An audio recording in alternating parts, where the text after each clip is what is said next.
それのおかげだな。あれが本当に生きてるかどうか確かめに行くんだ。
Sometimes when you leave the theater, like with that feeling, like fuck, I missed it already, and you want to like watch it again. Wish I was in it. Yeah, it's kind of like that.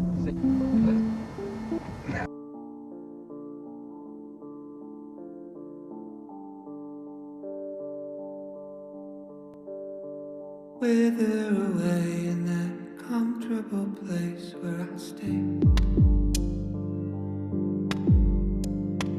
Barely awake as I sleepwalk my way through the day.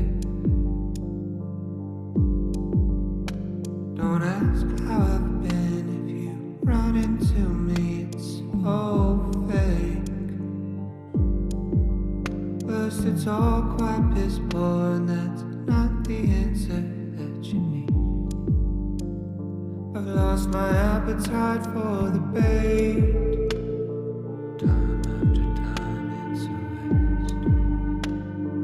Lost my appetite for what you time after time can ever say. Not a care for the convo, I'm up in my head, I'm in space. Flow it's the one place I feel incredibly unsafe.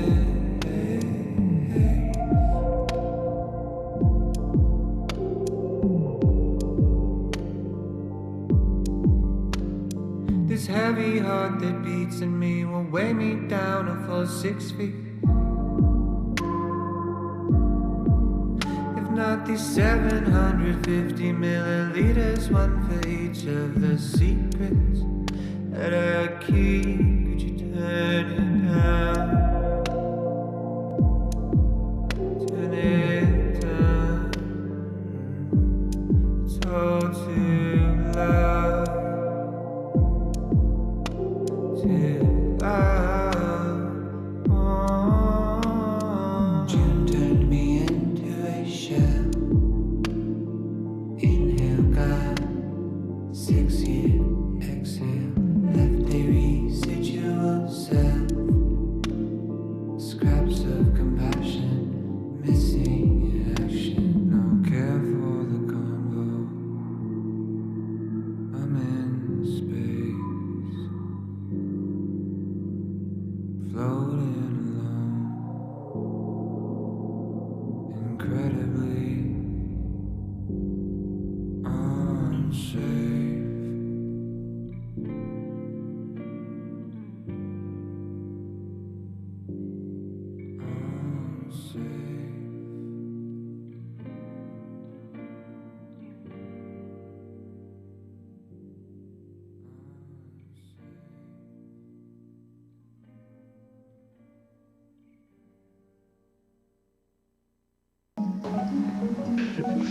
Anyway, I truly feel that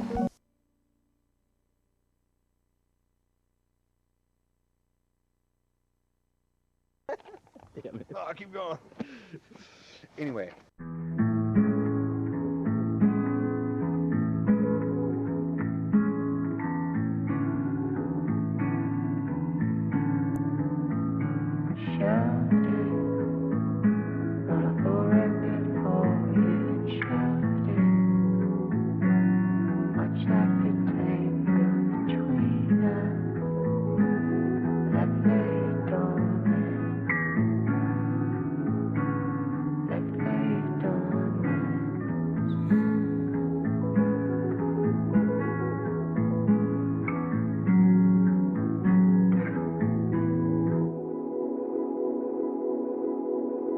Do I miss you or a memory?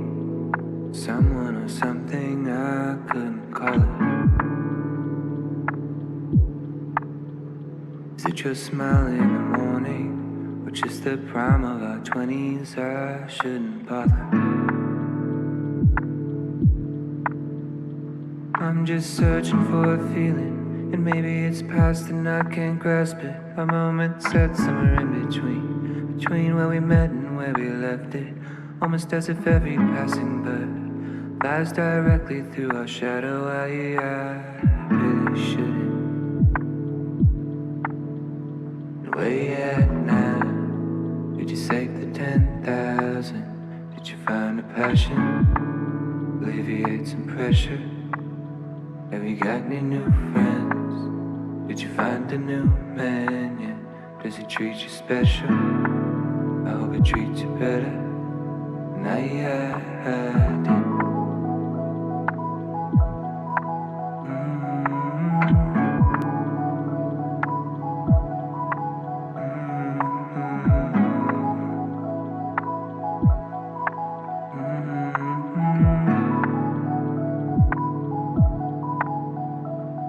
In a hoodie, in a backyard somewhere, we were talking. And your eyes all sparkly, got me nervous. Not a clue as to what it would be. Now you're leaving. Few years flew past you, and you worried. Didn't quite work out just like you wanted. Now packing your things in your car. And I'm still searching for that feeling. And maybe it's past and I can't grasp it. A moment set somewhere in between two moments I described them. And now that another bird has passed, I'm stuck thinking not of her but of you. I couldn't help it.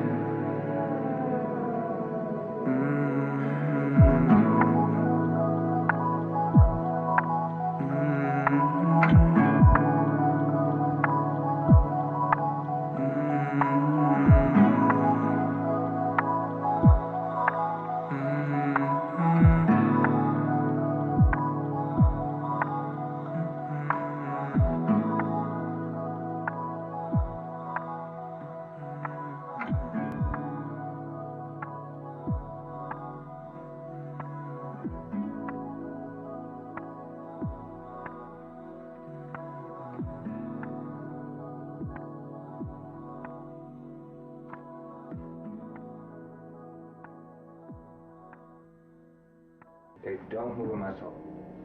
Back. Don't move.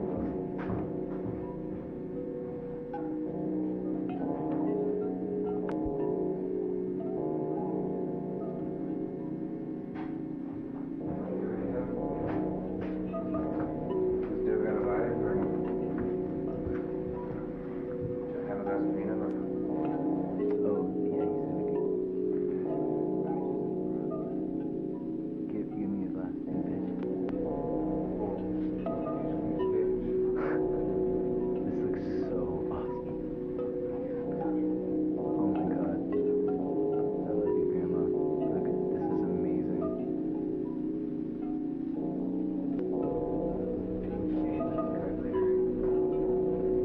Put your fucking hand. Okay.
Meter low, hanging low. I'm on empty, headed home. I'll make it home. I guess I'm okay. I don't know. No, I'm not sure. I wasn't thinking about you. But the piano roll had me feeling cold with memories of you. Yeah, we were younger. I was struggling. We were good, standing still, right beside me. You were good to me. I couldn't say the same, but we laid the blame 2 ways. By the wayside, you went away. Took the good times, took the bad times, let them breathe. Left in the wake. Space.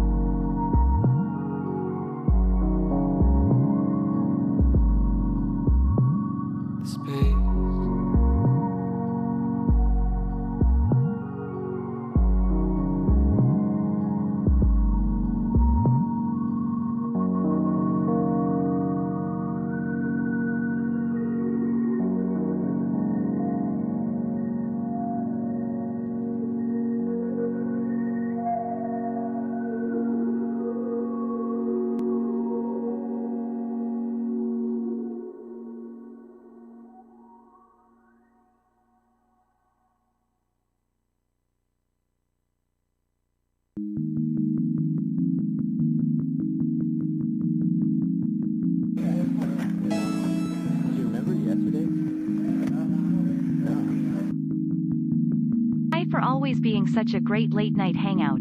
You've been super helpful with keeping a routine for someone who is awake during the Degan hours. Love the content, keep up the great work. Toe fell. But I want you in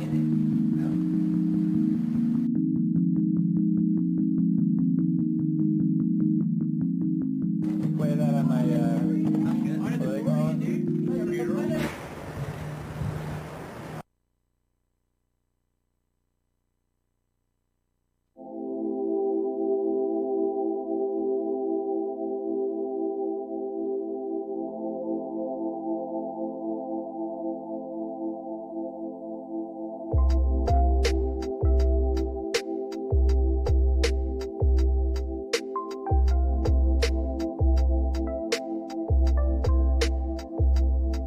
There's a question and an answer and a worry in the middle.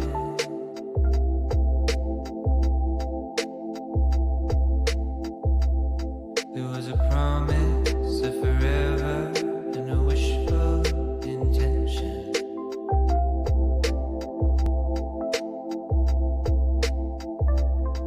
What a world it would be if we all made out like the books we read, all the films we see. It's a travesty.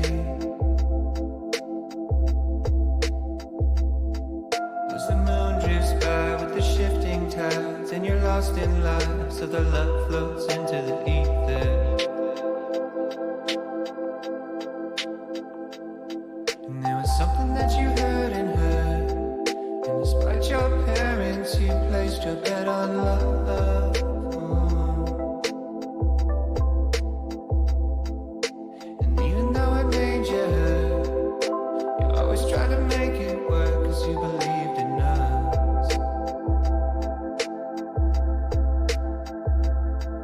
Said you're pretty, but you drink too much. You've got a head on your shoulders and it's good enough, but something broke you.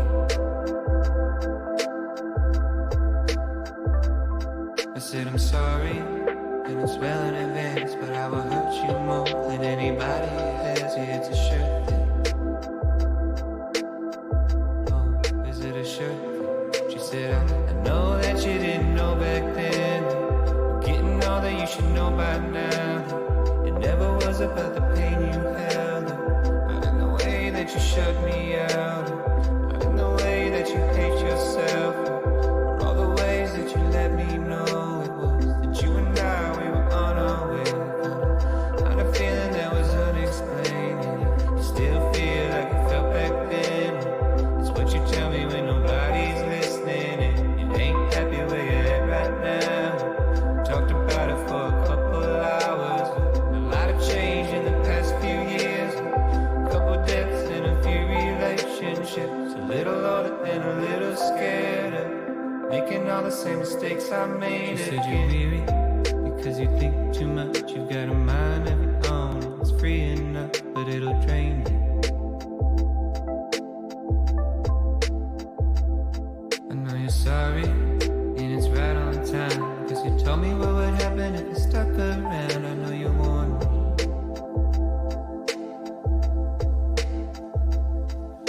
Something that you're asking was never in question.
Hello, hello, hello, hello, hello.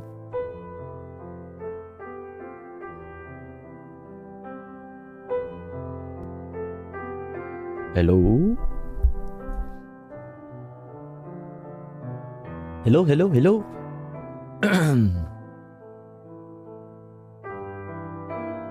Greetings.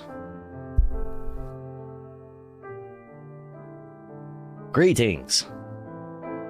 Hello, hello, hello, hello. Hello, hello. What up, what up, what up? What's up, what's up, what's up, what's up, what's up? How's it going? Do, do, do. How's it going? We love you, Tofu. Aww. I love y'all too. And yo, Ink Frog, thank you so much for 4 months. I appreciate that. And thank you for the kind words. It was very sweet. Thank you so much. Good to have you here. Good to have you here. How's everybody feeling today? What's up, Frankenstein? What's up, OnlyFacts? What's up, Seriously? What's up, Spike Trees? What's up, Ray K? What's up, Water Jelly? What's up, Hansk? What's up, Manwich? What's up, Mad Cat? What's up, Sippin' on some Rizzer? What's up, Celtic? What's up, Classic Banana Milk?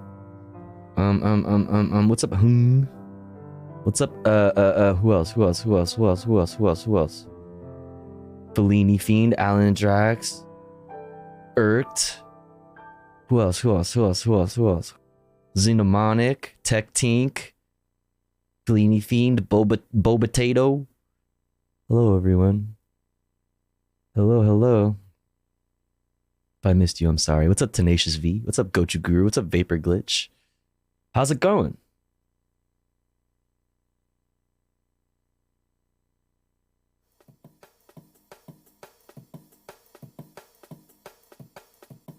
What's the haps? What's up, GrizzCon? Hello. How you feeling today? I'm feeling...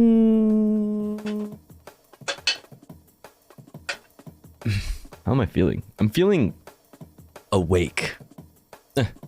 Awake. How are you all feeling?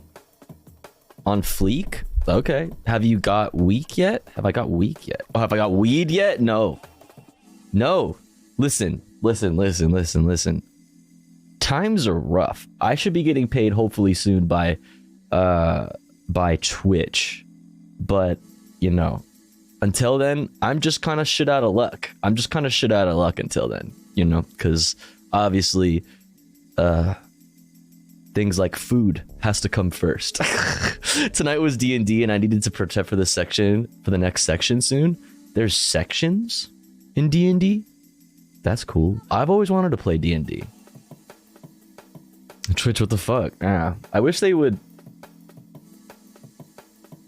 I mean, I don't know. I guess it doesn't really matter either way. I would say, like, it would be convenient for me to get maybe, like, a payout every twice a month or something like that. Twice a month. But that's just because I'm that broke. So, you know, hey, it is what it is. It really is what it is. What's up, Smooch? What's up, Rad Little Razzie? My word is gay, but it's like gay, you feel me? Like spicy gay, doing like rancid grimdark gaytosis and generating a gay storm, you feel me? You know, I don't know that I do feel you. I don't know what those words mean. What do those words mean? Do you have PayPal Reno? I mean, I do. Right here, ! Tip. And it is there as well. But you know, thanks for asking.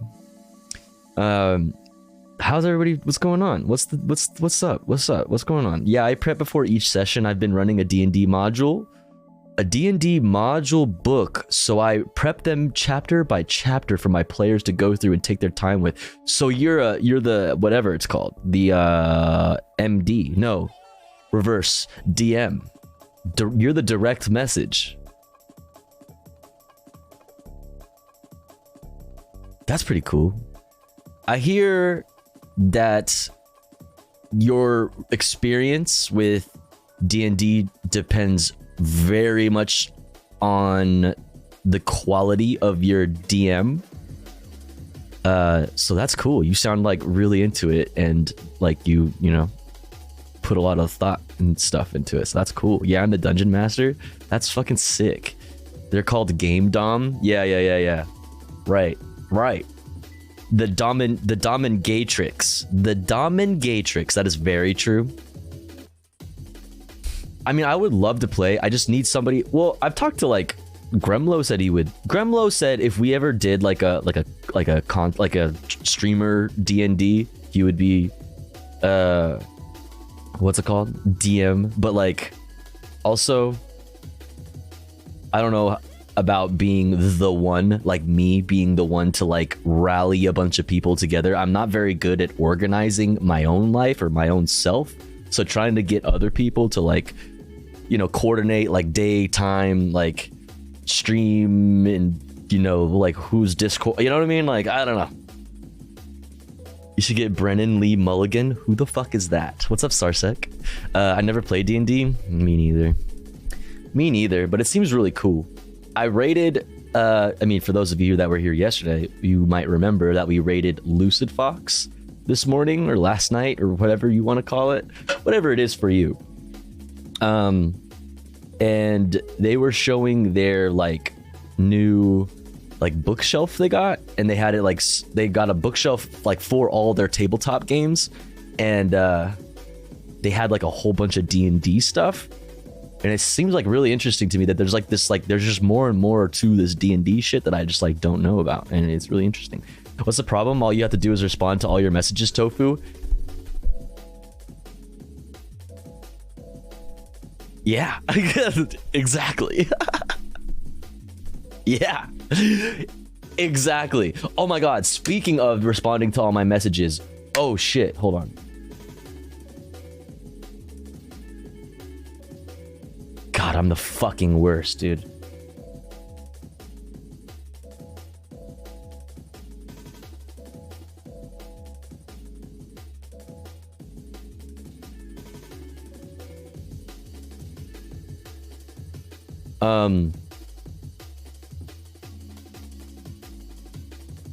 Ali is crying. Friend of the show, who some of y'all might know, is working on a video. A YouTube video. They asked me to do a quick clip of just vibing. So what I was thinking we could do, why is she crying? That's a good question. Why aren't you crying? Just kidding. I figure we could just like get everybody in chat to say like hi YouTube or hi Ali or like whatever at the same time, and spam a bunch of fun emotes, and we'll just like be silly for a second, make a clip, and then send it over. The reason why I brought that up is like I suck so bad at responding to fucking DMs and shit. People will try to hit me up to like do things, collab, or like whatever, and I'm just like, I just suck, dude. And it's not anything to do, like, it has nothing to, you know, I want to, like, it has nothing to do with like not wanting to like talk to, you know, like collab or talk to people or like whatever. It's just like I suck. I don't know what it is. I have a problem, and I can't respond to DMs. I can't respond to text messages. I just like, I don't know what it is. Don't know what it is. Do I have anxiety? I have something. I have something. I don't know what it is. I have my own schedule. I have the same problem. This is Brennan Lee Mulligan. Brennan Lee Mulligan DM smacking rant? What?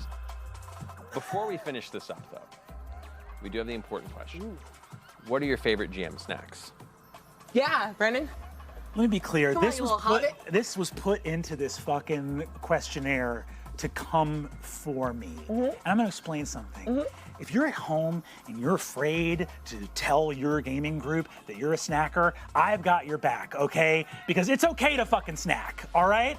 When you're out there, let some of us sweat from the moment we wake up to the moment we go to sleep. Some of our bodies are betraying us constantly. Would I have chosen this paper white, fur-covered, constantly sweating body? No, I wouldn't have.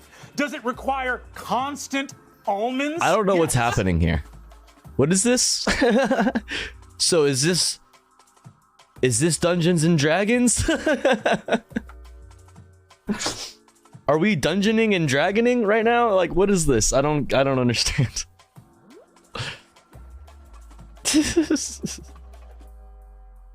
Is this what a dungeon and a dragon is like? Is this what being a dragon inside of a dungeon is like? I have delayed sleep phase syndrome. Delayed sleep phase syndrome. So it's super hard for me to stick to a regular schedule and to plan things with other people. I need at least 2 days in advance. Yeah, absolutely. Yeah, if you hit me up same day and are like, hey, which barely ever happens anymore these days, to be frank, and say, hey, let's go do something. I'll be like, bro, you want me to do something in like 7 hours? That's so soon.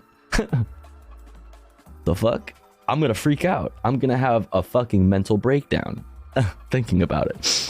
This guy DMs way different than I'm used to. Really? That's the people who do it. Oh.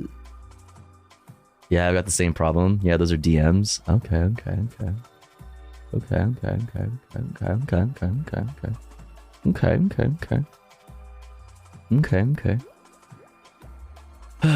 Time is a lie we tell ourselves to uphold society. Is it though? Is that not like saying time isn't is saying like time isn't real, just like saying like length isn't real? You know? It's like saying like a foot or like a meter or a kilometer isn't real, right? That's what she said. It's a relatively new thing that can be diagnosed. I wouldn't be surprised if half of Twitch chat has the same problem. I mean, yeah, that sounds like a pretty relatable thing. So, length isn't real.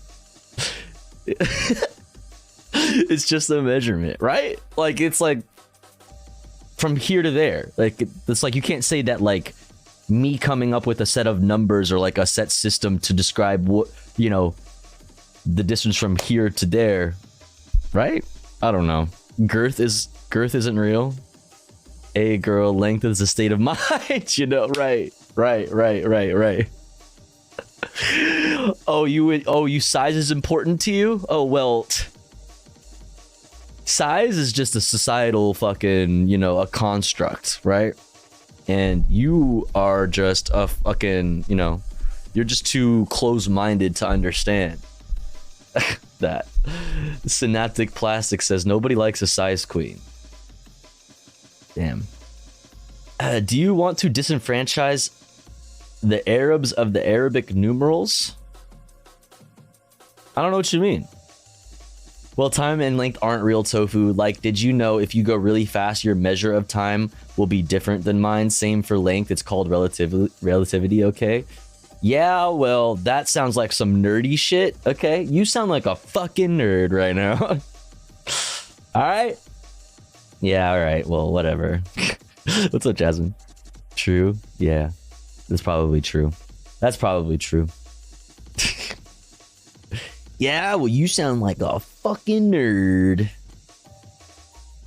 Are numbers real, you said, and it's Arabs who came up with... I didn't say our numbers real. I said the opposite. I said, if anything, that numbers are real and that, like, measuring the length of something is real, and essentially the measurement of time passing is the same thing. But then we get into the whole, like, time can be bent and distance, it's depending on speed and, like, the freaking whatever.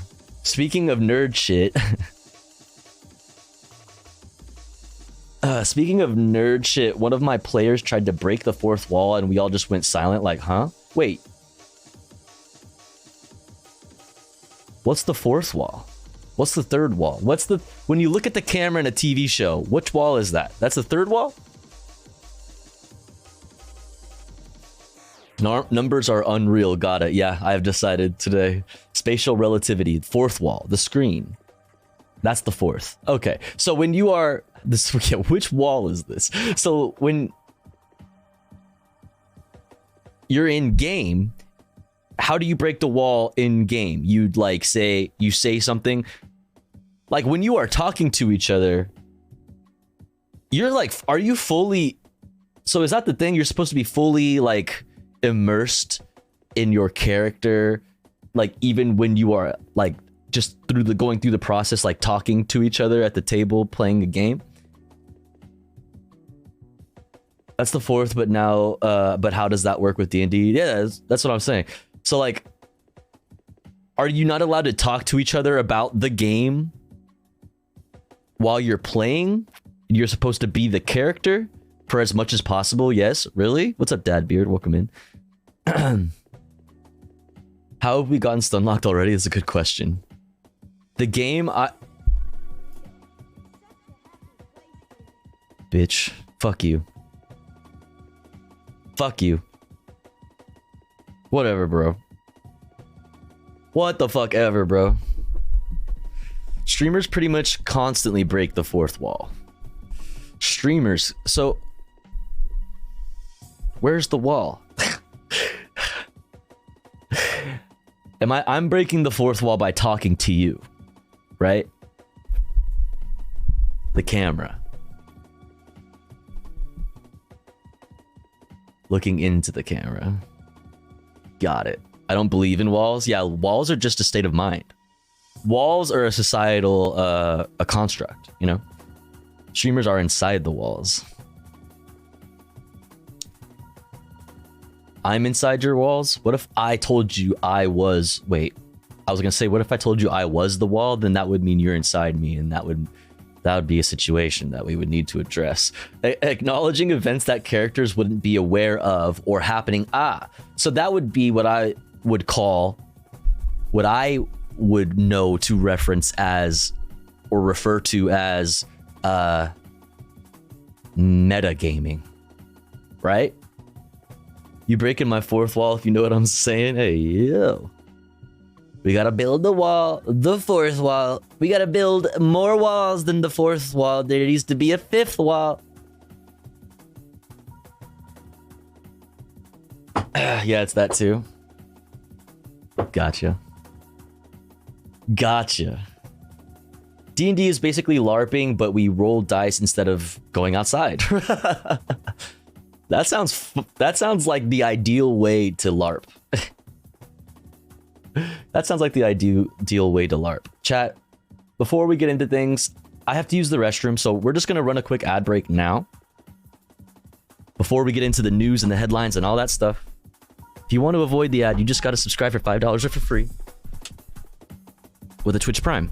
Or maybe you're already subscribed and you want to help out one of our friends in the channel, in the chat, with an ad-free viewing experience and access to 2 cool Tofu Ghost emotes. Maybe consider gifting a sub. We're at 1 out of 20 for our daily sub goal. BRB.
Okie dokie, we're back.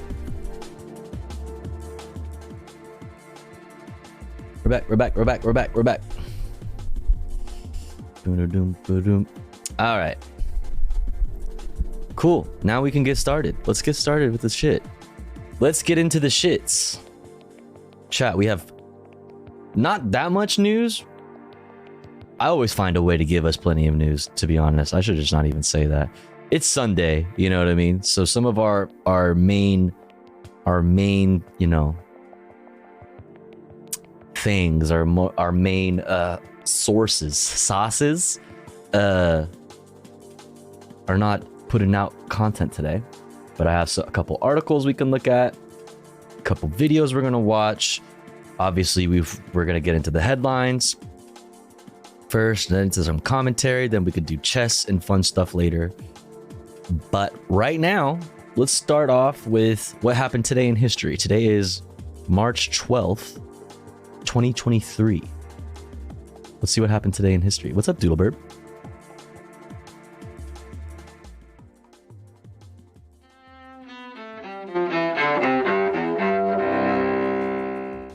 March 12th, 1938. Oh my god. All right. I said we were going to do this, but like we need to start doing before we start the today in history, we need to start betting on whether or not it's going to be Hitler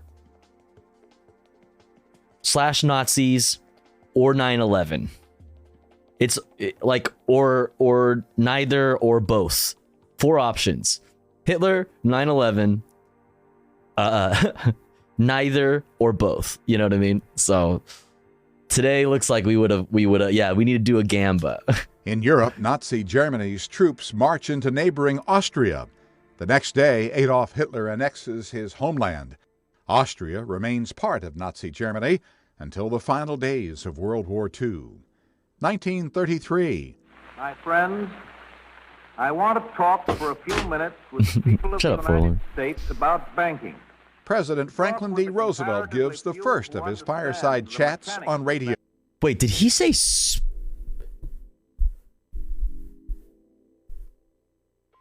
Did he say spanking? I want to talk for a few minutes with the people of the United States about banking. Banking with a B. Oh my god. My brain.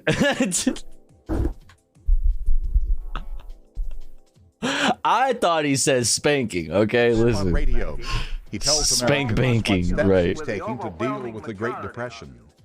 1980, in Chicago, a jury finds John Wayne Gacy Jr. guilty of murdering 33 men and boys.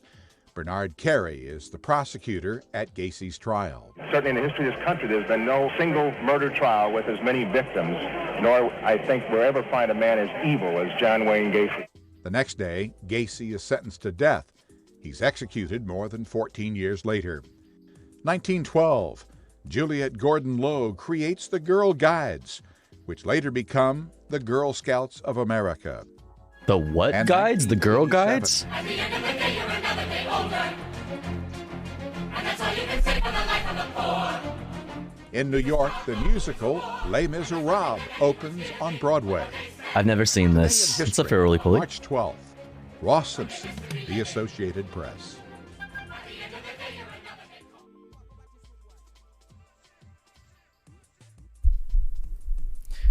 Sup, you beautiful bastards. Well, I guess that's what happened today in history. But you know what that means now. It's time to get filled in. Time to get filled in. Drinking a Smirnoff Ice? Hey, ew. Welcome back to the Philip DeFranco Show. Hope you had a fantastic Sunday. I'm a little under the weather today, but luckily I got some help for today's show. So with that said, buckle up, hit that like button to give the sick boys some love, and let's just jump into it. You're just a troll. You're going and you're seeking out people to bother. I honestly think, not to play shrink, but it has to do with what was clearly an unhappy childhood that you had. Hail Satan. So my guy there with the gnarly as fuck scar across his eye is a fellow by the name of Lucian Greaves, co-founder of the Satanic Temple. Not to be confused with the Church of Satan, with which it has deep doctrinal differences. But when he's not busy pissing off... Which one is the not based one? I guess some people might even say both of them are not based, but like, There's the one that like is like obviously like not like they're not actually religious and they do like things like provide abortions and whatever. Then there's the other one that is like super problematic. What? I think the satanic temple is the base one. And he's advocating for the Prince of Swagger Darkness Dagger? himself right here in America. My attention was first drawn to him and the temple a few weeks ago when Sam Smith performed Unholy at the Grammys. Because while my reaction was, this feels a little try-hardy, and I rolled my eyes at it, at the same time, right-wing pundits and politicians from Charlie Kirk and Ben Shapiro to Ted Cruz and Marjorie Taylor Greene seemingly saw the devil horns and lost their fucking minds. With some even drawing a connection to Pfizer's sponsorship of the event, seeming to imply that some kind of evil conspiracy between Wait.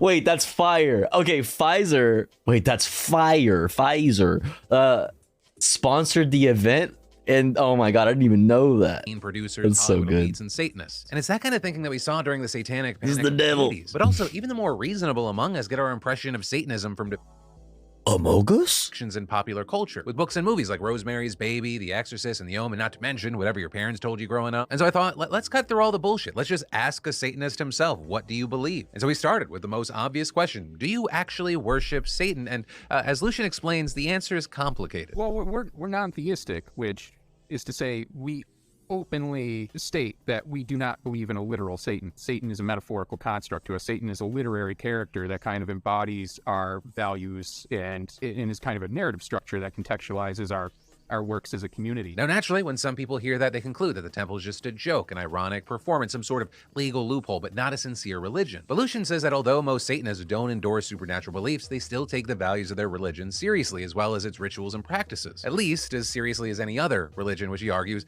doesn't necessarily mean a whole lot. If you see a distinction, an irreconcilable distinction between our beliefs and their validity, and the validity of those from theistic organizations that espouse supernatural beliefs, you're probably giving way too much credit to supernatural beliefs and not enough to rationality and reason. And apparently, the government agreed because in What's up, 2019, complaining the lady? IRS What's up, officially Voodoo? What's up, designated the Cultivize? Satanic Temple a religion, granting it tax-exempt status just like any other church. To which at this point you might be thinking, but Phil, what about the baby eating and the human sacrifices? That's gotta be illegal, right? Well, of course, except that's all nonsense. We have our own affirmative values, but because of this history of mythology surrounding Satanism, you're often confined to describing what you're not, and that you don't engage in ritual sacrifice, that you're not running human trafficking rings and things like that, nor do you endorse that kind of behavior. Right, he explains that Satanism tends to be more of an oppositional force against the more mainstream religious institutions that ironically commit the very crimes that they accuse Satanists of. It seems that in a lot of instances, accusations of Satanists doing things that they never did are more of Political org more than anything. Of more entrenched institutions actually engaging in these things and trying to externalize it on some fictitious entity. They also object to those institutions on theological grounds. The Ten Commandments demand, again and again, that there's one God only and one true path and one religious banner that should be flown above all people. For us, you know, we stand more by values of pluralism and a type of flexibility that allows for differences in beliefs, and we're fine with the idea that not everybody is going to identify as a Satanist and not everybody should. But that's not to say that Satanism... Why does he sound like an AI?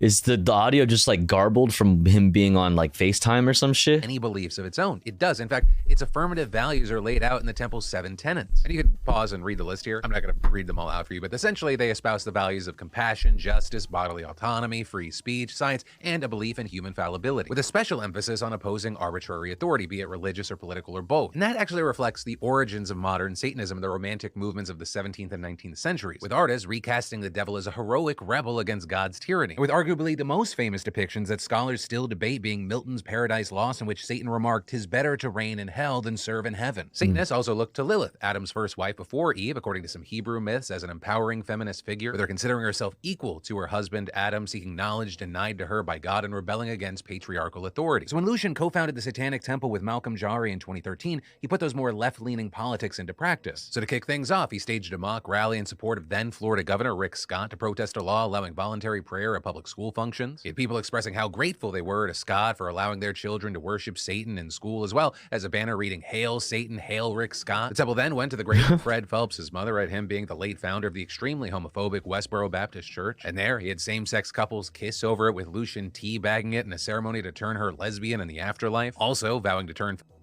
What?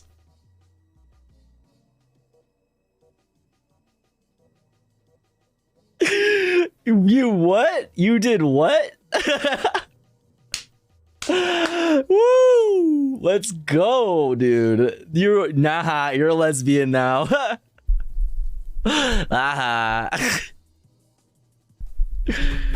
That's so amazing. Hold on, chat. Let me try to fix my mic here.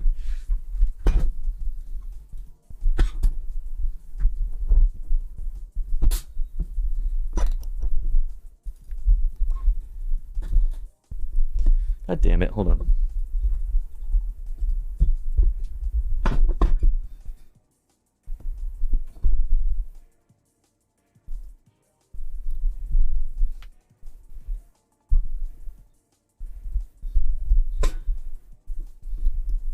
This thing is so busted, chat.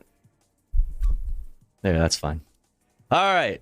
Jesus fucking, we're making corpses gay. Himself gay when he died. But in addition to all of that, the temple's best known for its more impactful activism. Like most famously when Oklahoma put a 10 Commandments monument on the Capitol grounds, arguably breaking the separation of church and state. So the Satanic Temple said, hey, we've got this 7.5-foot tall statue of Baphomet, the winged goat-headed god. Mind if we just plonk that down next to your display? But before they actually got to do that, the state Supreme Court ruled that the 10 Commandments was illegal. So the temple packed it up and instead took him to Arkansas. Because there, the state capitol also had a 10 Commandments monument, and the lawsuit over that is still being hashed out. With Lucian saying this is about more than just a statue. Sometimes people look at that and say we're merely being provocative just to piss off the Christian organizations, but to us it goes a lot deeper than that. To us it's preserving the very fundamentals of a functioning democracy. And if you allow one viewpoint to take over the public square, you have in fact given it the endorsement and the authority of government institutions. So to us, having that equal placement is no small thing, and it's not any bit of a laughing matter. So the temple has fought against religious favoritism wherever it's not funny, chat. Responding to an evangelical group distributing Bibles to students throughout a school district by handing out Satanic Children's Big Book of Activity. That's POG. That's fucking sick. That's fucking sick. With their own after-school Satan clubs, as well as requesting to fly the satanic flag outside Boston City Hall alongside a Christian flag. Also asking to perform satanic invocations at city council meetings where Christian prayer typically opens the event.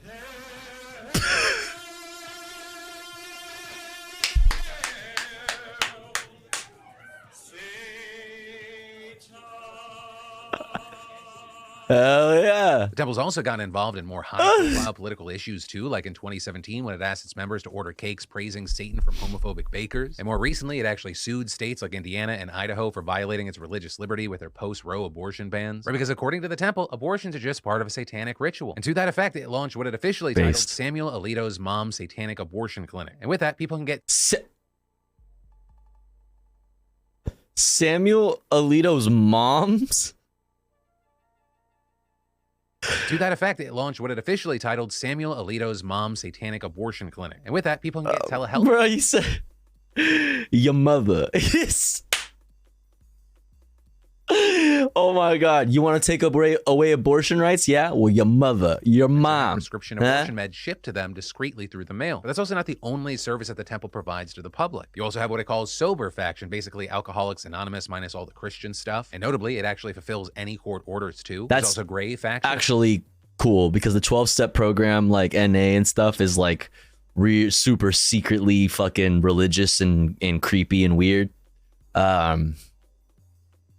So, yeah. Remember the temple that goes after medical professionals who still peddle pseudoscience popularized during the Satanic Panic, such as the practice of extracting so-called repressed memories of satanic ritual abuse from mental health patients. So to combat this, the temple appeals to authorities like licensing boards and the American Psychological Association. But also, like any religious organization, the temple does more than just the serious stuff. Right? There's artistic performances, charity drives, and most famously, black masses. Events like one in Brooklyn that for the first few hours you had DJ Kamikaze Tomato playing music, everyone then filing into a much smaller room, dimly lit by red lights, where they do what's been described as a mock communion with an unbaptism next up, in which people renounce Christ and undo the ritual they argue was forced upon them by their parents. And then they, of course, burn in hell for eternity. No, but essentially this has been described to me as kind of like an expression of personal liberation, rather than something that's just meant to like provoke or offend regular church-going Christians. On an interpersonal level, the congregations do meet, people have events, they engage ritual. AA saved me. I'm an atheist, but you got to find the right groups to avoid the Christianity peddling. Yeah, that's why I was saying it's like not all of them, but sometimes that can get real weird in certain groups. Yeah, you gotta. Yeah, for sure. But I'm glad to know that you were able, you found something to help you recover. That's awesome. Behaviors and some people jokes on Christians. I'm already in hell. Real. It's fun or social, but for some people, things like black masses have a profound psychological function. At early phases of breaking yourself out of religion that's been impressed upon you and indoctrinated into you, engaging in that kind of blasphemous activity can be very liberating and personally empowering. And that catharsis he describes is arguably most important now because, as Lucian explains, even though the satanic panic of the 80s and 90s is typically viewed as existing only there within a certain time frame, it never really died. And that little cliffhanger is actually where I'm going to leave you, because we've got a part 2 to this story coming out soon. With that one, going to be focused on experts who explore the history of moral panics, explain how we got where we are now, and see what all this reveals about us as humans and as Americans. So make sure you're subscribed so you do not miss that. And in the meantime, if you're interested in the Satanic Temple, it actually has over 700,000 members. You can be one of them. That's it? I'm not recruiting for them, but I'm letting you know. They even have a... Not recruiting for them. I wonder if people are pissed off. I can't believe you would do this.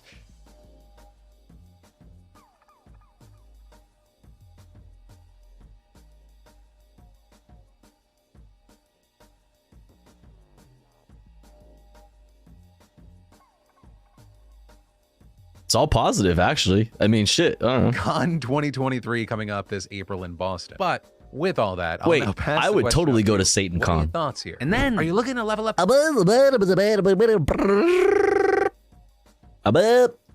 So as Gen Z started coming of age, they got the reputation of being these social media savants and political activists. And that makes absolute sense, as they've led massive movements like March for Our Lives and climate protests, and they're incredibly open about so many issues like even mental health. They're a generation that many believe stands for progress and change on a number of fronts. But as far as how did Gen Z manage to harness so much influence, and what does it mean for our political landscape, it's a big question right now. And so that's why we talked to Mindy Romero, the founder and director of the Center for Inclusive Democracy at the University of Southern California, as well as Olivia Juliana, a 20-year-old activist from Texas who's the director of politics and governmental affairs of the nonprofit Gen Z for Change, who you also might recognize as being the absolute BAMF who raised over $2 million in abortion aid funds after Matt Gaetz body shamed her. And, when she spoke, she made it clear that she thinks that her peers are largely a product of the world that they were raised in. They grew up during a recession while school shootings have plagued the nation, and most don't remember a time before 9/11. And on top of that, their lives were dominated by a tech boom, right? We went from computers to cell phones to smartphones at such a rapid rate during their childhood. So you combine the global trauma with the dawn of the digital age, and you get Gen Z. And I think those two things side by side have kind of created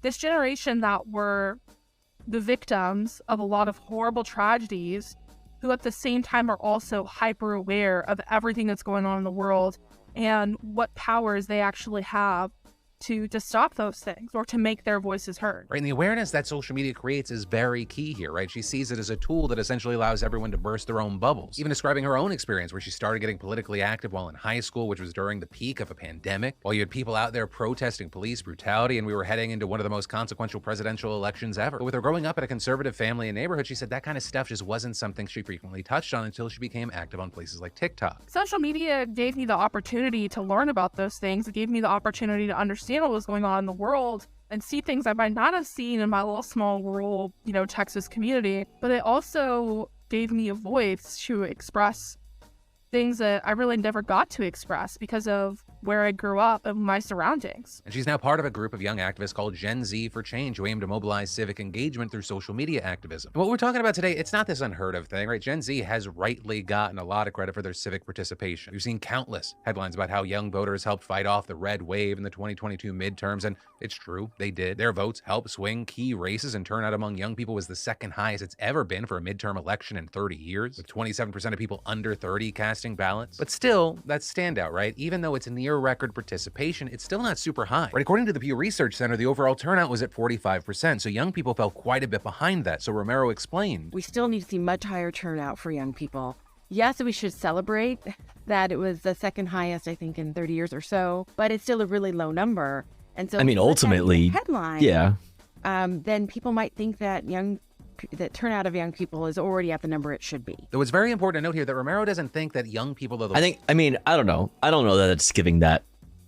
I mean, maybe it is to some people, but like, I think it's pretty well known that even regardless of how high that number has gotten, as far as like participation and whatever, like most people know that most people are like very like tuned out of politics, you know, like only know like rough, like really broad concepts when it comes to politics. Most people are very apolitical.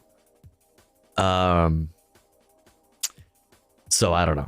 Blame here. Rather, their lower turnout is a reflection of a system that fails them, because she believes that neither of the two political parties really do any sincere outreach to young voters. Instead, they use a likely voter model, which just leaves young people in the dust. Elected officials, campaign managers, consultants will say, you know, if we put our resources towards young people, if we try to outreach to them, they're not as likely, right, to be a good return on investment, to actually come out and vote. And so we're going to steer our money towards older, right, folks, homeowners, whiter, wealthier folks. And then when they don't turn out, we blame them. And we call them apathetic when the system has really done nothing to encourage or incentivize them to participate. And it's a gap that Juliana sees, especially in terms of legislative action. Our young people have been calling for progress on issues like climate change and gun control for years, but often it feels like Congress just ignores their calls. There's a lot of anger and bitterness that young people hold towards politicians and and remember what we watched yesterday, chat, with like those high schoolers talking to, I can't remember what state it was. I don't remember what state it was. Arkansas, where Sarah Huckabee Sanders is governor. Yeah, there's like a school, like a privatization push, like a bill, and that was put forward, and there was like a bunch of high schoolers Arkansas, high schoolers talking about what's wrong with it, and they were shut down, and every single kid that came up was just like, all right, that's not what we're doing here. They all had like negative things to say about the bill, and they're like, no, that's not what we're here to do. Like, you're not here to like do that. Like, you have to understand that, like, we're the ones ultimately that decides this. You're just here to give your opinions. But that's what they were doing, and they were still getting shut down and like waved away and told to like, essentially like, next, like, get out of here. They're just, and it's like that as an example, you are just radicalizing these kids. You are just radicalizing them. Like, in a lot of ways, the further right things go, and the further right like liberals go, especially, you're gonna see more and more people being like disenfranchised and feeling let down by their leaders, our leaders. And that's absolutely, you're also talking about a generation that is super plugged in and super aware of like what's going on. Like the earth has gotten a lot smaller for the younger generations. You know what I mean? They're more aware of their surroundings than ever before, as far as like other previous generations or older generations. So it's like all of these things combined, it's like, yeah, no shit, Gen Z is the most like involved generation yet, and like no shit, they're the most like socially aware and like and whatever. Yeah, and on the left, like we do need to continuously focus on it. Because we can't ignore the possibility for people to fall into reactionary pipelines when it comes to like specifically more so people who are like come from more wealthy, like affluent backgrounds. I think like the social pressure, or like not social pressure necessarily, but like just how connected everybody is generally leading younger people to be more left than was already kind of considered to be normal for younger generations. So those legislators are right. Legislators are right. Kids can't vote. More young people in politics would be dope as hell. Yeah. And I mean, we are already seeing that. There are more and more, I mean, like this person, people who are just like involved in whatever way that is, whether it just be spreading propaganda or like actually like running for office. and things like that. Elected officials for that reason. And I think people confuse anger with apathy a lot of the times. The young people don't care. They're not going to get involved because they're angry. I don't think that's true. But she knows that you can harness It's like that quite anger the and turn it opposite, into action. I You would can say. take that- Like the more angry you are, the more likely you are to do something. I mean, I think that's, I don't know. I think it's usually people, it is more often that when you are angry that you end up doing something about that anger than it is to like fall into apathy. I think like people who are not directly affected or are not seeing people like close to them directly affected by politics don't get angry. They just don't give a shit. Tofu makes me angry every day. Aw, goes both ways, bestie.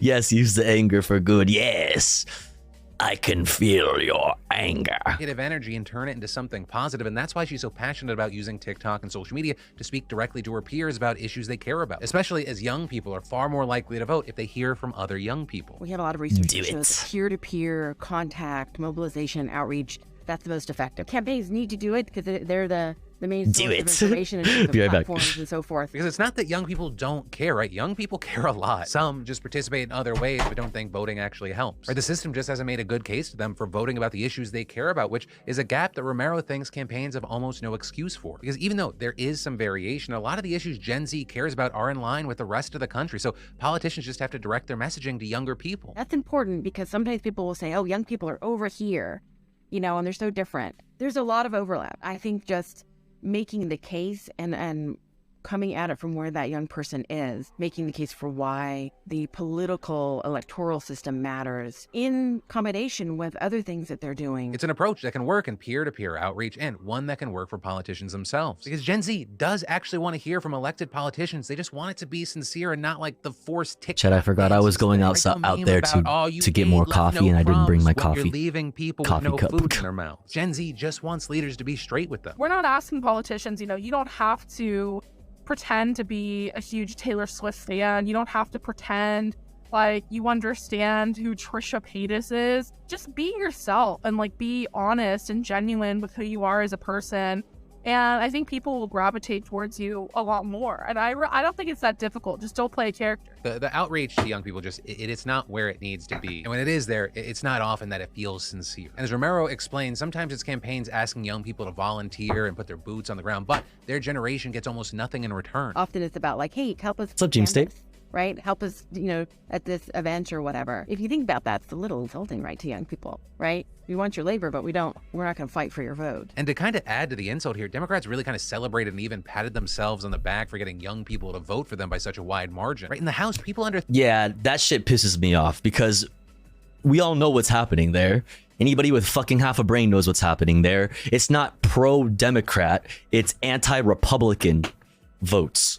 That's not pro-Democrat voting. That's anti-Republican voting. He went blue by a 28-point margin, but Romero doesn't think that the party deserves all that credit there. It's a little bit like false praise. It's kind of like, oh yeah, thank you for your help, we love you, but we actually really didn't do anything to get you there. What's up, Minty? Well, Juliana thinks that politicians have been hesitant to embrace the mediums that young people are active on. She thinks that the left is ahead of the right, at least with establishment GOP. Honestly, they're afraid of what they don't know. I mean, that's most of their platform is, they're afraid of what they don't know, what they don't understand, and instead of looking into it, they decided to shut it down. And Juliana said that Gen Z Republican activists have told her they think the refusal from the party to get with these times and embrace these platforms could lead to their downfall. That and maybe a couple dozen other things. But the point is that Juliana thinks there can be a return on investment when young people feel connected to the political process. In fact, some of the states with the most consequential elections in the country saw some of the highest voter turnouts from young people, like in Pennsylvania and Georgia. I think it's this consistent organizing around young people, because if you notice, the campaigns that had really strong youth engagement, really strong youth organizing, those are the campaigns that won. Where they're specifically pointing to the strong youth-based efforts in Pennsylvania. Where you look at Governor Josh Shapiro's campaign, which some have actually credited to his daughter. And so looking to 2024, is that something politicians will finally take advantage of? Well, maybe not overnight, but there are paths forward to carve out more space for young voters. What can we do? As many youth-led efforts as possible, right? Young people out there talking to young people, talking about issues that young people care about, making the case for voting on the terms that are important to young people. We need just more resources. We don't need lip service. Well, now, with all of that said, I do want to pass the question off to you because I know a healthy majority of the people that watch are kind of the young voting base here in the States, but also to everyone else outside of that group. I'd love to hear from you as well. Let me know what you're thinking in those comments down below. But hey, while you let me know your thoughts in those comments down below, I gotta say, as we look forward to the week ahead of us, I think it's important to take a look back at the week we all just went through with a little help from my buddy. I hate these. Sorry, buddy. Nope. Sorry, buddy. Don't care. Let's get a little news wrap. We got a quick headlines from AP and then news wrap from PBS. This is AP News Minute. In California, at least 8 people were killed when 2 suspected smuggling boats approached a San Diego beach and one capsized. Crews are searching for additional victims Sunday, according to authorities. It was unclear if any arrests were made and when they say smuggling, do they mean like drugs or people or both? Nationalities of the passengers are unknown. Cyclone Freddy made its second landfall in Mozambique. The original one came late last month. With heavy rains disrupting transport and communication services, both the United Nations and the EU have issued a red alert, which may impact 2.3 million people. In Pakistan, hundreds of people marched to demand equal rights for women being acknowledged more at workplaces and their contribution to the society. The marchers carried banners to demand freedom. They also danced and sang songs eulogizing the struggle of women's rights activists in the past. The 95th Academy Awards is here. Many Hollywood stars already started the party at the annual Chanel and Charles Finch dinner the night before. For the first time since 1961, the carpet will not be red. It will be champagne-colored. It also will be covered, in part to protect the stars and cameras from inclement weather, and also to help the arrivals in Los Angeles look more like an evening event. Margie Zaraletta, The Associated Press, with AP News Minute. Who cares? Why? But why did they change it to champagne? But then it's not a red carpet event. Like, you're ruining the whole thing. Like, it's when you say red carpet, like that's, you know what that means. I don't know. Why? They were talking about people in that case. Got it. All right, news wrap from PBS. Let's check it out. Former Vice President Mike Pence has delivered his sharpest criticism yet of Donald Trump for his role in the January 6th attack on the U.S. Capitol. At an annual white-tie dinner thrown by Washington journalists last night, Pence said, "President Trump was wrong. I had no right to overturn the election. His reckless words endangered my family and everyone at the Capitol that day. I know that history will hold Donald Trump accountable." What up? What's up, Matt? I hope you had a good stream. Hello, welcome in. Hi, hello. What's up, Raiders? Hit the link. Also, everybody go follow Matt, Stupid Art. They're very wonderful artists and they're very pog. Very cool. Go follow. What up? Welcome in. We're going over the headlines right now. Just started the news wrap with PBS. Welcome in. Comments at the event where cameras were barred widens the rift between the former running mates as Pence considers his own run for the presidency. Tomorrow, former President Trump campaigns in Iowa. Treasury Secretary Janet Yellen says there will be no federal bailout of California's failed Silicon Valley Bank, the second biggest bank failure in U.S. history and the largest since the 2008 financial crisis. Yellen said banking regulators are trying to meet the needs of depositors whose accounts exceeded the $250,000 limit on federal deposit insurance. Most of the bank's deposit accounts were larger than the limit. So I know very little about the inner workings of like banking and like fucking that kind of shit. I do know that bailouts for these companies and for these banks is bullshit, regardless of like the specifics of like how banks work. Okay, I do know, however, that a lot of these Republicans that want to talk about like bailouts are fucking really hypocritical. You know, this whole like free market thing. The whole free market thing. I have an article from The Intercept that hopefully that we can read from Ken Klippenstein, to hopefully maybe get me and maybe some of us in the chat who are silly and don't know what the fuck the hell's going on, like me, up to speed. And I think we also have another little video on it, but we'll see what's up. Smuggling boats carrying nearly 24 people capsized in the surf late last night off the San Diego coast, killing 8 people. 7 more are missing. Officials said it's one of the deadliest migrant smuggling incidents ever for that area. So it was migrant smuggling. Illegal border crossings have reached record highs under the Biden administration. Crossing the border by sea has long been a risky alternative. Yeah. And why does that? And why do they take this risky alternative? I wonder why they have to do that. Occupied West Bank, Israeli forces shot and killed 3 armed Palestinians this morning. Israel claims the militants opened fire first. Already this year, Israeli forces have killed 80 Palestinians as Israel has stepped up its raids in the West Bank. Meanwhile, in Tel Aviv last night, for the 10th consecutive week, massive protests over Prime Minister Benjamin Netanyahu's plan to allow lawmakers to be able to overturn Supreme Court decisions. Opponents of that measure say it would eliminate the checks and balances in the Israeli government. Still to come on PBS News Weekend, how one you have more on that left stuff. Russia so he could freely report on his own country. And looking back at the life of screenwriter Francis Marion. All right, that's enough from y'all. We don't have any democracy now on Sundays, which sucks. Let's head over to Al Jazeera. I didn't see anything about those deaths. Ray K, do you have anything on that? I didn't see anything about those 2 Palestinian gunmen killed. No Amy on Sundays, yeah. But I do have something from Al Jazeera about those protests, about the judicial system and Benjamin Netanyahu.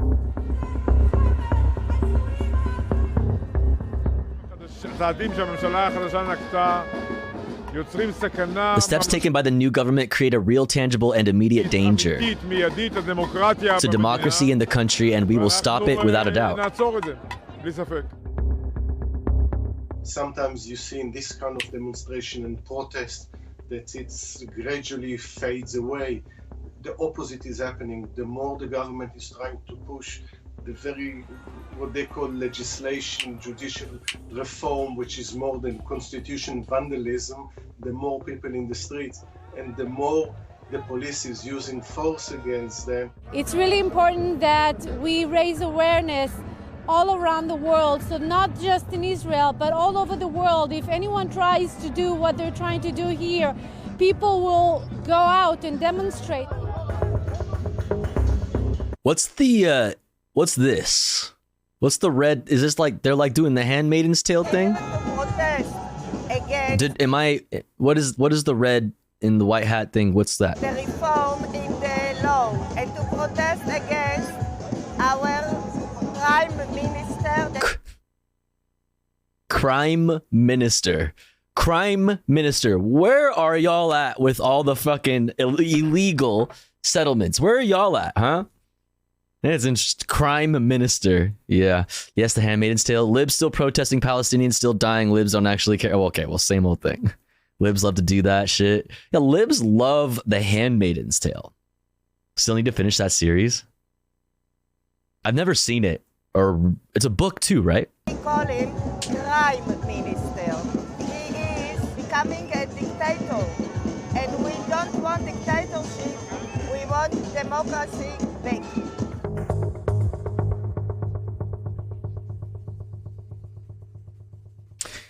All right.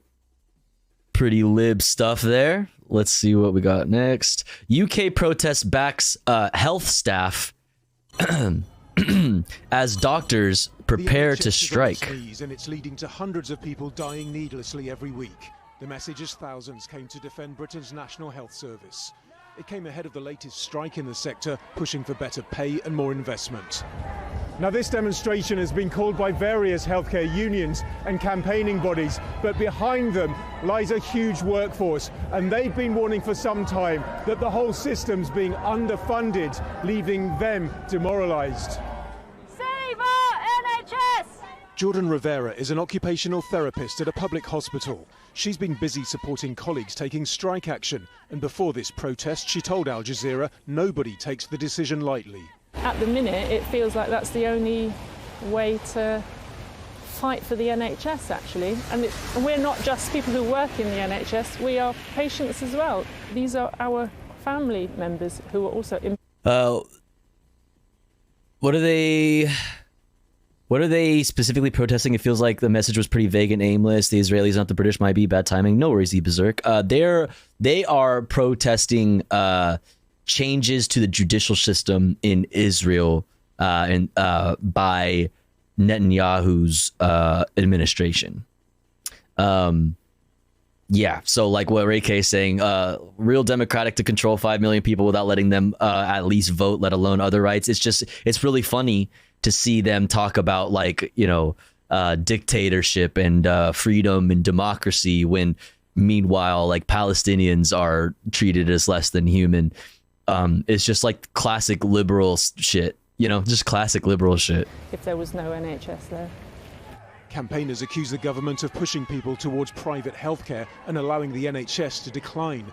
That warning was taken up by US actor Rob Delaney, whose 2-year-old son died of a brain tumour. And because of the way that the NHS has started, the flame, the purity of what the NHS is, and how it's free at point of use, and how there is no barrier, no for-profit barrier between you and your care, we didn't spend a minute on the phone with people from health insurance companies saying you can't get that MRI, we don't approve that drug. Okay, you saying all that with like an American accent is really pissing me the fuck off. But also solidarity, but also I'm pissed. Junior doctors who make up 50% of the medical workforce staged 3 days of strikes. They say real terms pay cuts and increased workloads are driving people from their profession like others. Family doctors have one of the highest professional group suicide rates because of the stress that they're under. And then the government attacks them for not working hard enough. Ambulance staff are worried that by the time they get to somebody What's up, Tinky? on an emergency in their home, they'll find a dead body rather than somebody that they can... That's exactly why he's so passionate about the NHS, because he knows the alternative. Yeah, that's real. Literally brainwashed into thinking of an entire people, Palestinians, as terrorists. Right. There's a massive level of anxiety on the back of COVID, where they gave everything. With the NHS a top priority for British voters, the politicians are under pressure to commit to saving it now and in the long term. Nadeem Barber, Al Jazeera, London. All right, next up, Somalia drought. More than 100,000 people flee to Kenya. So we talk about this, unfortunately, this type of thing anyway, quite a bit. This type of thing quite a bit. 100,000 people upping and leaving because of droughts. More and more, it's worth reminding everybody over and over again, more and more, you're going to see massive movements of people, massive migrations of people because of climate disaster, because of military conflict, or both, or lack of resources, droughts, floods. Like, you're going to see this more and more and more. And the people that are upping and leaving, they're going to be way, disproportionately poor people. And this is going to continually be a problem. And because of that, you're going to see a lot of reactionary elements in the world respond in reactionary, nationalistic ways. And you're going to see this compound and just get worse, like exponentially, just constantly. So yeah, Somalia drought, more than 100,000 people flee to Kenya. Mohammed and her family recently arrived at the Dadaab refugee camp. She left her village in Lower Juba in Somalia. I only drink Coors? Hell yeah, what's up, Hadera? Because she had no food to give them. There's a drought in the Horn of Africa. 6 rainy seasons have failed. In the last drought in 2011, we were surviving on goat skin and wild fruits. In this drought, we can't even get that. Our options are limited. This drought is more severe. More than 100,000 Somalis have crossed into Kenya since last year, and they keep coming. Aid workers say they're struggling to give them their basic needs. This is the longest dry spell in 4 decades. Even life saving is a challenge for us right now. Yes, we are providing food, WFP providing food, and we are providing water and sanitation. And that is as far as it goes, and medical. They have access to medical structures. But because of the lack of funding or insufficient funding, even those structures, new structures cannot be put in place. So they are overcrowding the Just some bad weather, true, brother.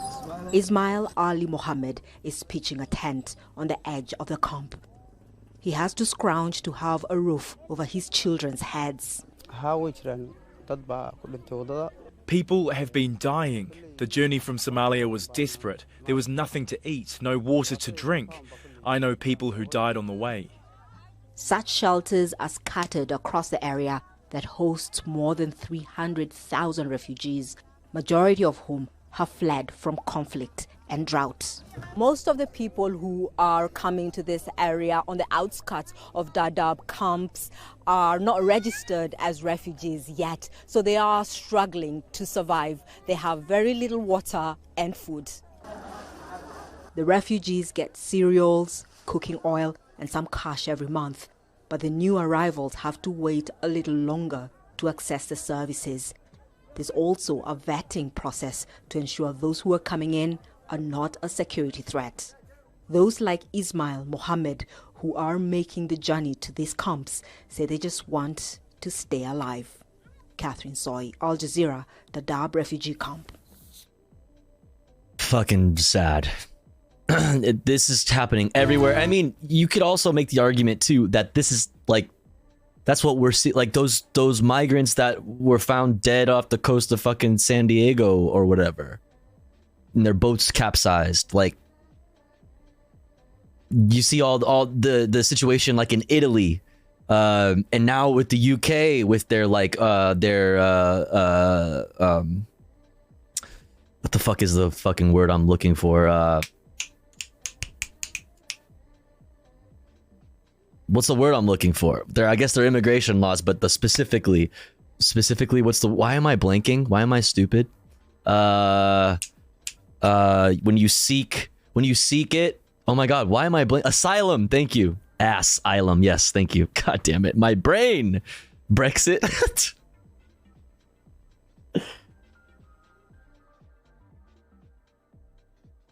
Not Brexit, bruv. Not that. Not that, blood. Alright, chat. It's time. It's fucking time. We gotta check out what's going on over at Fox motherfucking News. Tim Scott takes aim at Biden admin response to SVB collapse. Corporate cronyism. So maybe before we get into this, we should read this article here. From Ken Klippenstein. Silicon Valley Bank used former McCarthy staffers to weaken regulations and lobby the FDIC. I can attest to the fact that Fox News fucked my mother up. Oh, I feel that. Their new Australian-inspired asylum seeker policy, very depressing. Oi, you Brexit, you fix it. You Brexit, you fixes it. That's right. That's right. It's hard to overestimate how bad the refugee crisis are going to get. It's hard to overestimate how bad the refugee crisis are going to get. We're talking tens of millions of people, at least probably hundreds of millions. I mean, that number is going to continue to go up. Up and up and up and up and up until it's also like the first world, you know what I mean? That is also needing to migrate, you know? Florida, they're going to start needing to pull back from off the coast in Florida. You know, so I want to be your D&D character, Tofu. You want that to be my D&D character? What to be? My British voice? Yeah, well, all right, let's get into this Silicon Valley Bank shit that I don't really understand, but I do understand, obviously, the concept of bailing out these huge banks and bailing out these corporations. Is bullshit. It's completely bullshit. So let's check it out. Silicon Valley Bank used former McCarthy staffers to weaken regulations, lobby FDIC. 2 senior aides to House Speaker Kevin McCarthy were among the top lobbyists for the bank at the center of a new financial crisis, from Ken Klippenstein. After successful lobbying for the rollback of new rules applied to Wall Street in the wake of the financial crisis, lobbyists for Silicon Valley Bank immediately began pressing their case further to the federal authority that insures bank deposits in the event of another crisis, according to lobbying disclosures reviewed by The Intercept. The lobbying effort managed to exempt banks the size of Silicon Valley Bank from more stringent regulations, including stress tests aimed at uncovering the type of weaknesses that led to the bank's implosion Friday. 2 of the bank's top lobbyists previously served as senior staffers for the House Speaker Kevin McCarthy, who himself pushed for the repeal of significant pieces of the landmark Wall Street reform legislation known as Dodd-Frank, which seems to be kind of the main point here. The meltdown of Silicon Valley Bank represents the second largest bank collapse in American history and the first since the 2008 financial crisis. Over 90% of the bank's deposits exceed the amount federally guaranteed by the Federal Deposit Insurance Corporation, meaning that those people may either never see their money again or lose substantial amounts. It also came out that Peter Thiel caused the bank run. Another crypto fail. USD coin value. USD coin value falls after revealing 3.3 billion held at Silicon Valley Bank. The stable coin fell as low as 0.87 cents. I don't know why I read it like that. As Circle broke the news that its reserves were at the collapsed lender.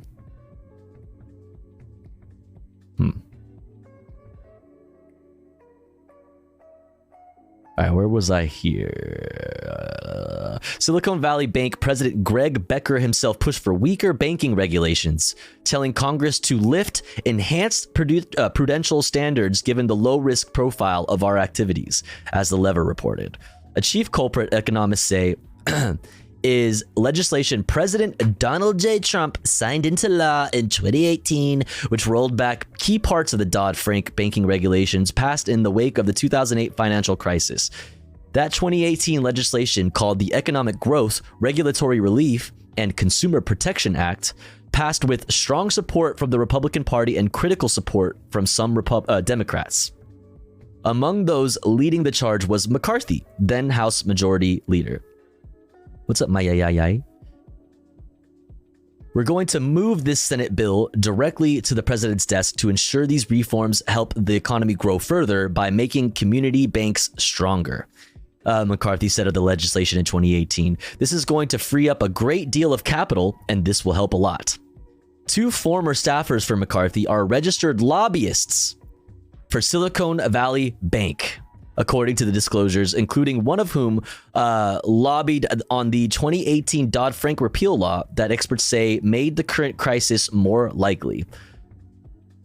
Other Silicon Valley Bank lobbyists worked for political figures across both parties, including former President Bill Clinton, former Senator Mike Enzi, Republican Wyoming, former Senator Tom Coburn, Republican Oklahoma, Republican Joe Courtney, Democrat Connecticut, former Senator Arlen Specter, Democrat Pennsylvania, and former Representative Jay Inslee, now governor of Washington State.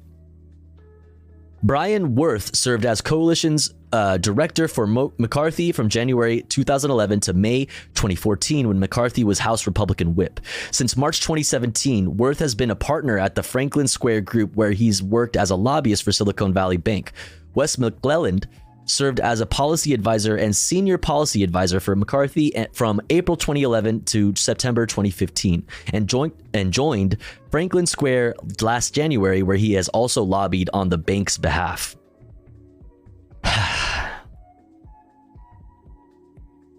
Wonderful. Franklin Square is the only lobby group that Silicon Valley Bank has used in over a decade and has lobbied on the bank's behalf every year from 2009 to 2023. The only other lobby shops the bank has employed are DLA Piper from 2009 to 2010 and McGuire Woods from 2010 to 2011. A spokesperson for McCarthy did not immediately respond to requests for comment. Worth lobbied on the repeal law beginning on October 2017, right up to its passage on May 24th, 2018. Then, starting on July 1st, 2018, Silicon Valley Bank began lobbying the FDIC, the very same federal agency responsible for ensuring bank deposits, and was tasked with implementing critical portions of Dodd-Frank. Though Franklin Square has lobbied on behalf of Silicon Valley Bank since 2009, the 2018 filing represents the first time it had ever lobbied the FDIC. Beginning on April 20th, 2022, McClelland also began lobbying the FDIC for Silicon Valley Bank, which both he and Worth continued right up until the bank's last lobbying filing this year. The lobbying disclosures do not provide any more detail about the work. Neither Worth nor McClelland immediately responded to requests for comment. This was a 100% avoidable problem, economist Dean Baker told the Intercept in an email pointing to the Dodd-Frank repeal bill. The bill raised the asset threshold above which banks have to undergo stress tests from 50 billion to 250 billion. SVB would have been required to undergo regular stress tests before the revision. Among the stresses you look at are sharp rises in interest rates, which is apparently what did in SVB. Presumably, if its books had been subject to this test, the risk would have been detected and they would have been required to raise more capital and or shed deposits. It is a victimless crime. It is a victimless crime if the government bails out the customers. 420. Plus another bank was shut down today by government regulators.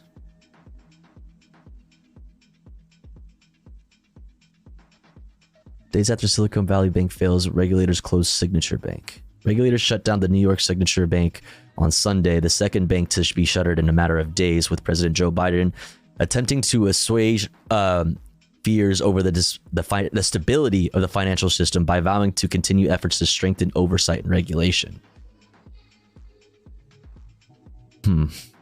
So what I'm seeing here is a bunch of the main thing that I see that perks my dumb, uneducated ears up is seeing Republicans like in this video that we're gonna see here. And others on Fox News and such, talking about how, well, maybe not specifically this one. This one is corporate cronyism. Cronyism and not just capitalism and whatever. And the socialism for the rich and rugged individualism for the poor concept.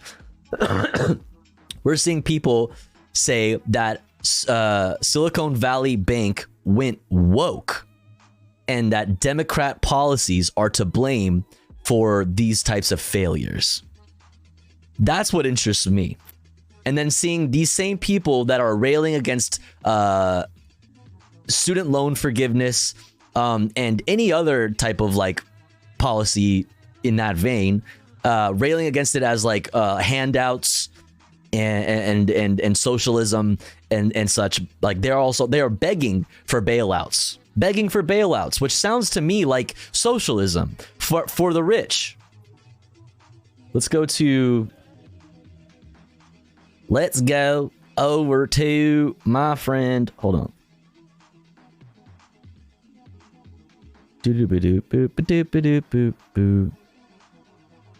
Where did it go? Did I like it? I must have liked it.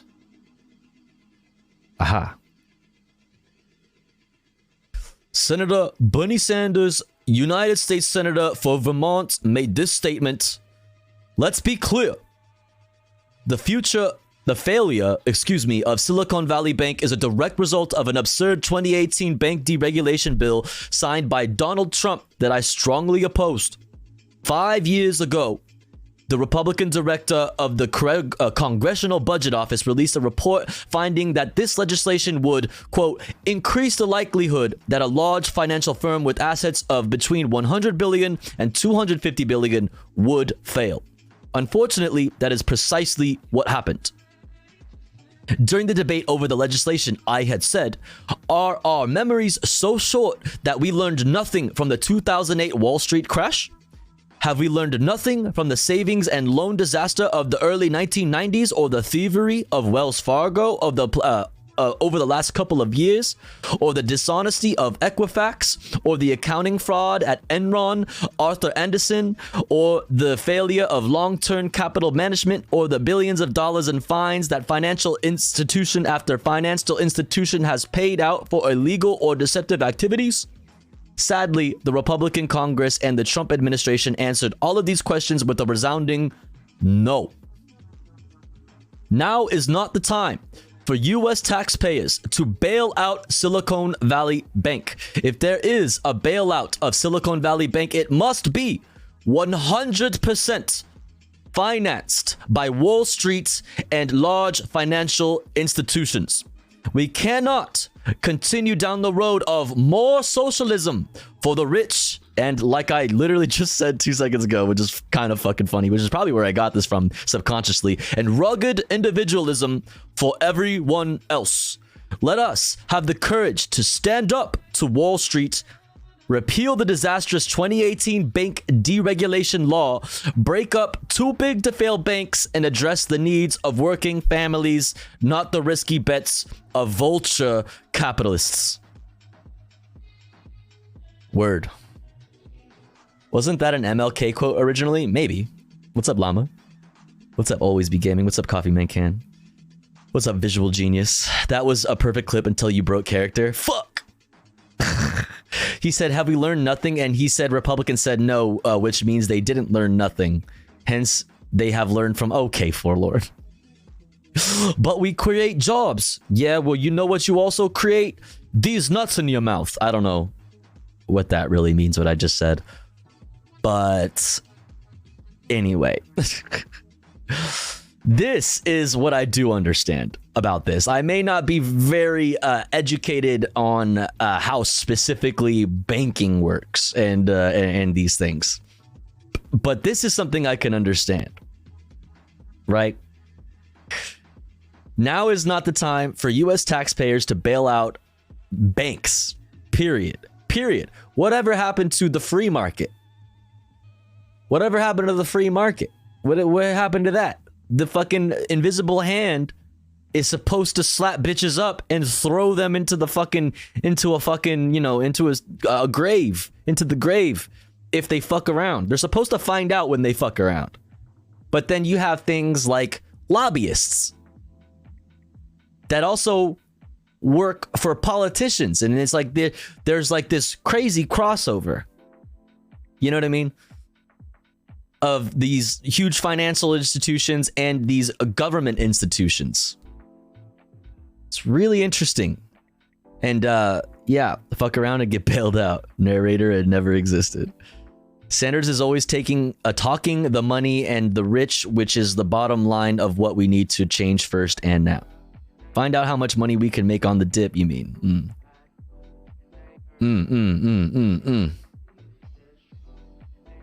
So that's all very interesting. We'll see what's to come of this. You're probably going to see bailouts.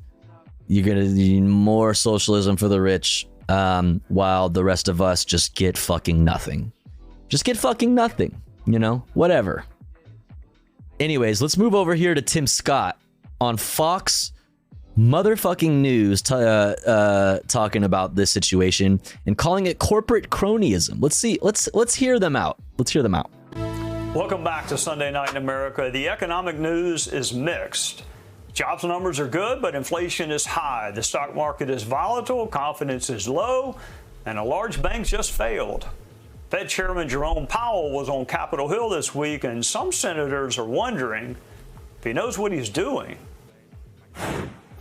Joining us now is the senator from the great state of South Carolina, Senator Tim Scott. Welcome, Senator. I'm going to play a clip from your hearing. And yeah, that is the most unholy hairline. Listen.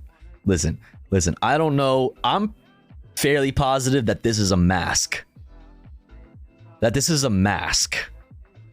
Reptilian confirmed. I'm just saying. Ask you a question on the other side.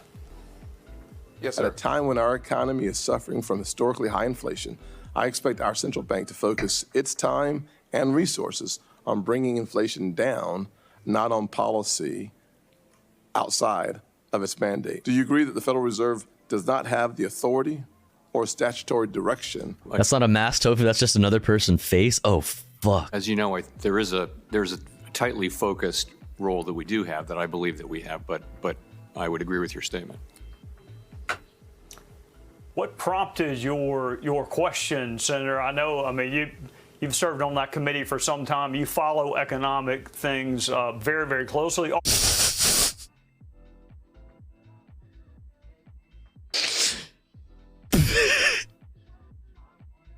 Economic things.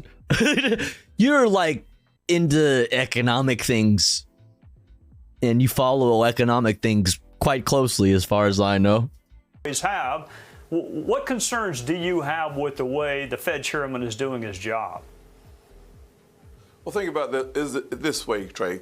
Literally 12 months ago, if you bought a house for, let's say, $300,000, it was X number of dollars. This year, it's twice as high because interest rates have climbed so fast, so high, that it's literally nearly double the price of a mortgage. For the same amount of house, you pay twice as much. You think about the fact that President Biden and his failure in leadership has led us to 13.5% inflation, 40% increase in gas prices, 20% in electricity, 20% in food prices. Single parents like the one that raised me are struggling. Can you imagine the inability to enter into the mortgage market because the price has literally doubled in 12 months? Completely avoidable if the Democrats... Who can afford to get into...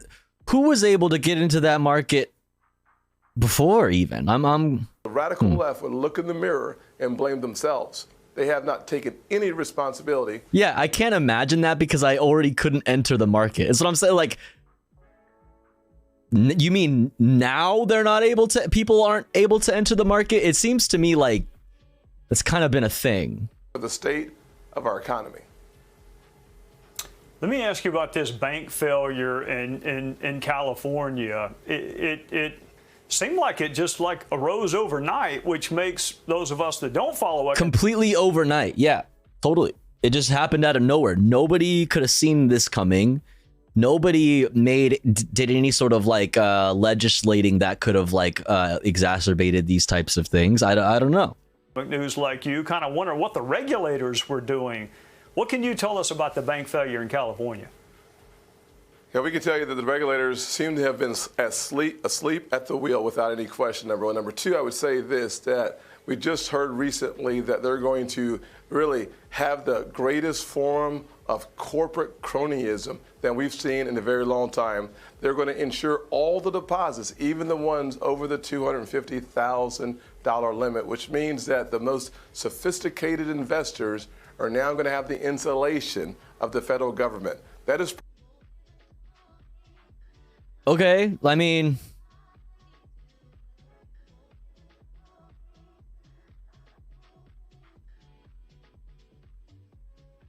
So, what are your thoughts on, like... Let me let him cook. Let me let him cook. It sends a very negative statement to the marketplace, and it is something that we're going to have to wrestle with over the next couple days as we delve into what actually happened. What we do know is it goes right back to where we started this conversation on the economy. The high inflation led to high interest rates. High interest rates meant that more deposits departed out of that bank quicker than they thought. So you're telling me that the regulators were asleep at the wheel and allowed this to happen. Meanwhile, the Republican Party is all about deregulation.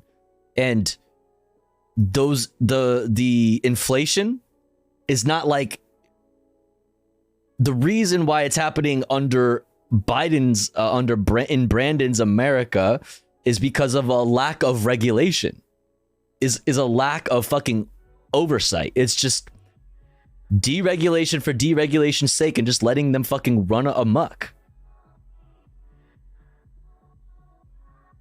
So it's like you're like vaguely pointing towards the main issue being regulators being asleep at the wheel. Meanwhile, deregulation is to blame, and price gouging by corporations because of deregulation and whatever is to blame for inflation, which is to blame for high interest rates, which is to blame for Silicon Valley Bank going under. But also, like, Kevin McCarthy has 2 people on his staff that were lobbyists that helped make this the situation. I'm just like, it's all just a fucking mess. Everybody's just like pointing in all different directions. Bad economics from him again. Higher deposit rate would encourage more saving. He's all talk. Tim Scott voted to deregulate in 2018. Voted yeah on the bill that was discussed earlier. You have no idea what you're talking about. East Palestinian residents got poisoned, but there's an instant response to a bank failure. Are you okay, bud? You okay? You want to talk about it? Are you angry at me? I hope you're not angry at me. It's my job. Well, you know what you should do? What if you started a stream and you started talking about it because you know so much about what you're talking about? What if you started your own stream so that you could talk about it? Why don't you do that? Yeah, it's like as if we've never covered East Palestine here. I have never. Maybe don't say bullshit. What are you doing here? Don't you want to have fun? Wouldn't you rather have fun? Enjoy your day or your night or whatever it is for you, and maybe go someplace where like you don't feel like the streamer is talking about bullshit. Here's what's cool about that is you don't have to be here. You had to follow and wait 15 minutes to fucking talk. So why the fuck are you here? You ended up here on a raid. So the last raid was 39 minutes ago. Why the fuck are you still here? Why are you here?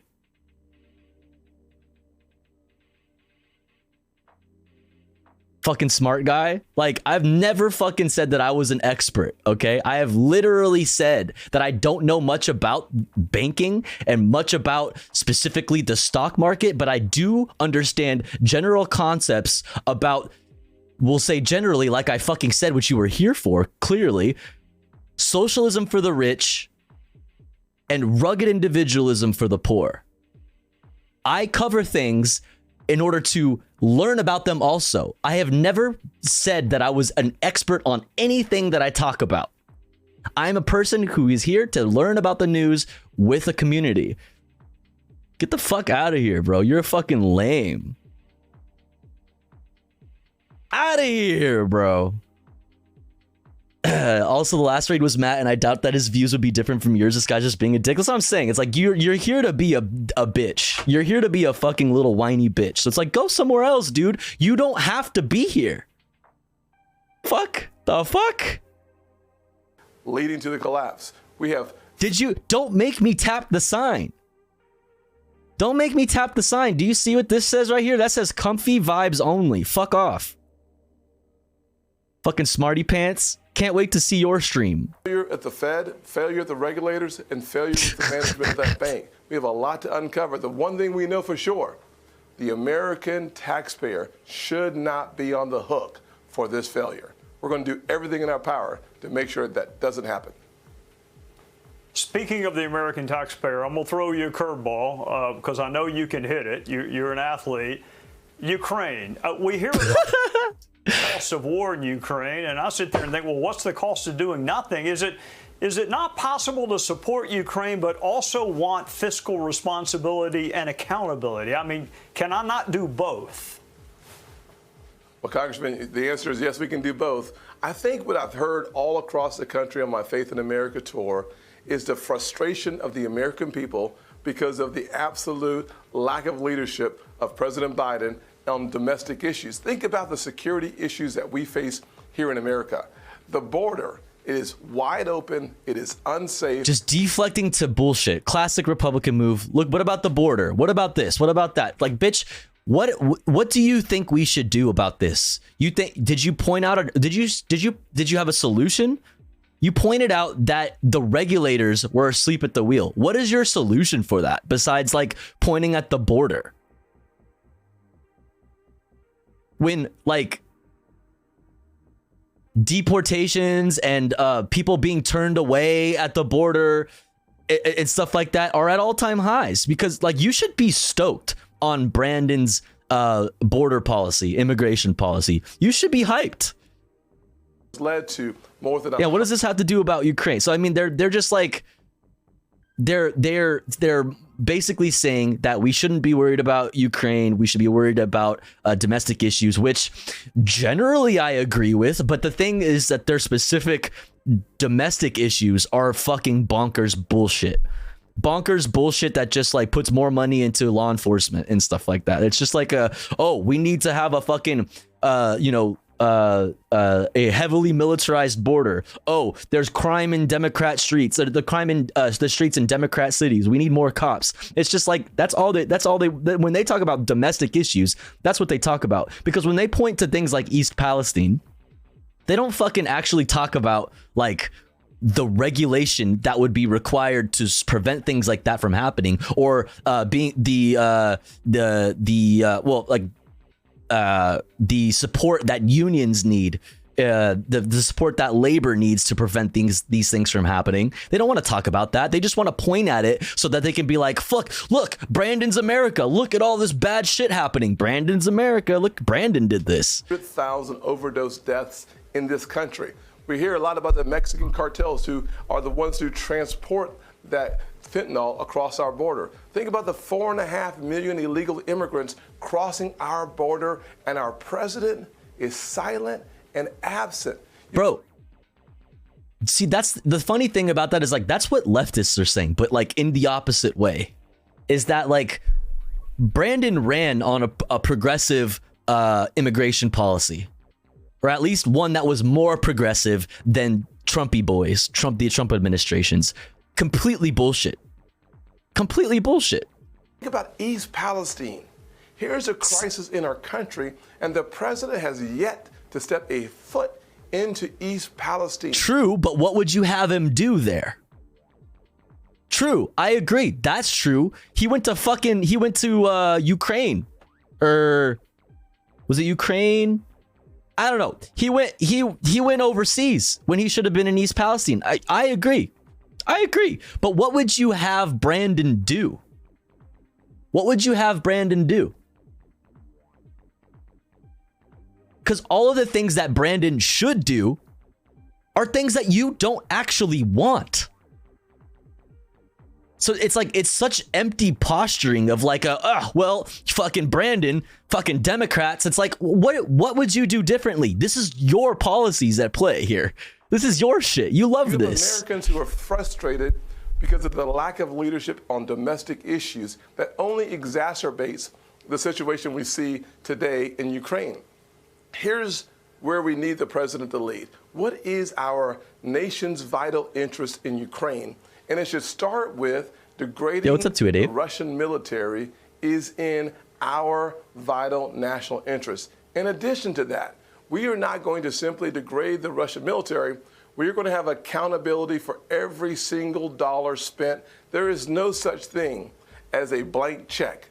We are going to make sure that there's accountability. And the last point I'd make on the Ukraine front is that China has chosen a side. They are partnering with Putin, which means it's enmity with us. China is a risk that can. So like, listen to what, like, this is all so vague. It's like, well, y'all are worried about Ukraine, right? But like, China is partnering up with Putin. It's like, but Putin's doing Ukraine.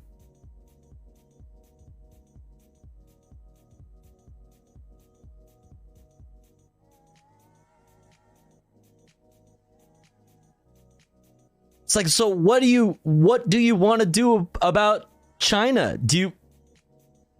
It's so confusing. It's just like, it's just they put a bunch of words together and they just say a bunch of bullshit.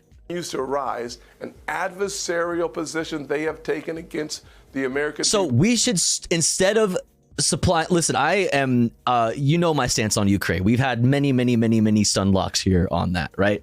Many stun locks here on that. I don't want to make our liberal friends in the community angry, so I won't go into that specifically. But it's like, what do you suggest? Instead of sending billions of dollars to Ukraine, what you're saying is we should just go to war with China? Like, instead of sending billions of dollars to Ukraine for defense and whatever, supporting the war in Ukraine, we should just go to war with China ourselves. We could be using all that money that we're spending on Ukraine on fucking just bombing the fuck out of China. Like, what the fuck are we talking? What are you saying? We should hear what they're telling us, believe them, and act accordingly. Senator Tim Scott from the great state of South Carolina. I know you went to Iowa recently. I'll ask you about it next time I see you, unless you want to post some pictures on social media. We'll wait until next time for that. Thank you for joining us on a Sunday night. Hey, Sean Han. What a weird... What are you talking... What? What a weird interaction. I didn't enjoy that. I didn't enjoy that at all. What the fuck? Hey, Kai Pewter, what's up? Thank you for the raid. Here, let me shoot you. Yo, chat, everybody go follow Kai Pewter. Thanks for the raid. Welcome in. How was your stream? I hope it was good. Hope it was good. What's up, Thotiana? Bust down, Thotiana. Everybody go follow Kai Pewter. I'm actually going to do it myself right now because I don't believe that I do follow. This is taking forever. There we go. So, folks, this is Cerberus. Oh, go. Boom. Little follow action. Everybody go follow. Hope y'all are well. Raiders, hit the link so I get credit for your eyeballs so that I can have your eyeballs. Also, everybody go follow Kai Pewter. Did I spell it right? Let's go. Overwatch. Word. Well, you see, Tofu Ghost, the war with China will solve the immigrant problem and East Palestine. As far as, as far as how, we'll cross that bridge when we get there. Yeah, the thing is, we need to get boots on the ground in China first before we can actually discuss how this is going to fix any of the problems. Y'all keep talking about sending money to Ukraine, but what we need to be doing is just sending fucking bombs to China.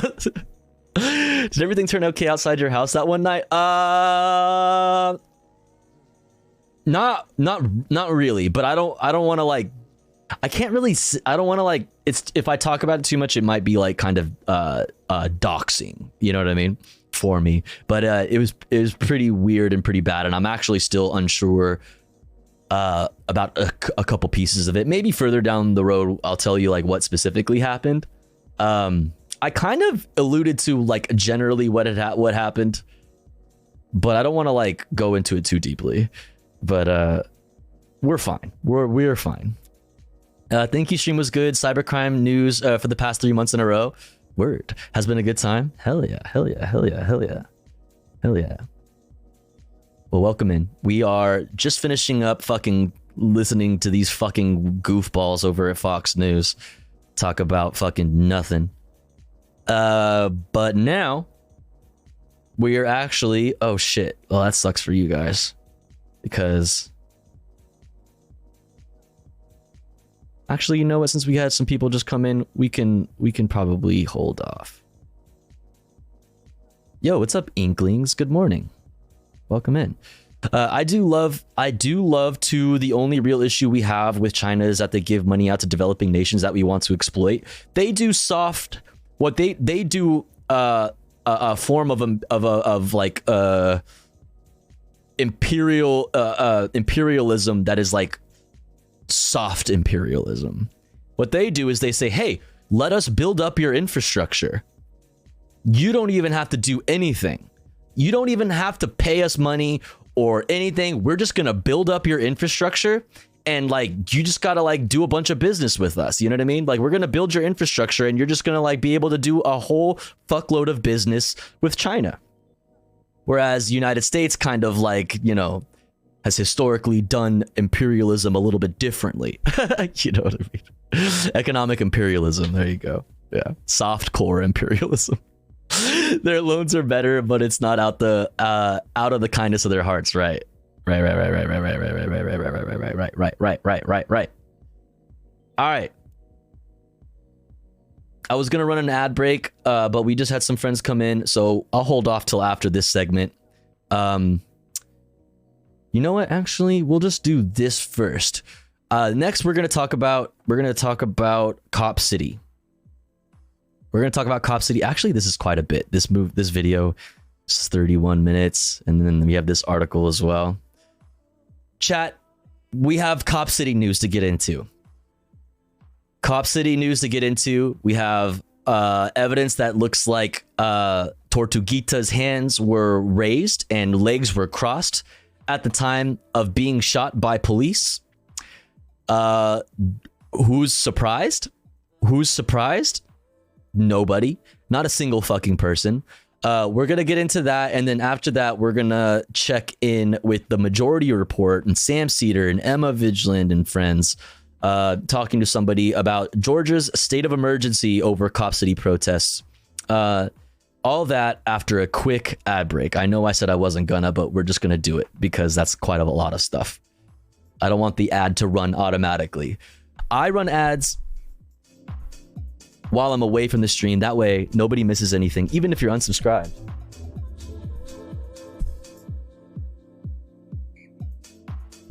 But if you would like to support the stream and also get access to cool Tofu Ghost emotes, all you gotta do is subscribe for $5 or for free with a Twitch Prime by connecting your Amazon Prime account to your Twitch account. Or maybe you are already subscribed and you would like to help out one of our friends in the chat, one of our comrades in the community with an ad-free viewing experience and access to cool-ass Tofu Ghost emotes. Maybe consider gifting a sub to one of our friends. We're currently at 1 out of 20 for our daily subscriber goal. Every little bit helps. I do this full time, so it means a lot. I will be back in 3 minutes. BRB, BRB, BRB, BRB, BRB.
Okay, we're back. We're back. Boom, boom.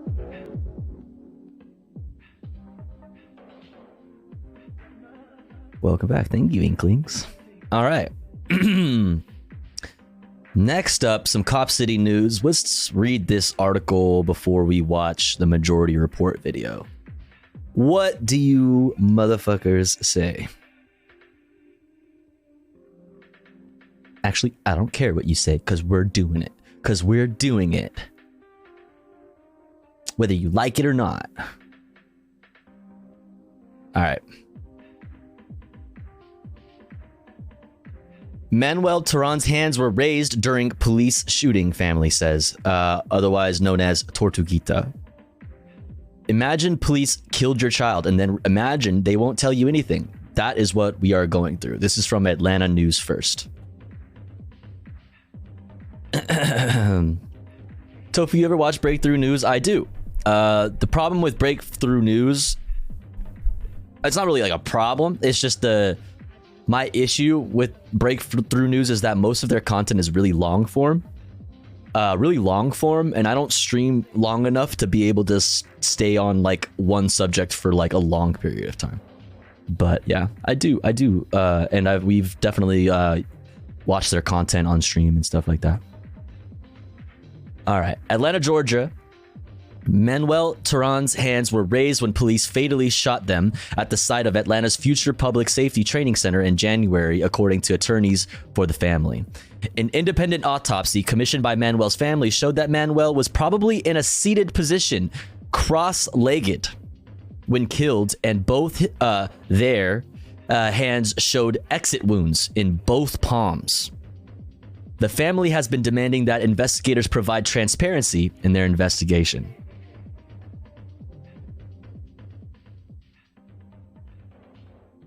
Family attorney Jeff Filipovitz said the GBI has selectively released information, framing its narrative while actively preventing Manuel's family from obtaining any information. The GBI will not even tell us what type of evidence it has. Now it says the city of Atlanta cannot release the public records sought by Manuel's family. Imagine the police killed your child, and then imagine they won't tell you anything. That is what we are going through, says Manuel's mother, Belkis Terran, in the release. The family planned to have a press conference to discuss the details of the results in the private autopsy, as well as the lawsuit filed against the city of Atlanta. So more to come on this, but police lie. Police lie. Police lie. There was multiple agencies involved in the Cop City situation. A perfect situation to create ambiguity and confusion around like reports and where information is and evidence and things like this. The only thing that we have as far as evidence is a firearm that cops say, that's it. Cops say match the bullets that entered that wounded a police officer. So keep that in mind. And now let's move on with that in mind to the majority report on Cop City. Joining me now, Matthew Johnson. He is the interim director of Beloved Community Ministries down in the Atlanta area. Matthew, welcome to the program. Thank you for having me, Sam. Why don't we start just with, for folks who are just, I think, hearing about Cop City, explain to us what Cop City is. This has been something that has basically been in the works for about 2.5 years, if I'm not mistaken, maybe more than that. But give us a sense of what Cop City hopes to be, I guess. Right. This was passed through in a middle of the night deal that even our city council did not know about in the early spring of 2021. Only because of the work of activists was this brought to the fore. This was done by Mayor Keisha Lance Bottoms, while our current mayor, Andre Dickens, was still on the city council. That it was approved to use this land that had been a part of the city's master plan for parks in 2017 to instead be used as what would be the largest militarized police training facility in the country. The two largest police departments in the United States are the LAPD and the NYPD. This will be 3 times the size of the LAPD's training facility. It will be 4 times the size of NYPD's training facility. Meanwhile, Atlanta has about it's setting the stage for more and more facilities of this type and more infrastructure for law enforcement to pop up all across the country. The largest police force in the country. Atlanta is already the most surveilled city in the United States since Operation Shield was implemented in 2017, which was also done by the Atlanta Police Foundation. This Operation Shield be separated from the fact that Atlanta is the largest or the most black large metropolitan area in the Jaina, what's up? Thanks for the raid. Hello. How's it going? What's up, Levelhead? What's up, Kasara? Hi. So many raids. What's up? I hope you had a good stream. What were y'all doing? What's good? Hello. Hi. Good to see ya. What's up, Orc Bond? Raiders, hit the link. You know the deal. And people that were already in here, please do yourself a favor and go follow Jaina Splinters. They're very pog. They do art. They do reacts. They do gaming. Lefty. Go pog. Go follow their pog. Also, Levelhead. What's up, Levelhead? How are you? Shouts out Levelhead as well. Everybody also go follow Levelhead. An actual journalist. An actual real-life journalist. Unlike me. A streamer. Tofu Ghost. Levelhead is a streamer and an actual journalist who does real news stuff. So go follow there too. Yeah, go pog. States, where we also hold the record for the largest racial income disparity. For every $1 of the median household income for Black families, it is $3 for the white median household income. Despite the fact that Atlanta is touted as some type of Black Mecca, African Americans have a 5% chance of making it outside of poverty. Was painting up some 10 out of 10 stacked. 10 out of 10 stacked Dwarven Berserkers for Mr. Neff. Oh, for Will Neff? For the William Neff? That's cool. Very cool. In the Atlanta area. Journalist, no thanks. I'm not going to follow fake news. True. Political class and the Black upper class that has continually sold out the interests of the Black working class for their own benefit. And also, the thing to note is that Atlanta holds Georgia holds what I think the ranking of 6 for Fortune 500 companies, and you have many more moving in. Which is a huge reason why this project has to go forward. there is a lot of capital that has been and is being invested in Cop City. The large corporations in Atlanta have a lot of invested interest in expanding the police state in Atlanta.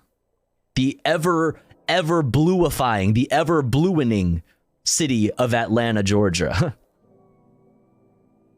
Like there are Delta Airlines, fucking and bunch of banks, which we've been talking about a lot of banks today, have a very, very big interest in making sure the police are able to do all the kinds of crazy shit that they fucking want to do. Okay.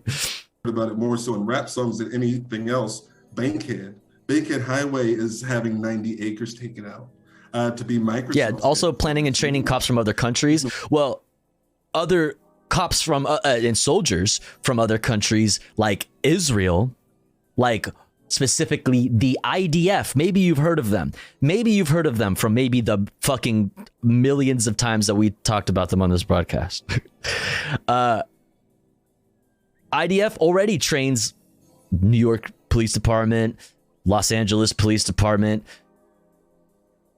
Better believe that this is going to be a great place for them to come and show American police how to manage large crowds in a city, in an urban environment with these fake mock cities that they're building. Instead of housing people, of course, they're building whole ass fake cities so that they can practice on how to fucking be really good at putting down any sort of like a dissent.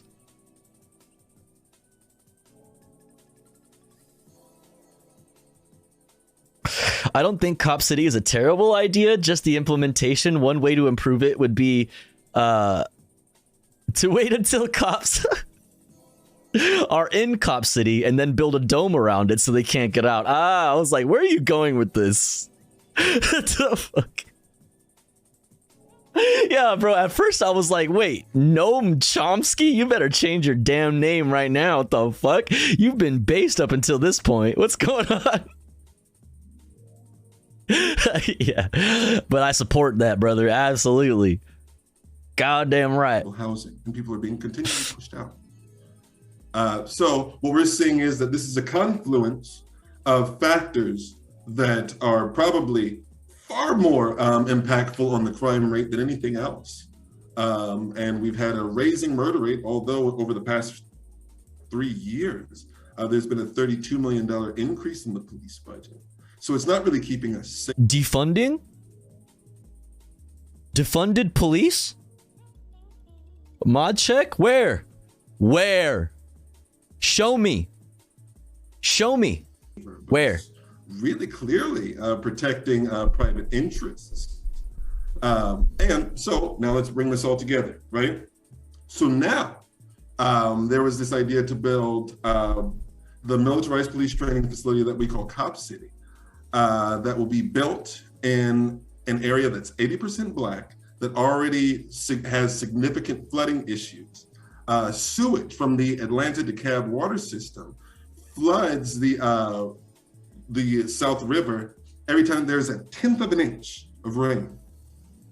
And the Clean Water Act has an exemption where they don't have any timeline they're held to clean this water supply. In South DeKalb, where it's 80%. However, North DeKalb, they're held to actual standards of when they have to clean the water. This is already being litigated. Meanwhile, we're about to have more development, more areas paved, so more flooding in a place that's already had a significantly poisoned water area, in a place that was the site of the Atlanta prison farm that used to be a plantation, right, before Native Americans were forcibly pushed off of the land. Right. So what we have is an exploitation of land at the expense of Black people that will further police violence. So it's a confluence of whether you're looking at environmental racism, police brutality. I mean, it's just like a fuck fest of hoggery. Oh my fucking God. Looking at, the racial wealth inequality, it's all happening right here.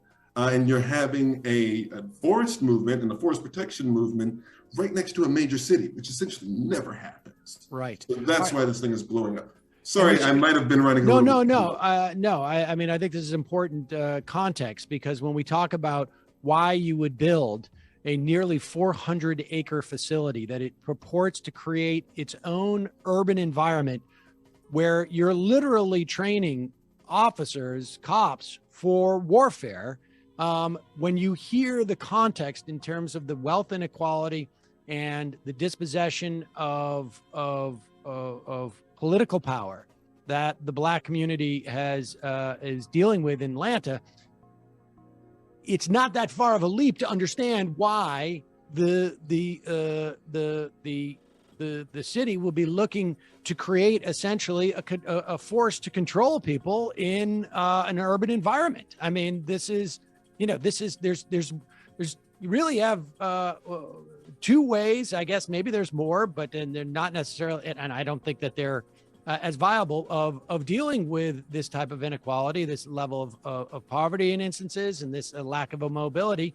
One is to address those issues directly. The other is to make sure that you've created some type of mechanism to control people who have to deal with that inequality. And it seems they've gone for the latter. And all right, so let's talk about, we are recording on Friday. The governor of Georgia has just declared a state of emergency to bring in 1,000 National Guardsmen, presumably to do what ultimately they're going to be training a bunch of police to do, which is to control people in the community and prevent them from having any type of say in this. Like you said, 17 hours of debate, and suddenly 400 acres that were designated for a more community-oriented purposes turn into a police training facility. And this is also coming in the wake of the police killing of someone who went by the name of Tortuguita. Can you give us, well, before we get there, Fucking Sam, tell us what the community's been doing. I know that the beloved of community ministries have been involved in this. Come on, bro. Movement builders have been involved in this. That there's been a coalition to form Stop Cop City, and in conjunction with Defend Atlanta Force. Yo, what's up, Riot Vision? Tell us about the resistance that has grown up over the past almost 2 years now to this plan. Well, yes. One thing that I always like to distinguish about, for instance, Stop Cop City or Defend the Atlanta Forest, it's often thought of as an organization in the media. And I think that's very important for us to disambiguate, because it's more so a political stance or a movement, right? So it would be akin to saying that somebody is a member of pro-choice, right? Right. It's okay. more so like it's like, we're all a part of this effort to stop Cop City and defend the Atlanta Forest. And that's important because the way in which the police and federal agents and also the GBI have been moving has been threatening anybody that's associated with the movement as a part of a domestic terrorist network. Right. Right. So it's very. We also saw a set of,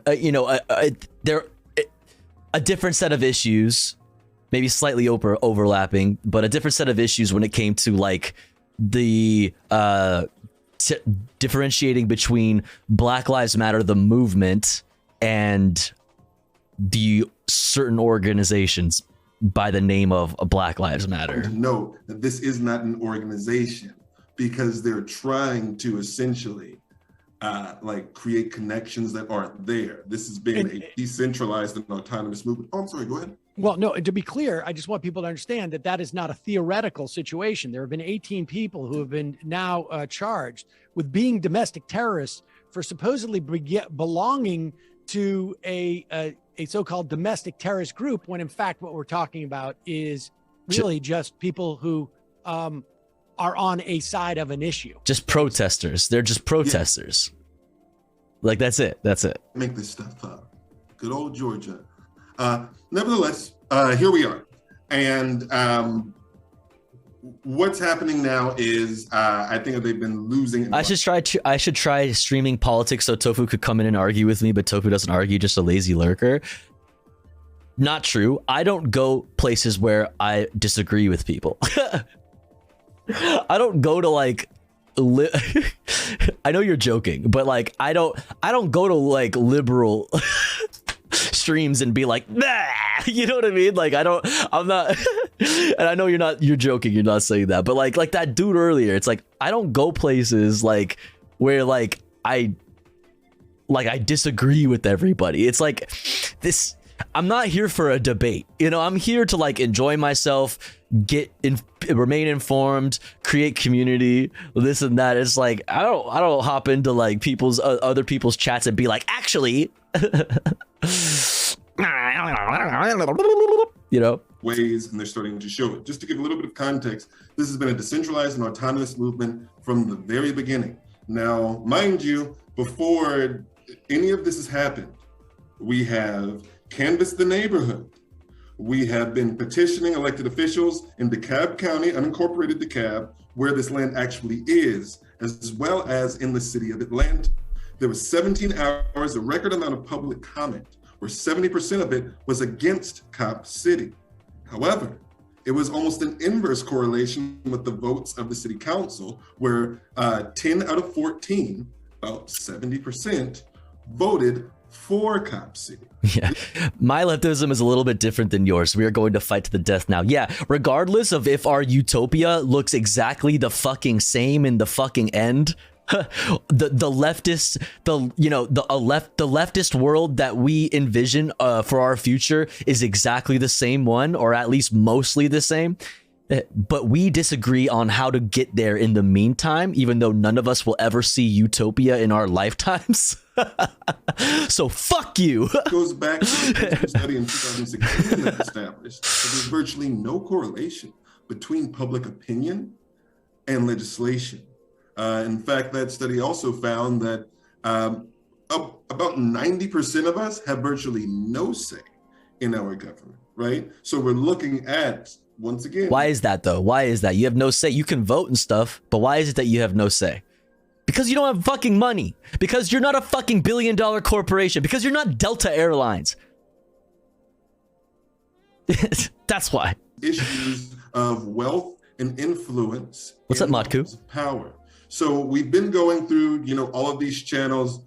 People have been doing tons of protests, marches, everything like that. And then perhaps there's been a little bit of trickery, right? Tofu was put on blast by Hasanabi before. Hasanabi has never put me on blast, but I've put Hasanabi on blast twice.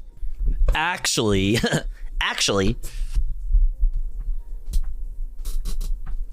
both times that Hasanabi read my chat,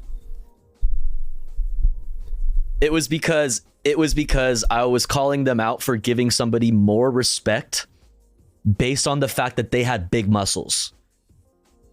Hassan's respect for somebody goes up immediately the moment that they see that they work out. So like, no matter who they are, what their views are, but if they work out, he instantly has like 20% more respect for them, no matter what it is. He's that much more charitable to them. And I've called him out twice on it, and he pulled me up and said, "This is true." This is true. Had some instances of perhaps yeah, that's a flaw in his character. Equipment being vandalized or things like that. And like, let's be frank, if we're looking at this empirically, these uses of force, yeah, Jim Bro solidarity that have slowed this project down, and people sitting in trees. Now, just to note, on December 15th, people were pepper sprayed, shot with rubber bullets, and forcibly taken out of trees to then be charged with domestic terrorism. Yeah, right? Did you know that climbing trees was terrorism, chat? Okay, this fucking mic arm is going to be the end of me, just generally. All right, that's fine. There we go. And to be quite frank with you, I believe that people being forcibly yanked out of trees, being charged with domestic terrorism, just for holding a certain issue, or people that were being yanked out of a parking lot and then charged with domestic terrorism is much more in line with the definition of terrorism by threatening people for taking a political stance than the people that are actually sitting in the trees minding their own business, right? So we're just seeing the asymmetry of who's allowed to make these calls. And so we're just seeing immense abuses of power. This is about to be you. That, I mean, let's be clear. Let me be clear. This is me. I got very drunk. That's for cool. Very, very drunk. That to the cool. point where, no, you didn't mic stand. Please. Oh my God, do we have the same? It's this one. This is the same one. It's what? It's the same kind. It's the one with the fucking. Oh my God. Yes, it's this. I'm over it. I'm over it. It's the same one. By hand, and we're executing. This piece of shit.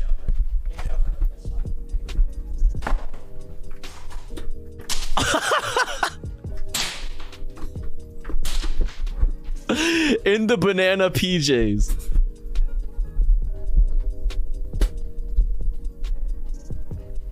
All right, I feel better now. This thing fucking sucks, dude. I mean, I can't complain because it was free, but like, bro, this thing sucks.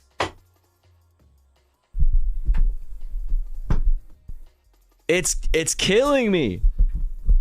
His hair was glorious. Oh my fucking God, bro. It's literally the exact same one. I just look. Do you see this? Oh my fucking God, bro. It's a piece of shit. It's a fucking piece of shit. That is literally about to be me. They are showing you right now what they plan on doing with this facility, right? They're using overwhelming force to attack people, and there's not really one precedent of a police officer being hurt throughout this entire ordeal up until these very questionable circumstances around Tortuguita's death. God bless them. And then also, like, we have to keep in mind that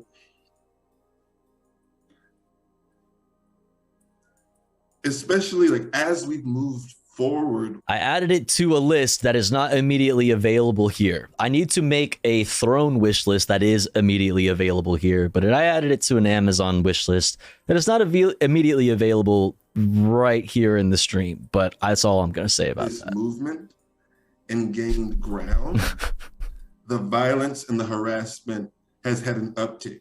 Right. And then also with that, they've essentially indiscriminately applied these charges to everybody. So what we have is significant abuses of force and indiscriminate charges, right, against people for virtually having some association with a political position. This is what happens in fascism. Hello. So like for us to like have this like some notion that somehow they're going to completely flip the script and then use this facility to make police nicer. I mean, it's such a farce, but these are the things that even liberal politicians will try to convince themselves of, and it's never true. You know, it's what is fascinating about what we're watching. Well, there's many things, and I do want to get to Tortuguita's killing. Come on, can we correct him? Can somebody correct Sam for the love of fucking God? You know, conveniently was not on body cam, although there were cams there. This dynamic of peaceful protests that are taking place, really no threat to any living human being, anyways. And the force that is being brought out, and it is sort of there is an irony that this force is being used to essentially develop a facility to train forces like this and presumably do the similar thing. I'm telling you exactly what they're doing. And the classification of domestic terrorists who are engaged in this. You got the compass arm? I remember, and if I'm not mistaken, it was in Georgia that in the mid-aughts, there were vegans who were protesting a honey baked ham facility, and they were labeled by the Department of Homeland Security as domestic terrorists. I mean, okay, that's bullshit. Obviously, this is when it comes to vegan activism, like animal rights activism, that they've like kind of set the precedent for like being labeled by the government and in law enforcement as like domestic terrorists and stuff like that. But that aside, why the fuck were they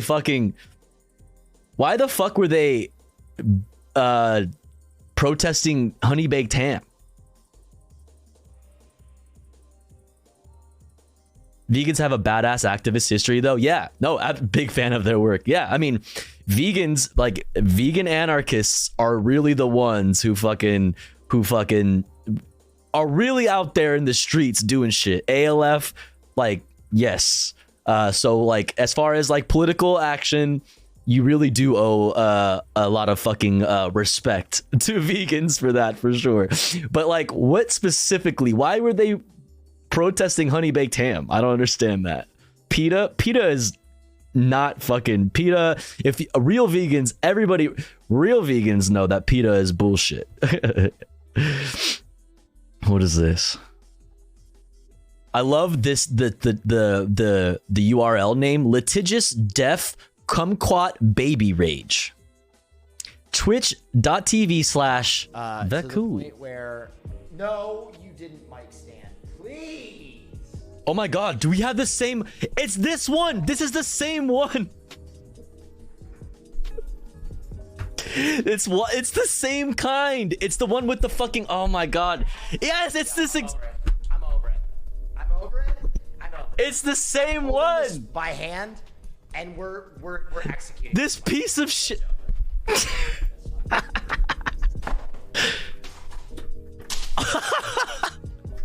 I honestly thought you were gonna take it out and break it, bro. I wish I could. Kasara, I would. I really wish I could. It would have been perfect content. Problem is, I wouldn't have a fucking mic stand then. I'm not gonna hold this mic. I'm not gonna sit here and hold this shit for fucking like 4 more hours. Like, no, I'm not doing that. I'm not doing that. No shot. Like, what? But that's so funny though. The fact that he's in his PJs just makes this so much better. That's so funny. It's as if we're watching, like, these things that were, gamed out for vegans. And particularly, the fact is almost 20 years ago, the idea of vegans was there were vegetarians, but there was no groundswell. It was not a mainstream thing to be a vegan necessarily at that time. And the idea that was almost like a dry run, and we're going to take that playbook and we're going to impose it on people who are literally just camping in the woods.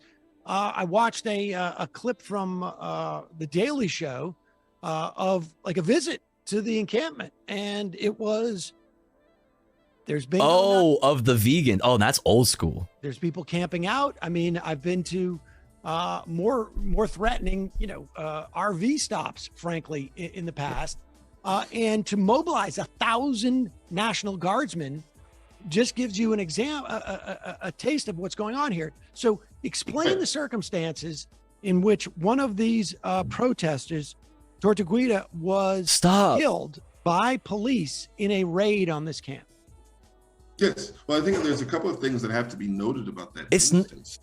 For the love of God, Samuel, it's Tortuguita. Like, first, we have the issue of the inconsistency within perhaps 2 hours of the murder. One, we don't even know if Tortuguita could have been saved. There was never a chance, there was never a shot. Meanwhile, the entire highway was shut down to get this Georgia State trooper to the hospital. So we already have a lack of clarity there. Initially, it was said that folks were ambushed by this person and then they shot. Within 2 hours, the narrative changed to this person being approached in a tent. They were in a tent, and now with that autopsy that the parents of Tortuguita got, the autopsy, the independent autopsy that they got, suggests that they had their hands raised and their legs crossed in a fucking tent. I don't know how you ambush someone while you're in a tent. Right. It doesn't add up. Then, in the initial items that were collected at the crime scene, there was no gun. Then they found a gun. Backtrack, maybe produce a registration that then comes up with the gun. Now, let's also keep something in mind. We do have precedent of the police pointing firearms at protesters and even using rubber bullets. So there are significant, threats to folks' lives that have already been out there, and pointed weapons and weapons that were fired. But the officers in full combat gear and suppressed AR-15s felt threatened while sneaking into a camp of protesters. It was spooky. The trees are spooky. The forest is pretty spooky.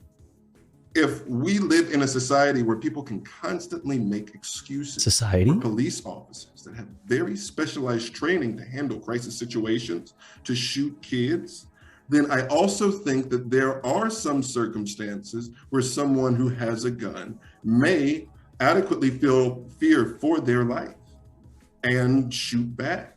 These are the things that hit people viscerally and sound very strange, but let's be very clear that somebody can feel in fear of their life and be wrongfully targeted by police and perhaps shoot a shot. I don't think that I'm not going to get into the game where we just immediately dismiss somebody as bad because they defended themselves, when the legitimate moral authority is certainly not in the hands of the police in so many of these circumstances where there are always shifting narratives. So the evidence around Tortuguita's murder is already very dicey. And I'm also not going to condemn them if they defended themselves. And explain to me what has come out. That's based. That's based as fuck. Footage, because there's supposedly some. This fucking sucks. That existed, but not with the people, not with the cops who approached the tent. Well, yeah, it's all quite dicey, right? You had several different people from different departments and entities that were in the woods that day, besides Georgia State Patrol. Georgia State Patrol has been under significant scrutiny for years because of their unwillingness to wear body cameras. And there have already been instances where they have shot people out of frame with no context and there's no explanation. And how many times have you seen body cam footage where they stop themselves from continuing on talking about what they are about to talk about or doing what they're doing on camera, and they say, hey. You know what I mean? How many pieces of fucking body cam footage have we seen that happen? Or how many times have we just seen body cam footage where they just didn't even give a fuck? They didn't even do the little signal to each other. Hey, are you live? They'll just do it.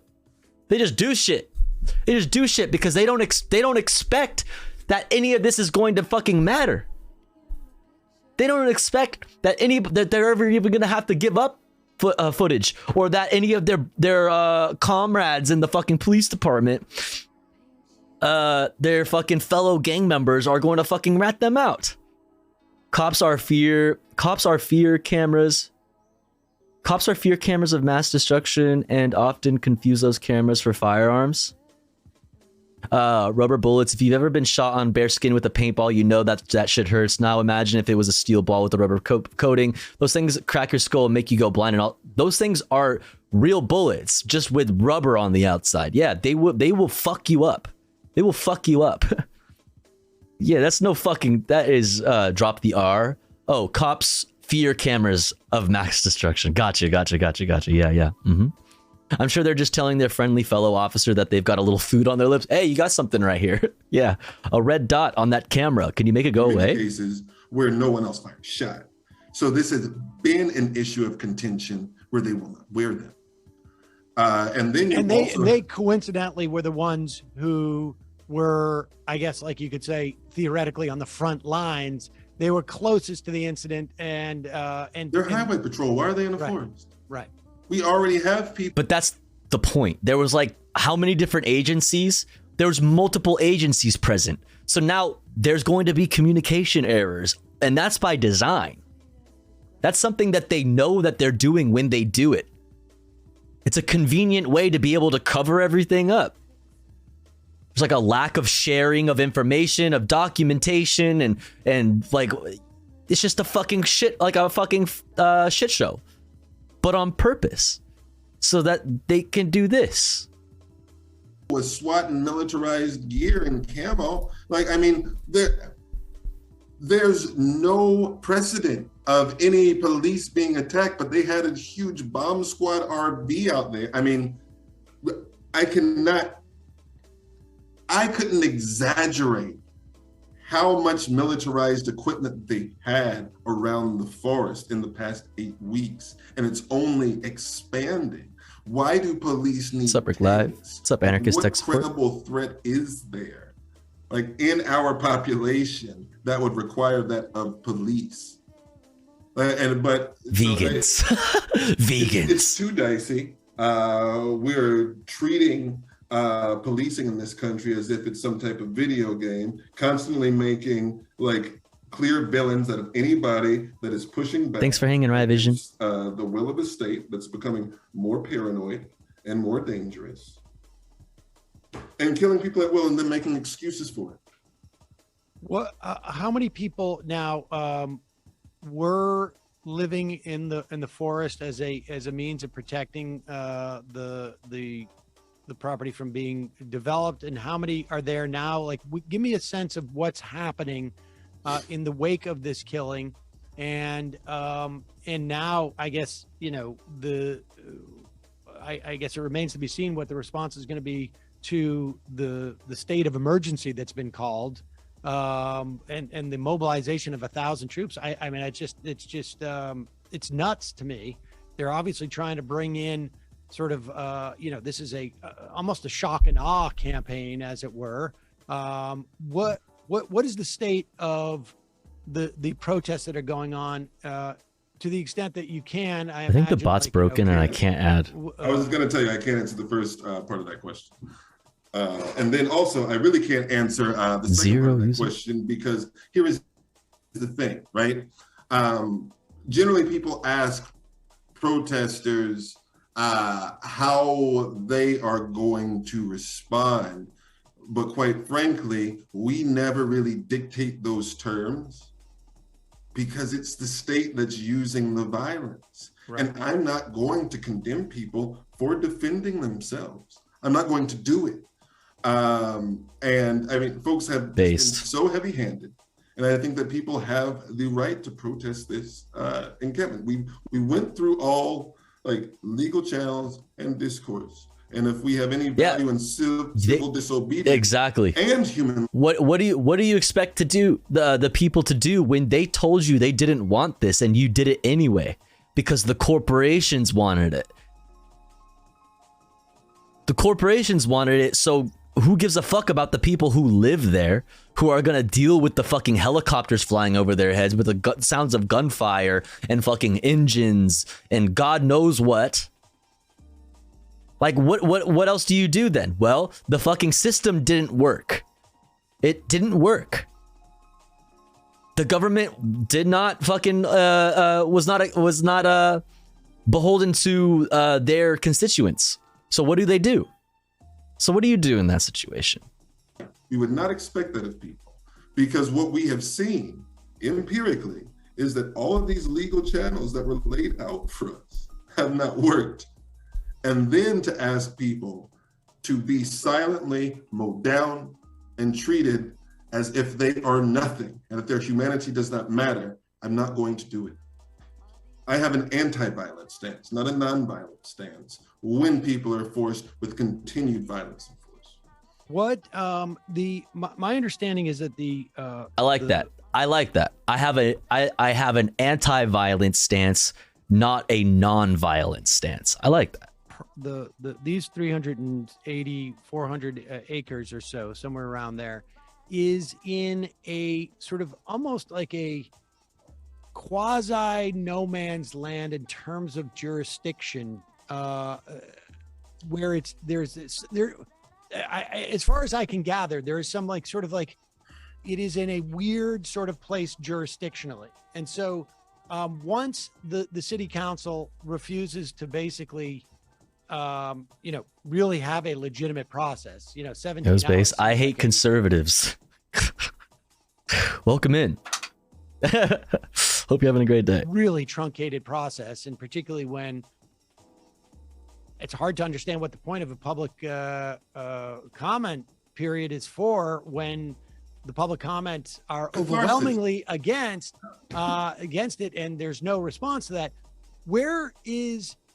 Are there other avenues in which, on a political sense, for people who aren't there directly engaged in the protest, are there other avenues in which there can be a political address to this? Hey, and Midnight Dime, thank you so much for gifting to I Hate Conservatives, Pog.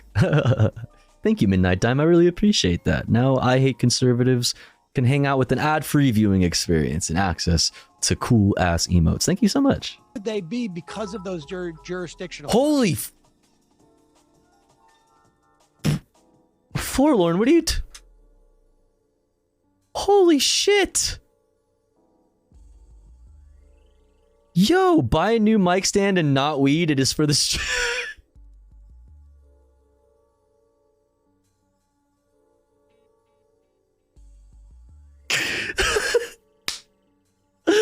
And not weed. It is for the stream. Please fix your gear. Don't pull it off. Do it. Listen to Jaina Splinters, Tofu Mon, Digighost, Rinse Your Rice.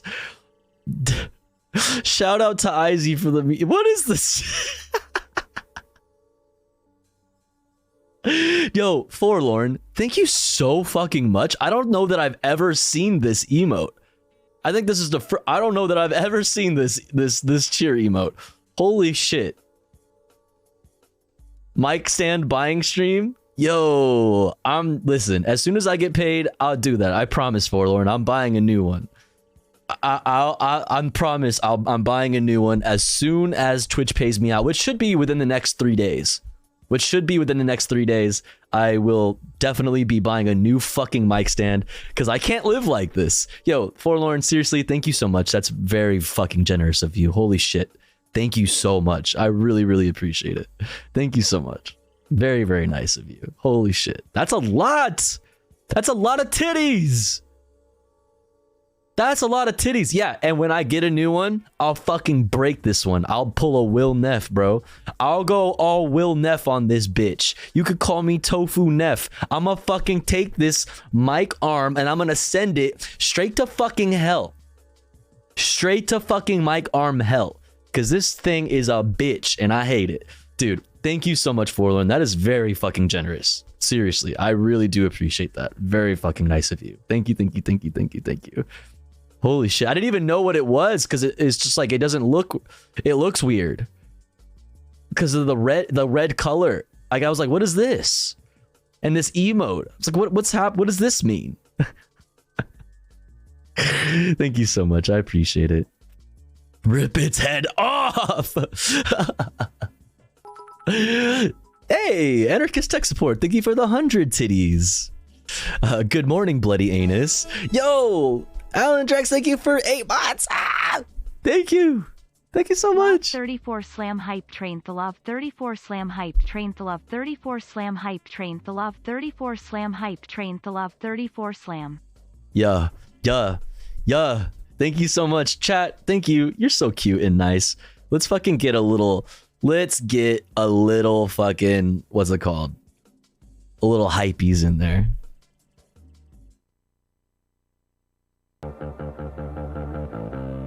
Hell yeah. Spam them if you got them, chat. Well, everybody has them, so spam them.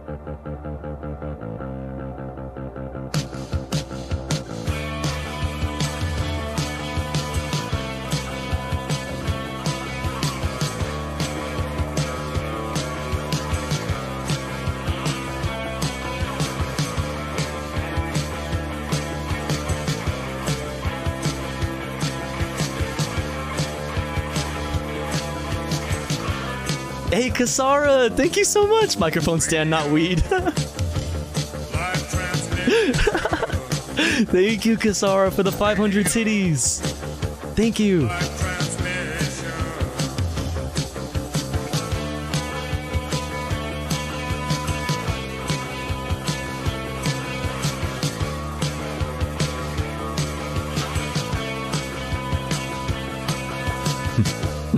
Thank you so much. Thank you, Kasara, for 500 titties. Alan Jax for 8 months. Oh my god. God damn it. God damn it. Stay in my face. Stay in my face. Don't go anywhere else. What the fuck? Yo, thank you so much for 8 months. I really appreciate it. Thank you, thank you. And Anarchist Tech Support for their 100 biddies. And Forlorn for the 10,000 fucking biddies. Holy shit. I've never even seen that. Yo, Forlorn. Forlorn, you don't gotta do all that. Thank you so much for gifting to William Neff. Very pog. Let's keep it moving. Let's do another one then. Let's do it. Let's have a good time. Let's go. Let's go.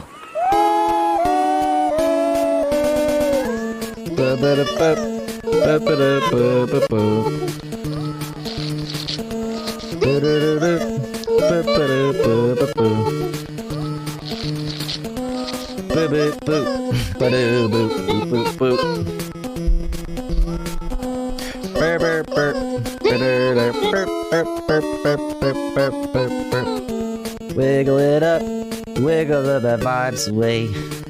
Yeah, yeah, yeah, yeah. Wiggle it up, wiggle this thing the fuck away, dude. Wiggle this fucking, this mic arm to fucking hell. Fuck this thing. Holy shit, dude. Holy shit. Thanks so much, chat. I really appreciate you. You're all so nice and so cute and so sweet and wholesome. I appreciate it. Thank you, thank you. Thank you for all the support. You're all really nice and cute. If you know, if we get any more like little subbies or biddies or whatever, we'll keep the hype train going. But for now, let's get back to the video. I thank you so much, chat. I really appreciate it. You're so sweet. Thank you, thank you. Thank you, Forlorn, for gifting to Will Neff, Kasara, Alan Drax, Anarchist Tech Support. Thank you so much. The Atlanta is technically an unincorporated DeKalb, but it's owned by the city of Atlanta.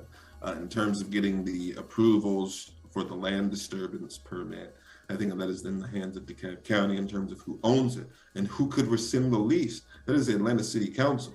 So both of these entities should be held accountable. Meanwhile, it's already in court because you also have a part where we should not let this individual, Ryan Millsap, off the hook, because essentially he mowed down tons of land that he owned, that he said that he did assessments on in order to— Nice bit of fun to break up this long video. I agree. This video is pretty fucking long, especially since we pause all the fucking time. So I appreciate it. Thank you, Forlorn. Did y'all cover the new John Oliver? No, I didn't even know there was a new John Oliver. I'm down to watch it tonight, though. What's up, Reading Rap? He destroyed the land, realized that it was quasi-swampland and he couldn't build on it effectively. And then the city moved to swap that 40 acres with him to remove the public park that's, I'm gonna be right back, chat. To the Atlanta prison farm, right? And this is where there have been a lot of raids and attacks on individuals. And then they've been called, or they've had false charges placed against them. So you have like lots of weird land issues and the different municipal, state, county entities being in bed with corporate interests. So there's tons of weird that's happening here, where it doesn't seem like the will of people is being represented at all. And there are multiple entities that should be held accountable for that. And while we're on the subject of land, let's not forget that this land is tied to the South River that already has significant issues with flooding. Now you're going to pave upwards of hundreds of acres of this land where you're already seeing flooding in this Black neighborhood that already has at least 66% of the pollution of all of the South River in this very condensed area where Black people live, and then nobody's doing anything about it. You already have a landfill. The Atlanta prison farm was initially shut down. Awesome, Abby. Prisoners died because oh shit, Forlorn. Thank you so much for gifting to Hasanabi. I hope Hasanabi enjoys the ad-free viewing experience and the access to cool tofu ghost emotes. Thank you so much, Forlorn. That's very sweet of you. Thank you. I appreciate it. Hassan's definitely gonna notice this one. Of all the gift subs that Hassan probably receives like constantly every day, he's definitely going to notice this one. Thank you, Forlorn. Thank you so much. Water. Now you're going to have lead runoff from a shooting range. Like, how bad is this going to be? And then meanwhile, the EPA... Yeah, once he notices that he has a bunch of cute little tofu emotes. Wait a second, what are these little tofus? Wow, so based. Exemption for this area where 400,000 residents Thank you, Forlorn. that are about 80% Black live. And this is affecting their water supply. And then what we have is officials thank you, Pseudo Fraxinus. Welcome in. Symbolic stances against something Fraxinus, like Jackson, Mississippi, or Flint, Michigan, when we see it happening right now.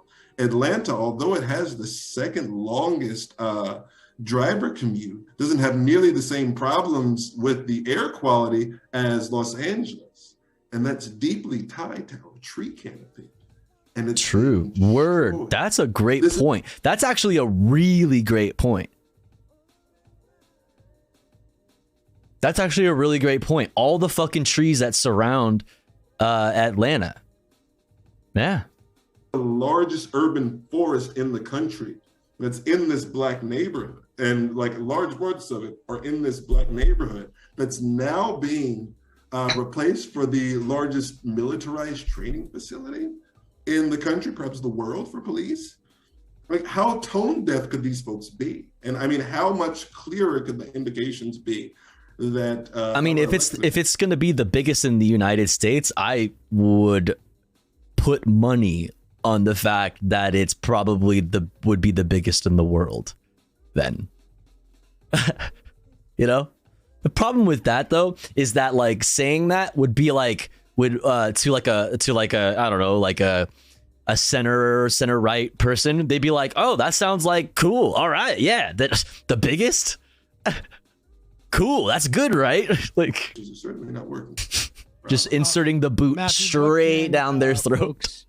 Outside. Yeah, NYPD punching the fucking air right now, dude. Support, you know, the protests and the organizations that are working against this.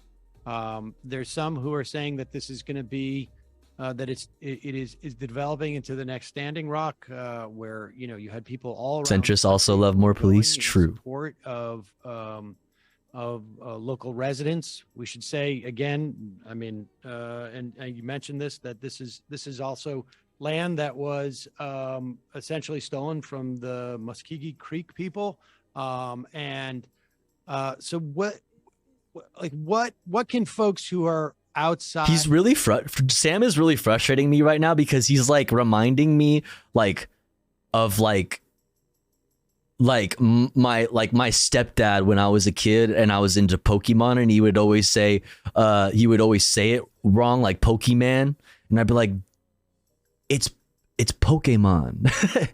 Stop. Who are watching around the country, what can they do to support it's like, bro, your organization and folks who are fighting against Cop City?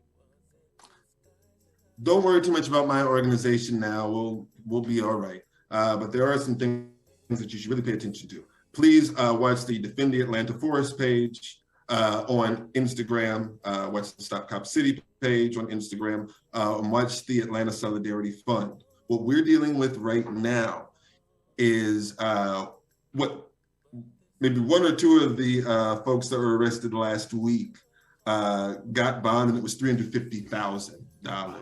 And it's because, I mean, this is unconstitutional. They're trying to keep people out. They're trying to keep people. They're trying to squeeze it because we've been, you know, supporting folks down here through the Solidarity Fund to make sure that people that are fighting to preserve a livable world don't have too much financial strain on them, and they're essentially trying to bleed the fund. So please donate if you have the means. If you have influence, use it. This isn't one of those times where folks can sit on the sidelines and watch how things can play out. If you know anybody that has influence, pressure them, make the calls, and we need folks to show up. We really do. Let's dispel this outside agitator thing that, will always come up and the label of domestic terrorists. These are the same things that were said about Martin Luther King when he was in Chicago and he had his fancy PhD and moved to Alabama. These are the same things that were said about the freedom riders when they came to Mississippi. What's up, Wilra? This is the same thing that al-Assad said in Syria, right, in 2011, to justify massive killings of people. So don't be scared. We need all the help that we can get.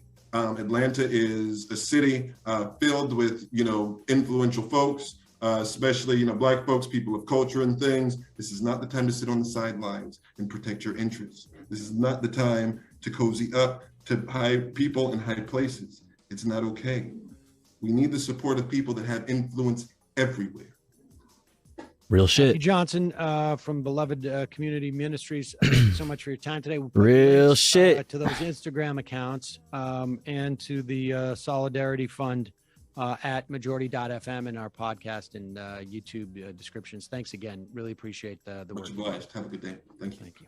Love you. Mwah. See you later. Miss you. Mwah. All right. Thanks for hanging with me through that. I know it's probably a little sleeper, but it's really important. Really important. Matthew Johnson, he had a lot of interesting things to say. I really like what he said about anti-violence over non-violence. And then I didn't really think about the effect specifically on the pollution around the air quality of Atlanta. Being directly because of the huge forest surrounding the city, or outside of the city. So that's really good. It's a really good point. That was a good convo. Good convo. Good stuff. All right, I think we can get one more in before another ad break. LOL. Republican finds out her anti-gay bill would ban heterosexual speech in schools. Interesting. Very interesting. With the Humanist Report. Let's check it out.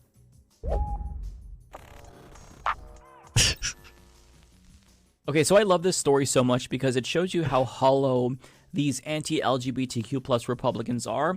And I actually don't think that they really know the effect of the policies that they are producing.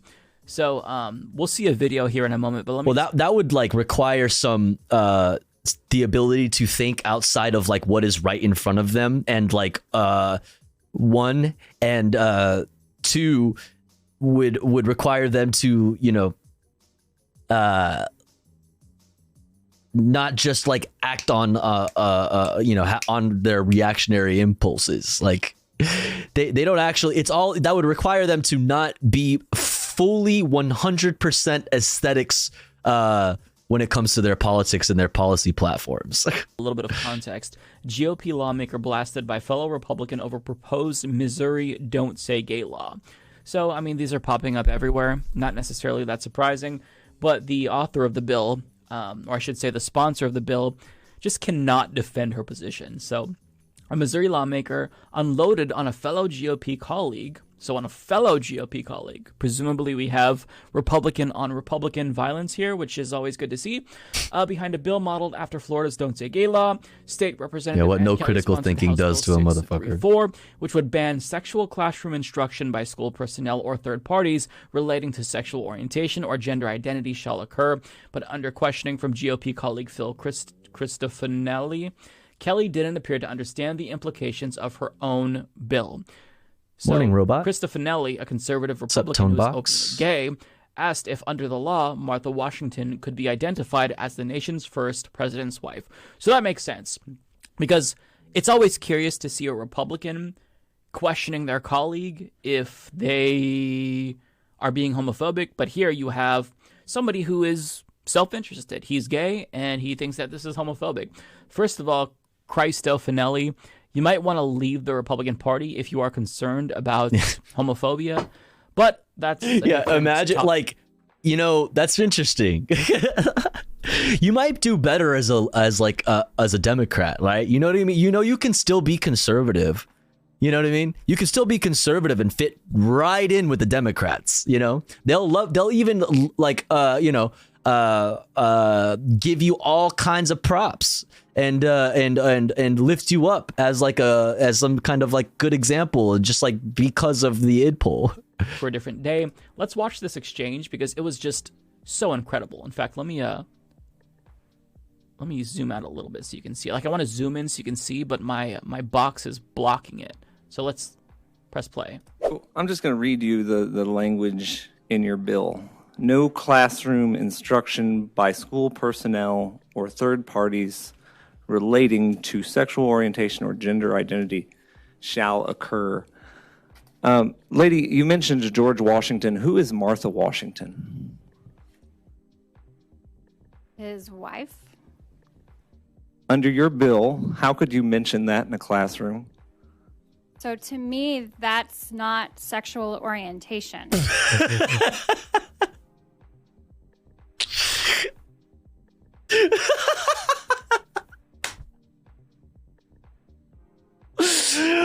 Oh?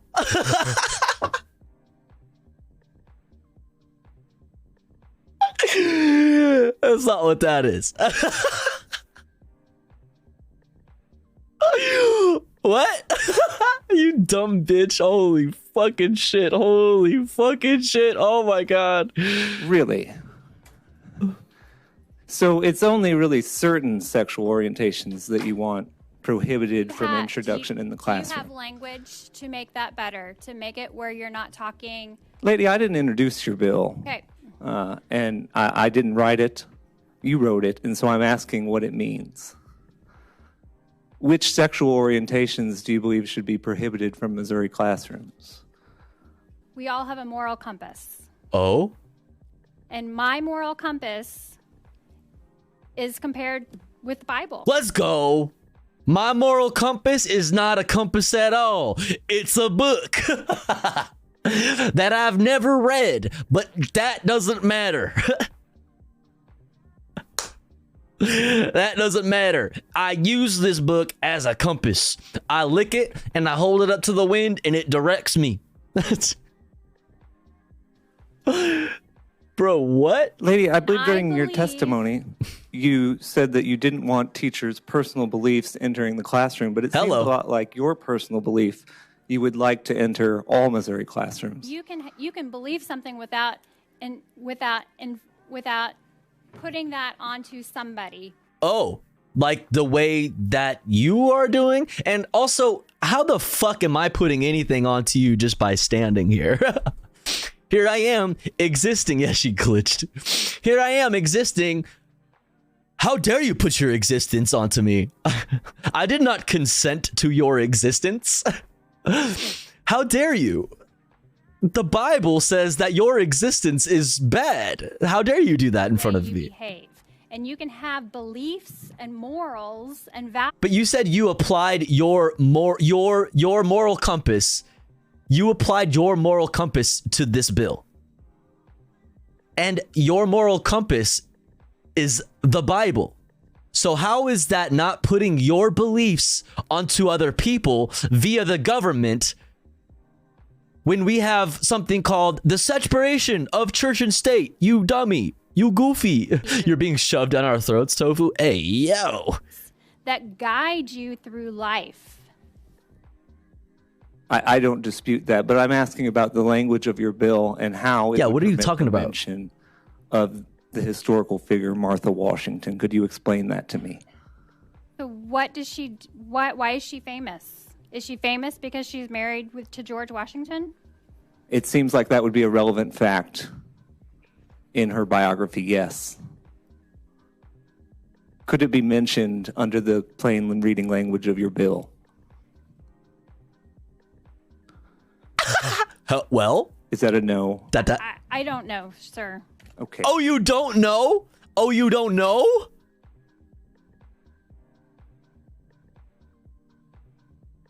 Oh, you don't know.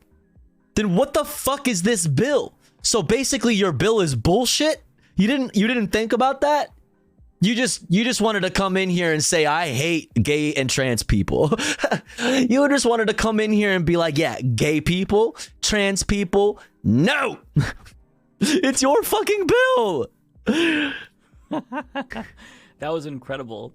And I love how when it came to the Bible portion, she's like, well, you can believe something without like pushing it on other people. Like, I'm paraphrasing what she said, but you're literally passing a bill to push your religion on everyone by forcing queer people to be quiet in the classroom, go back into the closet, and you don't even understand the ways in which that same law that you're pushing will affect heterosexual couples. Because believe it or not, to say, this is my wife, your mommy and your daddy.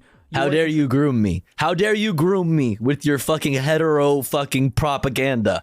With your fucking nonsense hetero propaganda. Same concept of sexual orientation into the classroom. Is it in an age-appropriate manner? Yes. But they'll contend that if you were to say, this kid, Dylan, has 2 dads, well, they think that's not age-appropriate. Any and all LGBTQ plus references need to be cleansed. But if you mention mommy and daddy, that's not sexual orientation. Lady, do you know what sexual orientation is or gender identity is? Yeah, yeah, correct. The reason it's so broad is on purpose. It's by design. I mean, that's their whole fucking worldview. It's just broad and vague and, you know, whatever. No logic holds any of it up. But the vagueness of the bill is by design. That way it leaves the interpretation up to the enforcer. In this case, literally police. You know, like, just allow them to fucking make this judgment call, and allows you, if you are a religious bigot, to make that judgment call and spin it in, you know, in the way that you would like. Saying lady to you, that alone is invoking gender identity, right? To say Mr., Mrs., to use pronouns, that is invoking gender identity. We do it so frequently that we don't even realize when we're doing it, right? But this imbecile right here thinks that she is protecting children by banning discussions of sexual orientation in classrooms, not realizing that, oops, that's going to apply to straight people too. If we're actually trying to interpret the bill, you would like, what you meant to do was say specifically for people who identify as being a part of the LGBTQIA plus community. If you fall under this category, then this bill applies to you. That's what you wanted to say, but you wouldn't be able to write that specifically into the law because that would just be straight up terrible, bad. Yeah. Even conservatives would realize that. Looking at that would be like, yeah, no, we can't do this. That's very unconstitutional. As objectively as possible, that's going to affect straight people. And I would encourage any single teacher in these states to comply with these new laws as maliciously as possible. There was one teacher in Florida that was basically, since you can't invoke gender identity, she said, okay, well, I'm just going to refer to all of my students using gender neutral pronouns. That's what we're going to do. That's the way you want it. This is what the law says. So I'm just being cautious here. I didn't write the law, you did. So I'm just doing what you want me to do. I think that that's what you... But they, them isn't a real thing. You can't be a they or a them. You can't do that. That's not... No, you can't do that. Need to do, because these idiots don't realize that what they're doing will affect them too. Now, you might ask, well, why don't they just say gay people specifically? Why are they vague? Because that would be against the Constitution. Well, first and foremost, you can't, because that's unconstitutional. Yeah. You can't target a group on the basis of their sexual orientation or any other immutable characteristic. Now, second of all, they write these laws. Yeah, point to the part of the Bible that says no pronouns. All to make sure. I mean, they use pronouns pretty heavily in the Bible, actually. They be capitalizing he.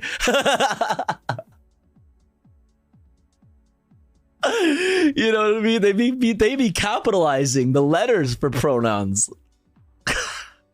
Or that it has the broadest reach imaginable, meaning that if you don't really know how to interpret a particular law, odds are you're going to play it safe to avoid litigation. So you be overly cautious, because if you write these bills with a level of specificity that lets these teachers know what is and isn't appropriate, then you're not accomplishing what you ultimately want to accomplish. So you be as vague as possible, as far-reaching as possible, and that's how you, in their view, eliminate sexual orientation out of the classroom. But if you're going to get rid of gay sexual orientation or bisexual sexual orientation, you got to get rid of straight sexual orientations as well. So that means we don't get to hear about But no, I don't consider that to be a sexual orientation. Roosevelt, we don't get to hear about anyone's husband or wife, because all of that is tantamount to invoking sex and sexual orientation in the classroom. So yeah, I love to see them questioned about this, because these people are absolute rubes. They're just bigoted, they're ignorant, and that's it. There's nothing more to say about this. They're just fucking stupid. Period. End of story. And when you just apply even a minimal amount of scrutiny to their beliefs, they crumble. They can't defend it, because it's just hate in the purest form. Hey.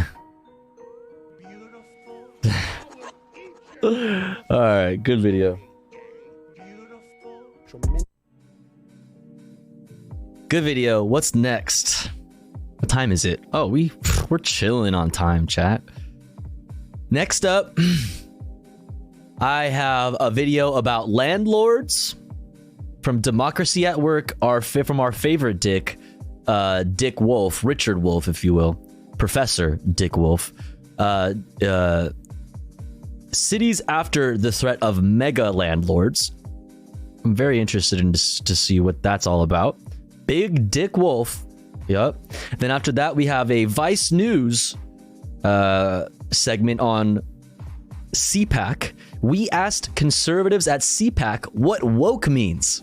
So we're going to go to CPAC and see what they think woke means. That should be fun. And then after that, we're going to check out Hakeem's new video, Why Do Poor Countries Stay Poor? Unequal Exchange and Imperialism. And then after that, with our last political-ish video of the evening before we get into just fun, comfy shit and chess and whatever with chat, we have a video titled Tucker's World by R.M. Brown, who we've been checking out lately. New video about Tucker Carlson from R.M. Brown. And then after that, we just have comfy shit. Yeah, yellow parenti time. Yellow parenti emotes. If you got them, spam them in the chat. We're the unelected airwaves emotes. Spam that shit. CPAC increased the number of people available on Grindr. What? I'm sorry? Been enjoying RM? RM's pretty funny. Pretty silly. That's a good way to like wrap up. It's like lightly political, but like, you know, it's pretty silly. So that's what we're gonna get into next, chat. But before we do all that, we gotta run an ad break. I run ads while I'm away from the stream, so that even if you are unsubscribed, you don't miss anything.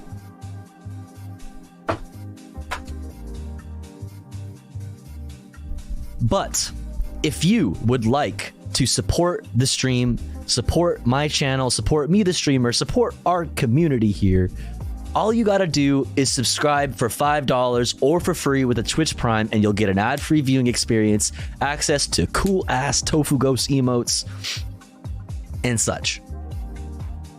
But let's say you're already subscribed, and you're feeling generous today, and you have the means to. Maybe consider gifting a sub so that one of our friends in the chat, one of our comrades in the community, can also have access to cool Tofu Ghost emotes and an ad-free viewing experience. We're currently at 4 out of 20. Nice. Very nice. For our daily sub goal. Every little bit goes a long way and is very appreciated, because I do this full time, so I do appreciate it. I'll be back in 3 minutes. BRB. BRB. BRB. BRB. Don't go anywhere.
Okay, we're back.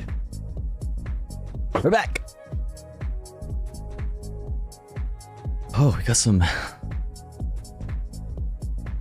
essays. Let's see. Last week I found out my daughter has an autoimmune disease called celiac disease. Oh, I'm sorry to hear that. So we have to keep her on a gluten-free diet, and that's aggravating because there are things that say gluten-free that are not gluten-free. You have to find foods that say certified gluten-free. I feel like that's false advertising. I was feeding my daughter food that was making her sick because it said gluten-free and it wasn't. So mad. Yeah. That's what deregulation gets ya. That's what deregulation gets ya. So it's perfect juxtaposition for your PFP 2A, Dave. Yeah, I'm sorry to hear that. I hope things get better. I hope that gets better, and I hope it, you guys figure it out. Like, that sucks. I've known a few people who have celiac disease. So, sending love to you and your daughter 2A, Dave. Sorry to hear that. It's no fun. Fellow celiac here, it's so shit. I'm sorry. All you can do is really get really good at reading labels. Yeah, that sucks. Yeah, much love to y'all. Ooh, I like your PFP complaining, Laney. It's cute. Yeah. So sending love out to you guys. All right, let's get into it. Let's just get into it. Cities after the threat of mega landlords.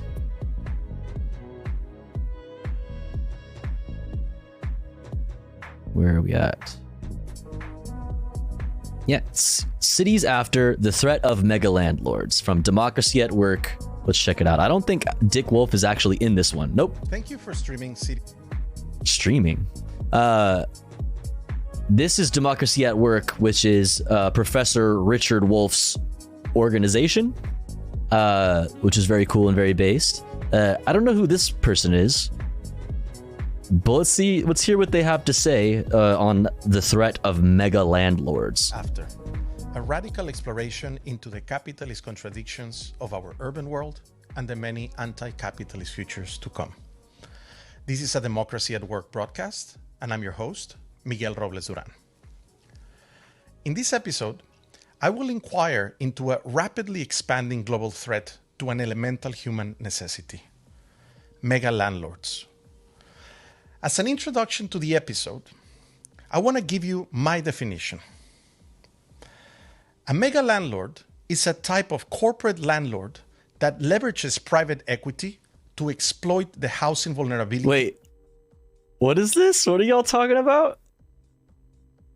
Miso homos and miso trans? What are y'all on about? What?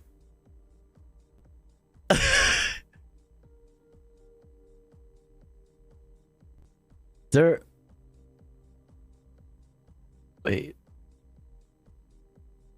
I hate people who invented or use the words homophobia and transphobia. Clearly, they don't understand how to form words with Greek and Latin roots, prefixes, and suffixes. Miso is the prefix for hate, not phobia, which is the one for fear. I mean, I don't know that's like... Try not to let it get to you. Try not to let it get to you. Try not to let it get to you too much. I don't know that really matters. I'm just not gonna lie to you. I don't think that really matters. But I do support this though. Calling transphobes and homophobes miso homos and miso trans.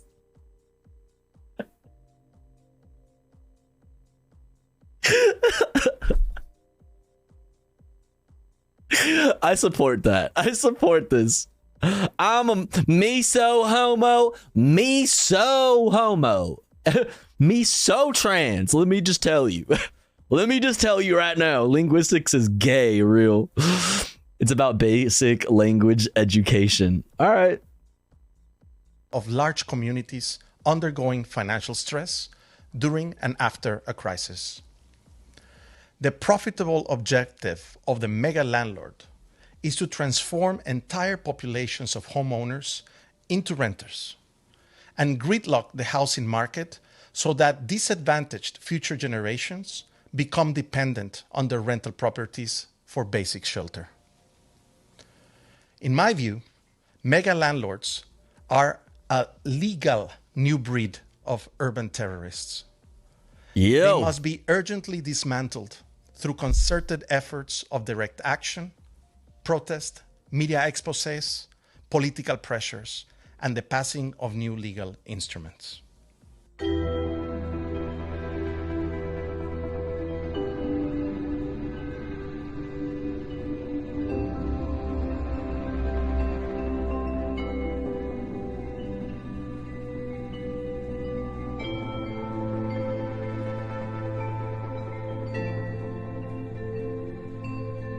Okay, we got a little production value going on over at Democracy at Work these days. Okay.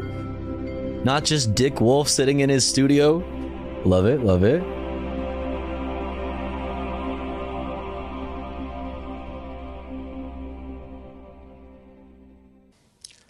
A little over 3 months ago, in November 2022, JP Morgan Chase, one of the largest financial institutions in the world, with assets of more than $3 trillion, announced that it had entered a joint venture agreement with the opportunistic private equity firm Haven Realty Capital, stating that they will begin acquiring over $1 billion of build-to-rent properties, commencing with a regional focus in Atlanta's urban region. This announcement was just one of the most recent in a rapidly growing private equity investment trend towards the mass acquisition of single-family rental homes across the globe. As with most large enterprises under capitalism, this investment trend follows the many predictions of an ever-expanding market from which to extract as much profit as possible and at the same time support the urgent needs of capitalists to launder and absorb their money surplus into more secure assets. For residential real estate, the 2008 global financial crisis and recently the pandemic crisis. Good night, Tofu and chat. Have a great rest of the night. Don't stay up so late. Grenlo shows up. I'll fucking try, Jaina. No guarantees. Have a good night, Jaina. Thanks for hanging. Always good to see you. Oh, also thank you for the raid. Employed by the American Everybody go follow Jaina. Blackstone. This do it. the 6-year-long Spanish mortgage crisis that began, of course, with the global financial crisis in 2008. During this period, Blackstone specialized in providing urgent liquidity to cities and regional governments. These by acquiring rent-stabilized apartments from them. And parallel to this, they were also purchasing and restructuring distressed mortgages from banks at heavily discounted prices. Of course, Blackstone later profited even more by taking advantage of low-income renters and distressed borrowers, repossessing their assets at far below market prices, as well as turning some of their homes into rental properties at market rates, in many places at 50% above their previous value. At present, Blackstone is the biggest private landlord in Spain. So far, it has poured in excess of 10 billion euros, hoarding a residential portfolio of over 100,000 mortgages and over 30,000 properties across the country. So before the 2008 financial crisis, the majority of global real estate investors had only focused on acquiring industrial, commercial, and retail property. Blackstone shifted this paradigm. Guided by the opportunistic and predatory psychopathy of its founder and CEO, Steven Schwarzman, it became the pioneer corporation that laid out the highly lucrative operative principles that many residential mega landlords of the future would follow. Let me illustrate what I mean by the psychopathy. In a financial services conference in 2010, Schwarzman said the following. What did he say? We are basically waiting to see how beaten up people's psyches get and where they're willing to sell assets. You want to wait until there is really blood in the streets. What? By the way, I'm sure that this kind of enlightening and compassionate talk must be the reason top universities of the world love to name buildings after him. Holy shit. For example, MIT has the Stephen A. Schwarzman College of Computing. When you, that's all you are, chat. You're just inputs. You're just inputs in the system. You're just little numbers. Like, you're just, holy fuck, dude. They're just playing with whole ass people's lives. Like, you're just like pieces on a game board. Like, holy fuck. Yale has the Schwarzman Center. Oxford University has the Stephen A. Schwarzman Center for the Humanities. And even China's top-ranked institution, Tsinghua University, now has the Schwarzman building that is somehow of a college, dorm, and research center. China. Okay, apologies for this short diversion. A resource to exploit. Now let me get back to the topic. So, since it's highly profitable ventures in Spain, Blackstone has only been expanding its property owner footprint. I always get Blackstone and BlackRock mixed up. It is now considered to be the largest commercial landlord in history. Line must go up. This is the inevitable outcome of capitalism, right? Obviously, chat. It everything always leans or moves towards monopoly. Stone equals rock, right?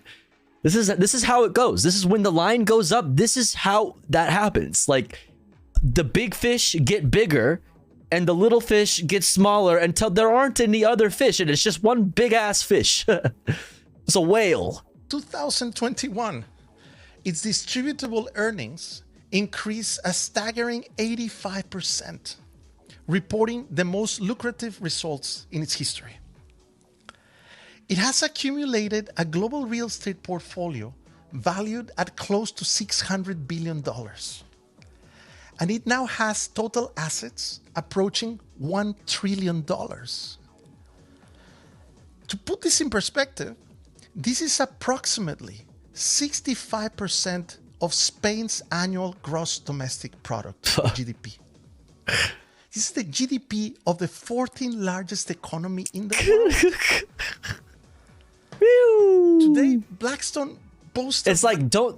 That's what I'm. It's like don't ever let somebody ever tell you that we can't afford things and that there's not enough money and that where does this money come from? It's like there's plenty of money in the economy. There's lots of money in the economy. You just don't have any of it. Rapidly growing presence in Europe and the Asia Pacific region, with significant real estate investments in Germany, the UK, Japan, Brazil, India, China, and obviously in its home turf, the USA. Back in the mid-2010s, Blackstone became big club, you ain't in it. Infinite money. Mega landlordship. After all, they were the pioneers. And thus, the American private equity firm has been a constant target from housing rights advocates and legislators across the globe. And rightly so. By the way, if you're interested in knowing more about the fight against Blackstone, I have two previous podcasts where I speak about some of these battles with Leilani Farha, the former United Nations rapporteur on the right to adequate housing, and with the founding members of Spain's Plataforma de Afectados por la Hipoteca, translated roughly as a platform for people affected by mortgages. Both of them have been challenging Blackstone for years, with some success. However, today's residential landscape of mega landlords is not as easy to target as it was back then. If anything, it has dangerously fused with global finance to the point that it is now a relatively common form of investment in the portfolios of insurance companies and pension funds. And to make it even more complex, this venture seems to be desired and heavily incentivized by state, regional, and municipal governments. For example, in the USA, the majority of the distressed mortgages owned by the federal mortgage agencies known as Fannie Mae and Freddie Mac were sold at bargain prices to Wall Street investors without significant regulations. This resulted in private equity firms acquiring over 200,000 single-family homes in suburban and urban areas across the nation. Another example that I talked about is Madrid, where the government has willingly sold thousands of protected homes to vulture funds owned by multinational private equity managers. By now, almost every big global financial player is in the game. From Goldman Sachs to the Qatari Diyar Real Estate Investment Company to Deutsche Bank to BlackRock, the largest investment management company in the world. Hell, even supposedly conservative welfare state banking institutions such as Norges Bank, the Norwegian central bank, have now large investments in residential mega landlords. The bottom line is that in a little more than a decade, and thanks to two global crises, the large ownership of rental homes is now considered a prime and profitable investment, one that it is secure enough to be trusted by our pension funds. Because what are people gonna do? Not fucking live in places? Like, this is a safe investment because, like, yeah, you just control the supply of fucking shelter that is required to live a fucking, a fucking decent life. Oh my God. Say it is that it is so secure and profitable that pension funds are investing in our future homelessness. And by doing so, they are also investing in favor of housing precarity for all young and yet to be born generations.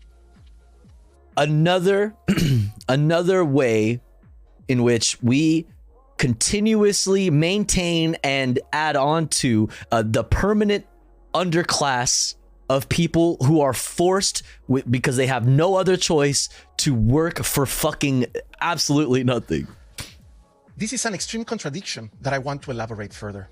Yeah, and that's why we watch those Steve Wallace videos, so that we can learn how to be fucking so that we can prepare ourselves for our future inevitable homelessness. But before I continue, I need to make an important blanket forts for all about private property and home ownership. This is because the most common criticism against mega landlords asserts that families of would-be homeowners cannot compete with the acquisition power of global investment firms, making it impossible for most citizens to afford the purchase of a home. Yeah, now you have to rent. You have to rent. To be renters for life. Yes. Mostly crushing the dream of home ownership, that sacred right to possess and to... The American dream, baby. That's the American dream, baby. In our capitalist societies. And this is now threatened by bigger capitalist predators. This critique is indeed correct. But for many of us that have advocated for housing as a fundamental human right, the idea of home ownership as speculative private property is at the root of the problem and needs to be contested. Housing for many of us is a right that cannot be speculated on. It is the site for individual development, collective production, and social reproduction. Your whole society is backwards if you are able to speculate on things that people fucking need to live. That society needs to fucking remain. Must be accessible to everyone. Therefore, our work for housing justice is always focused on the eradication of the private property housing market by supporting the design and development of community-controlled, non-speculative property models of living, such as limited equity housing cooperatives and community land trusts. I feel it was important to make this parenthesis because almost every article I have recently read about mega landlords romanticizes home ownership and private property as if everything was nice and perfect before the mega landlords came into the picture and stole the right or dream away from the middle class. To understand the current threat of mega landlords, we must have present that housing under capitalism and its system of private property has always been an instrument for the continuous coercion, exploitation, and wealth extraction of the general population. Let me put this clear. Landlords are social parasites. They provide no social value. They are but Soros told me that water futures speculation was financial innovation. Real. That they perceive people's basic need for a shelter as an opportunity to generate substantial profits. They exist because they are legally permitted to accumulate wealth by privatizing and controlling the access to a home, which is an essential element of human survival. Building upon this critique, residential mega landlords are just the latest and more evil stage of this capitalist nightmare. So to close this parenthesis, I want to read a Feudalism, quote from baby. Karl Marx's economic and philosophic manuscripts. Uh-oh, Karl Marx. Oh no, not Karl Marx. Private Theory? Oh no. Has made us so stupid and one-sided that an object is only ours when we have it, when it exists for us as capital, or when it is directly possessed, eaten, drunk, worn, inhabited, etc. In short, when it is used by us. Although private property itself, again, conceives all these direct relations and realizations of possession only as means of life. And the life which they serve as means is the life of private property. Labor and conversion into capital. Okay, back to the threat of residential mega landlords. As private property goes, rental homes are quite distinct from industrial property, retail spaces, or office buildings, as they generate profit primarily from their occupants' basic need for shelter. And clearly having the finance industry as a landlord, with their sharp focus on boosting profits no matter what, directly conflicts with the needs of current and future tenants for home security. However, concentrating the ownership of thousands of residential properties in selected urban areas has social implications that go way beyond the exploitation of tenants. As mega landlords monopolize the housing stock of complete regions, they have absolute control of setting rental and property prices, allowing them to socially engineer and manipulate urban environments for profit to a level it has never been seen before. This means which has already they happened. can decide what kind of people they want Because supply and demand no longer really fucking applies. in relation to their capacity to pay rent, while excluding others. This power means that they can easily coerce municipal governments to pass legislation that favors them and not favors the population. It means that they can decide to hoard residential property, financialize it, add it in their portfolios, and never sell it back. Mega landlords and their investment partners have been betting in the creation of a new class of fully dependent, precarious tenants for life. And this definitely sounds profitable. A permanent underclass that we keep talking about, that's even more underclass than before. The underclass is over here. It's just down here now. So, as with all things with capital, it makes profit by taking advantage of a vulnerable situation, a crisis, or social need to exploit. It is opportunistic, but in many times, it creates its own opportunities as it plunders. A good example of this was what I talked at the beginning of the episode on the 2008 financial crisis. Bankers, governments, property developers, and mortgage institutions worked together to inflate a market bubble by tapping into the dream of home ownership of entire populations, promoting subprime mortgages and predatory lending practices. And once the bubble went bust, a new opportunity was created to plunder from those that were evicted or no longer were able to maintain or afford to buy a home. And so the finance industry turned an eye towards acquiring rental property. And to add to this bonanza, there is no doubt that the pandemic crisis has played an important part in the increased demand for rental homes. The fuck? To put the current housing crisis into perspective, according to the U.S. Federal Home Loan Mortgage Corporation, which is commonly known as Freddie Mac, the U.S. currently has a 5% homeowner housing deficit, which accounts for approximately 4 million homes. This deficit is 50% higher than in 2018 and double from 10 years ago. The rise of interest rates, debt, the lack of consumer confidence, and material costs, and overall general inflation, of course, has only been exacerbating this deficit. Also, before the 2008 financial crisis, the share of home renters was about 31%. In 2019, just before the pandemic, the share of renters was almost 37%. And in the few post-pandemic estimates that currently exist, they gauge an increase of another 2.2%. So from a nation that had 31% of rental households to one that currently has 39% and increasing. It is really astonishing what two global crises can do. The substantial increase in the number of rented households amongst younger and middle-aged demographic groups between 2009 and 2019 marks a very clear shift towards the impossibility of up-and-coming middle and low-income earners of ever owning a home. Let me add another statistic to this dire panorama. Do it. From 2020 to 2022, which are the pandemic years, the Standard & Poor's Case-Shiller Home Price Index, Pandemic's over. that tracks Let's go. home prices in the United States, rose from 212 points to 307. This indicates that home prices in the US have gone up approximately 45%. Fuck. This has created a fictitious $9 trillion owner-occupied household bubble. And this happened at the time where approximately 2 million renter households were unable to afford their rent, and many millions more were under financial stress. Ultimately, as housing prices continue to rise sharply, not only in the US, but around the world, it is making home ownership an unreachable dream for newer generations. Not happening. In reality, Not happening. there's nothing left to do but rent to a mega landlord.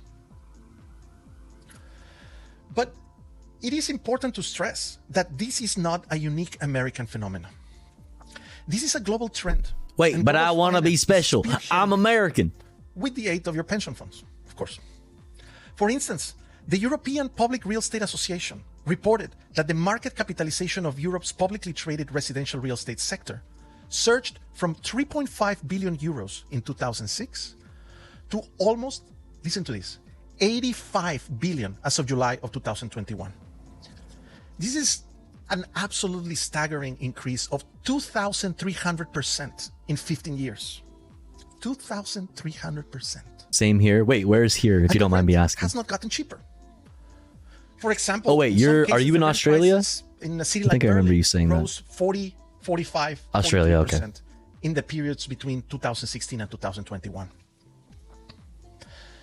So what are the implications of the fact that mega landlords are amassing millions of homes worldwide with the sole purpose of being traded as commodities in the stock market? Needless to say, with the aim of maximizing profits for investors. I'm sure there are too many, but here's a list of just 3 possible dystopian scenarios. Here's the first scenario. With the control of rental markets and the increased inaccessibility of purchasing homes to non-financial buyers, mega landlords will be increasing the rental prices substantially to the breaking point of tenants, keeping them at the thin edge of economic instability as long as they have a capacity to pay the rent. These rapacious practices will be aided by their easy... You shouldn't be able to own more homes than you live in. I generally agree with that. I generally agree with that. I think that there needs to be like a certain like amount of time where you are present there. Like we need to get rid of Airbnb and like regulate that kind of shit into fucking oblivion, you know? Like you need to be able to, you can't just like own a bunch of fucking homes. You got like I don't think that you as a company, if you are a company, you should be able to own multiple like a home. You shouldn't be able to own homes. You shouldn't be able to do that. No, you like no, sorry. To the rent. I mean, look, we should decommodify housing. Ultimately, like obviously we should decommodify housing. There's an array of things that we can talk about needing to do in the meantime, but ultimately, yeah, housing needs to be completely decommodified. Period. Financial data. In this front, JP Morgan Chase has recently unveiled an ubiquitous rent payment platform that, according to their chief innovation officer of its commercial banking division, would provide mega landlords with beneficial data and analytics that can aid in setting rental rates, identifying potential investments, and facilitating tenant screening. Yes, the extension of the finance industry into mega landlordship improves their algorithms. Here is the second scenario. Besides the prospect of continuous rent hikes, abusive extra fees and reductions in maintenance and building improvements are to be expected, as mega landlords will try, no matter the social consequences, to keep the business lean. I mean, listen, my landlord is not a fucking mega landlord, but that's the reason why they don't show up, or if they fight you. Whenever you talk to your landlord and they like, well, what about this? Or they cut corners, they fucking use shitty quality paint, or they fucking paint over things because they don't want to have to take the time to like paint around stuff, or like, you name it. All the cost cutting, all the corner cutting, that's in the name of maintaining a big profitable margin. Like, it's completely backwards. Blackstone has also been paving the way. Like that model doesn't increase the fucking the standard of living. That will actively decrease the standard of living on this front. In a special investigative report, the news agency Reuters mentioned that Blackstone properties in the US have been flooded with common complaints of black widow spider infestations, floods of raw sewage, plumbing leaks, vermin, toxic mold, non-functioning appliances, and months-long waits for repairs. In Madrid, the tenants' union has also accused Blackstone of extreme rent hikes and lack of maintenance. Oh my god, yeah, my old landlord kept painting over mold, apparently. I had to throw away all of my clothes. Fucking shit, dude. I'm sorry to fucking hear that, but yeah. Like, that is a perfect fucking example, and I'm fucking sorry you had to deal with that. That's fucked. The same happened in Stockholm, where the company bought 16,000 apartments and increased the rent like by that little bit of profit, not having to like whatever it would have cost to get rid of that mold. Probably not even that much in the grand scheme of how much they're making off of you, Synaptic Plastic. Like, that little bit of profit that they make, that little bit of money that they save, is worth more than your health, your livelihood. Like, 2%. I'm sorry to hear about that. While reducing their upkeep costs and maintenance. And lastly, here's a third scenario. With their enormous power, mega landlords... My landlord tried to tell me the mold was safe mold? Fucking shit, dude. ...influence even more urban, environmental, social, and economic policy, as they buy out politicians, sue municipalities, and of course, misinform voters. This is what the mega landlords did in California back in 2018. When, in coalition with the real estate development lobby, they spent over $65 million, seven of them by Blackstone, in a concerted campaign to oppose California's Proposition 10, which would have introduced rent control measures to help thwart the dramatic increase of rent-burdened families and an out-of-control level of homelessness. One of the mega landlords in the coalition, the Chicago-based Equity Residential, has been, for example, hoarding trailer home parks. This is where people at the brink of homelessness tend to live. And they've amassed throughout California, while subsequently initiated expensive legal proceedings against small municipalities that hosted these parks, aiming to eliminate regional rent control ordinances. And here I go back to the pension fund contradiction I touched upon before. A large part of the $65 million in campaign funds to stop Proposition 10 were derived from investor pools composed of several state and local pension systems, public university endowments, among others. Our government's education system and other institutions created There's such thing as mold killing paint? Support our retirement are all in it. Ooh. Across the world, the finance takeover of housing is ramping up. And as with most things touched by finance, the new asset class of single-family homes, coupled with the continuous buyouts of multifamily units, directly threatens the livelihoods of the majority of the world's population, as well as the well-being and security. Like, it's fucked up that I didn't even know that existed. You know what I mean? Because like not the place I live in now, but the place that I lived in before had an issue with mold in the bathroom, and we could not get rid of it ourselves. We could not fucking get rid of it, and the landlord wouldn't do shit about it. And the paint that they used was that like shitty latex paint that's not supposed to be like for like the walls that you live in. So it's like latex paint. It just peels off. Like if you just like accidentally brush up against it with like your belt or something, or like you you push a chair up against the wall and it accidentally like touches the wall, it's gonna peel it off like immediately.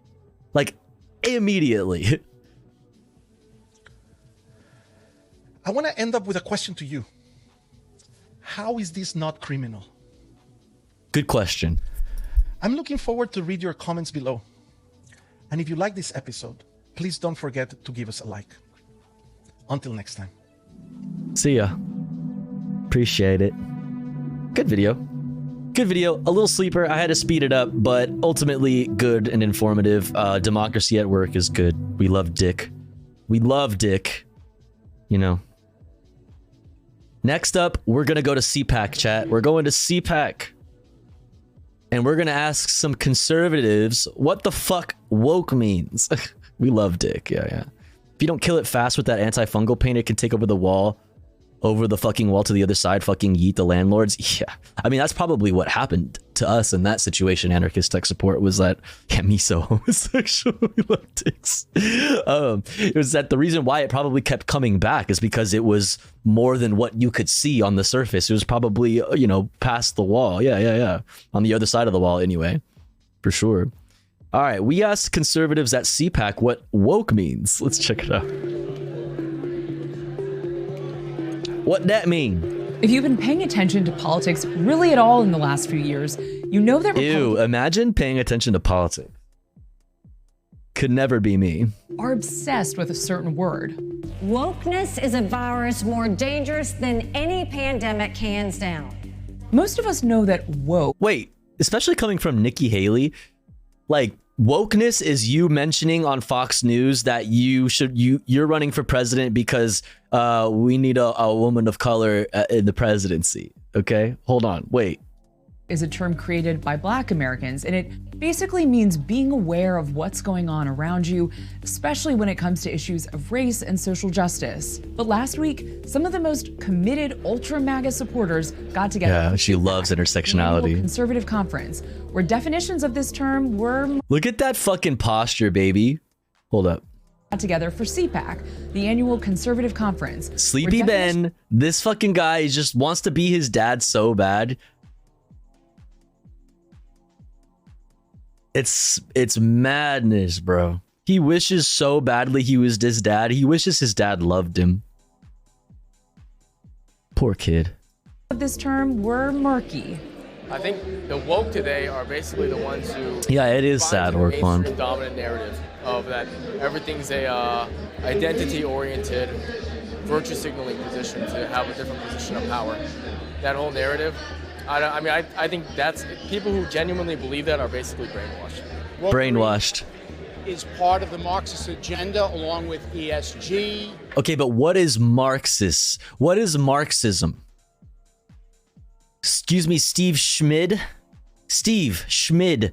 What the fuck is Marxism? Can you give me a definition? Along with the 1619 movement and BLM. What do you think woke means? I think that there's an attack on regular family values that have been consistently themed in the United States for hundreds of years. I'm a mom. Did you know, hundreds of years? Did you know how old is the United States? Could you riddle me this? Stop the gender agenda. Stop the gender agenda. Stop the gender agenda. Wait, I want this should be my fucking, this needs to be like my Twitter fucking what's it called, banner or whatever. Wait, oops, not that. This is great. Love this.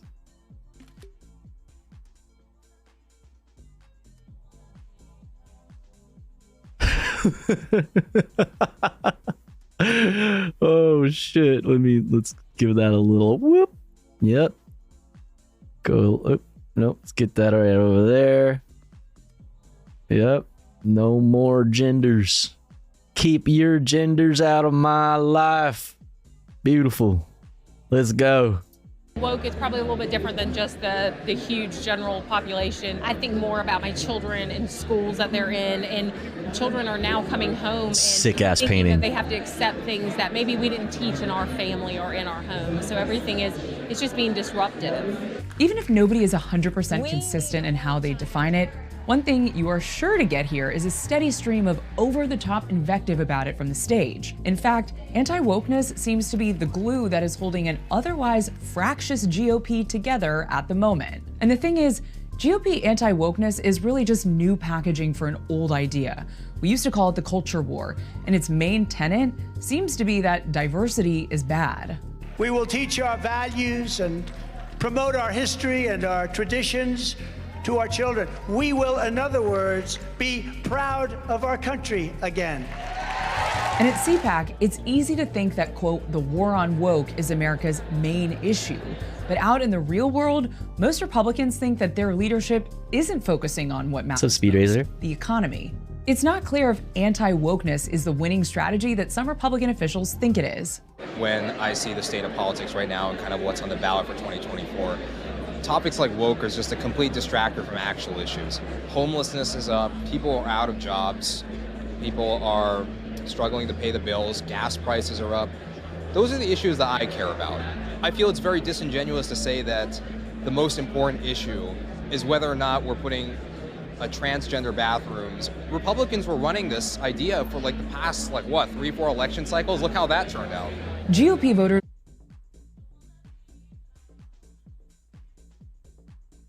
Are you at the right convention, sir? Are you at the right convention? Wait, what are you doing here? Are hungry for an electoral win. And at least some of the elected officials we ran into at CPAC are... Do you know where you are right now?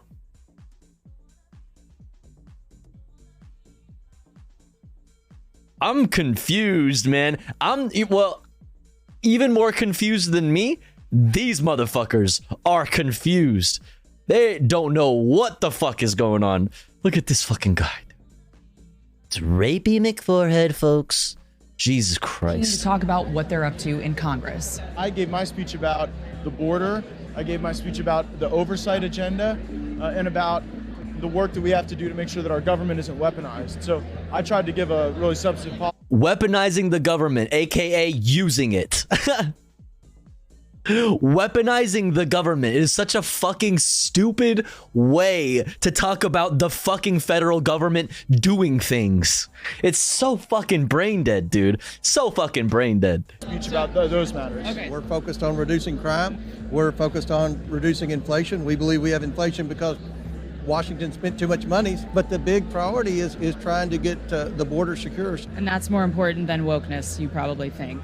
Well, yeah, absolutely. We're concerned about reducing inflation. We're concerned about.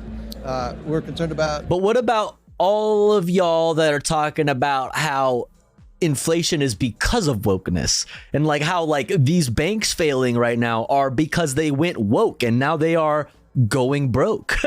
They went woke and now they're going broke. Like, y'all really got to do some more infighting. Like, honestly, y'all need some more infighting so that maybe somehow, possibly, out the other end, you might like have some kind of coherent fucking, I don't know, worldview. Reducing crime, which would mean securing the border. And we're concerned about the government being involved in trying to change the way people think.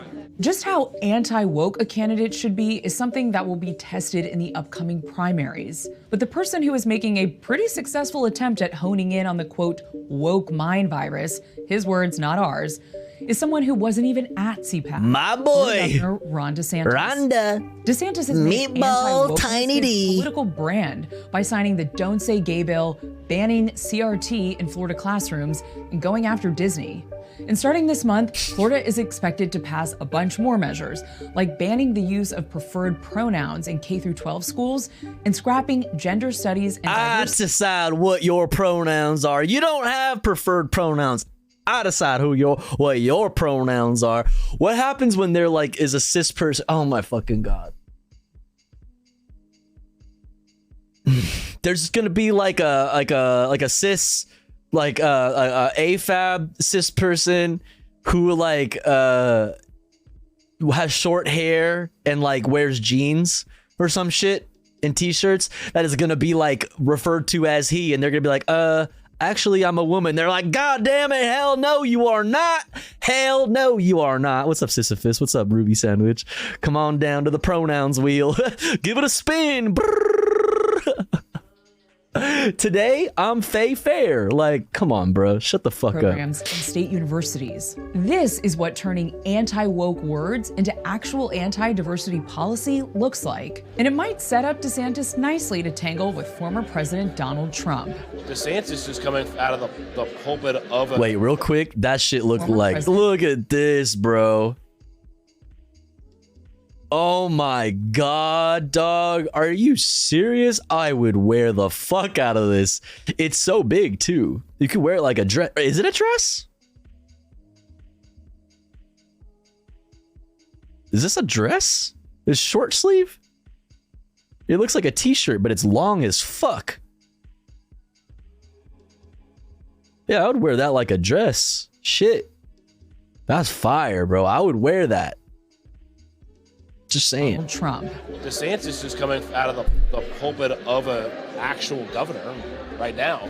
And by him taking that stance against the woke as the CEO of a state, it's actually a pretty bold move. So he's not sidelined like Trump is now, talking as a private citizen. He's making that a stance of the executive branch of government for the state of Florida. It's pretty bold. But you said yourself you gave us such a vague idea of what woke was. So like, what exactly is DeSantis doing? That's so silly. What a bunch of silly billies. What a bunch of silly billies. Yeah. The MAGA tofu. Make tofu great again. Matka. Soy. Yeah. Yep. Masa. Make soy. Make America soy again. Hell yeah. You already know. All right, chat. Last two videos of the politics section of the stream. Last two political videos. One is serious, one is silly. First up, we're gonna have new video by Hakeem. Why do poor countries stay poor? Unequal exchange and imperialism.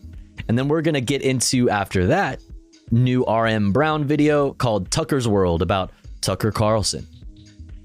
But chat, it has been 53 minutes and 14 seconds since our last ad break. Read my poem.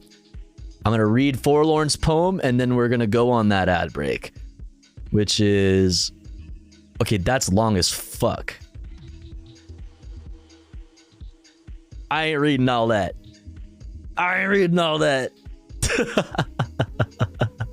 Because I have to go pee. And we got to go to the ad break so we can come back ASAP and finish politics and do fun stuff. Forlorn, my love, my dear. All right. It's been 53 minutes and 52 seconds since our last ad break. So we're going to run an ad right now. And when I run ads, I run them while I'm away from the stream. That way, even if you are unsubscribed, you don't miss anything. But if you would like to support the stream, support the channel, support me, the streamer, and also get access to cool Tofu Ghost emotes on top of your ad-free viewing experience, all you really need to do is subscribe for $4.99. or for free with a Twitch Prime by connecting your Amazon Prime account to your Twitch account. Or maybe you're already subscribed and you're feeling generous today and you would like to, you would like to act like Speed Razor and be super generous and gift to one of our friends in the channel so that they can have an ad-free viewing experience and access to cool Tofu Ghost emotes. Yo, Speed Razor, thank you so much for gifting to Sisyphus. I really appreciate that. That's very, very generous. And yo, holy shit, thank you so much for the 269 gift subs in the channel. Holy shit, thank you so fucking much, Speed Razor. I really, really, really appreciate that. Very, very generous. Thank you so much. We're currently at, now because of Speed Razor, we're at 5 out of 20 for our daily sub goal. Every little bit helps. Every sub is very much appreciated. Every little bitty, every little piece of support is super appreciated. I'll be back in 3 minutes. Don't go anywhere. BRB. Also, thank you again, Speed Razor. I really appreciate it. BRB, BRB, BRB.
Okay, we're back.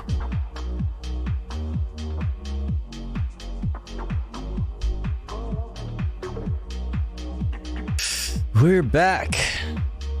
What's that? That's the video we're watching today. Star Trek 3. Oops. The Search. God damn it, you can't see it. The Search for Spock. Look how epic the fucking artwork is. So sick.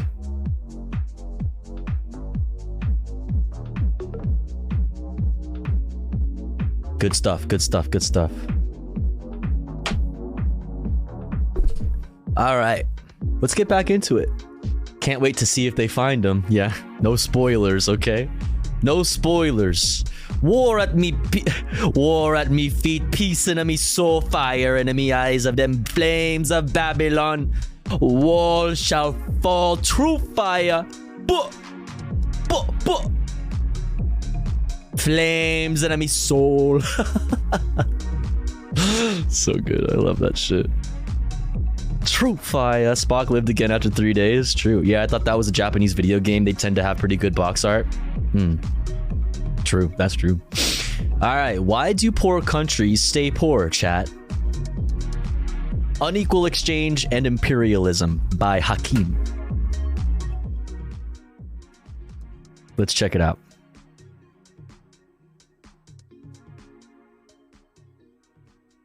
Go have a listen to the podcast. I run it with Yugopnik and Second Thought, and we have a great time talking about socialism, history, and general nonsense we encounter in our daily lives. I also talk about all the weird patients I see, so go have a listen.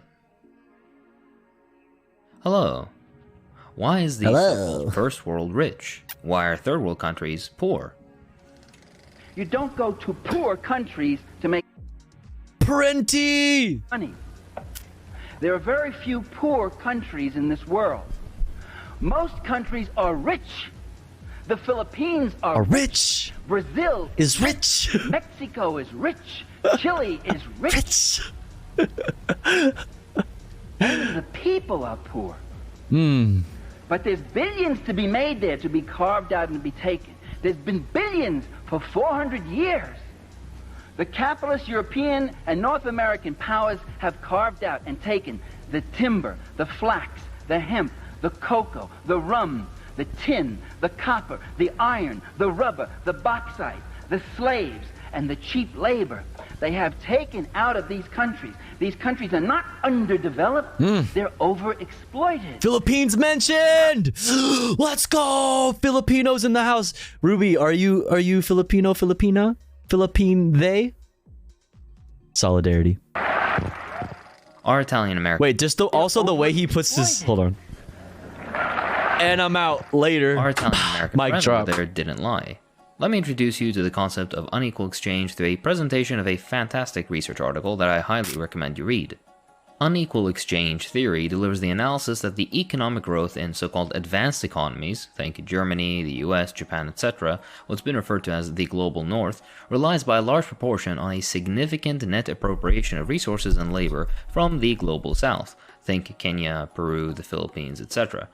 This appropriation reaches astronomical levels. In 2015 alone, the North appropriated 12 billion tons of embodied raw material equivalents, 822 million hectares of embodied land, 21 exajoules of embodied energy, and 188 million person-years of embodied labor, worth $10.8 trillion in northern prices, enough to end extreme poverty 70 times over. Furthermore, global south countries lose far more through unequal exchange than is made up by aid, by a factor of 30. Our analysis confirms that unequal exchange is a significant driver of global inequality, uneven development, and ecological breakdown. Let's get into the history. It should be no surprise that the rise of Western Europe was heavily bolstered by the forcible appropriation and extraction of natural resources and labor from the global south during colonial periods. Spain extracted gold and silver from the Andes.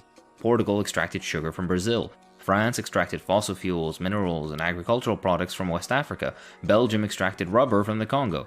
British extracted cotton, opium, grain, timber, tea, and countless other commodities from its colonies around the world, all of which entailed the exploitation of southern labor on coercive terms, including through mass enslavement and indenture. Both Europe, as well as the settler colonial societies established in the US, Canada, Australia, etc., directly derived their growth and industrialization of their economies through this form of appropriation, with the younger settler colonial nations reproducing similar imperialist orientations towards the global south.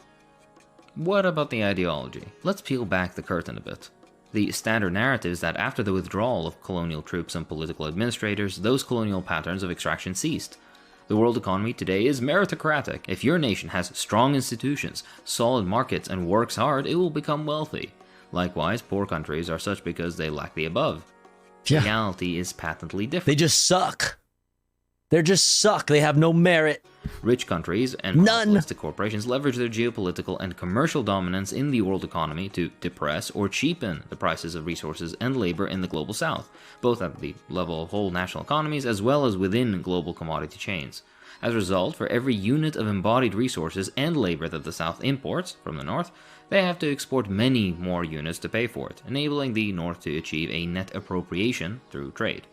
Essentially, unequal exchange allows for a hidden transfer of value from the global south to the global north, periphery to core. This takes place invisibly, without the overt coercion of the former colonial apparatus. The fundamental analysis within this paper deals with prices, which convention dictates representing utility, value, the outcome of market mechanisms such as supply and demand, while conveniently glossing over, or obscuring, the role that power imbalances in the global economy play. This is part of modern economic mythology that whoa. That's interesting. Like, are those paintings or is that like wheat paste? Interesting. Of underdevelopment onto the victims through maintaining similar patterns of appropriation that once defined colonial economy. Since the advent of neoliberalism, manufacturing has by majority been shifted to the global south. Despite this, the same pattern remains, and northern appropriation from the global south comprises, among other things, number 1, resources and labor embodied in primary commodities, number 2, manufactured goods, even high technology products like smartphones, cars, chips, etc., and 3, intermediate parts. Most of this appropriation occurs through global commodity chains, wherein northern firms deploy monopsony and monopoly power to depress southern suppliers' prices at every node in the chain, from extraction to manufacture, while setting final prices as high as possible. The article in question attempts a quote-unquote footprint analysis of input and output data, basically a way of quantifying the scale of raw materials, land, energy, labor, etc. through the traded goods themselves, as well as all upstream resources and labor that goes into producing and transporting those goods, machines, factories, infrastructure, etc. Well, if it isn't Tofu Gizzos, what the fuck are you doing here? What are you doing here? You wake up so early, dude. You were just here talking about how you gotta go to sleep. You were just here talking about how you gotta go to sleep. You awake? Bro, it's 3:30 a.m. Holy fuck. Good morning, Fellini.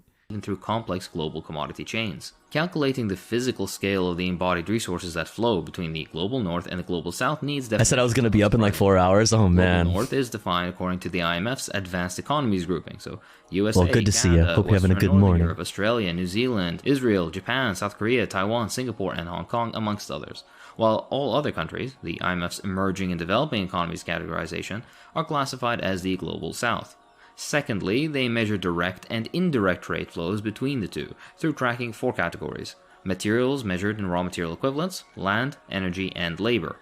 Through this analysis, we see that for every unit of embodied raw material equivalent that the South imports from the North, they have to export on average 5 units to pay for it, a ratio of 5 to 1. For land, the average ratio is also 5 to 1. For energy, it's 3 to 1. And for labor, it is 13 to 1. This pattern results in significant net flows of resources from the South to the North. So, in 2015 alone, the North's net appropriation from the South totaled, as mentioned before, 12 billion tons of raw materials, 822 million hectares of land, 21 exajoules of energy equivalent to 3.4 billion barrels of oil, and 188 million person-year equivalent of labor, equivalent to 392 billion hours of work. By net appropriation, these researchers mean that these resources are not compensated in equivalent terms through trade. They are effectively transferred for free, and this appropriation is not insignificant in scale. It's exactly the opposite. It comprises a very large share, on average about a quarter of the North's total consumption. The political, social, economic, and ecological consequences of this net appropriation are ridiculous. All these land, energy, raw material, and labor resources could be used for the needs of those economies in their own development, but instead is mobilized around servicing consumption in the global north. To put it in comprehensible terms, I'm hungry now. 21 exajoules of energy would be enough to cover the annual energy requirements of building out necessary infrastructure to ensure that all 6.5 billion people in the global south have access to decent housing, public transport, healthcare, education, sanitation, communication, etc., etc.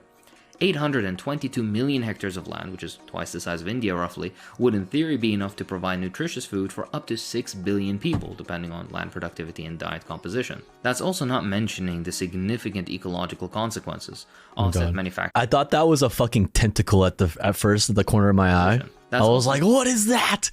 It's the tentacles of capitalism. Mentioning the significant ecological consequences. Offset manufacturing and material use in overexploited nations accounts for more than 90% of biodiversity loss and water stress. Soil depletion, water depletion, chemical runoff, health impacts of particulate pollution, social impacts of exploitation, as in regional conflict, loss of non-renewable resources with no offset by investment in capital stock, etc., etc., etc.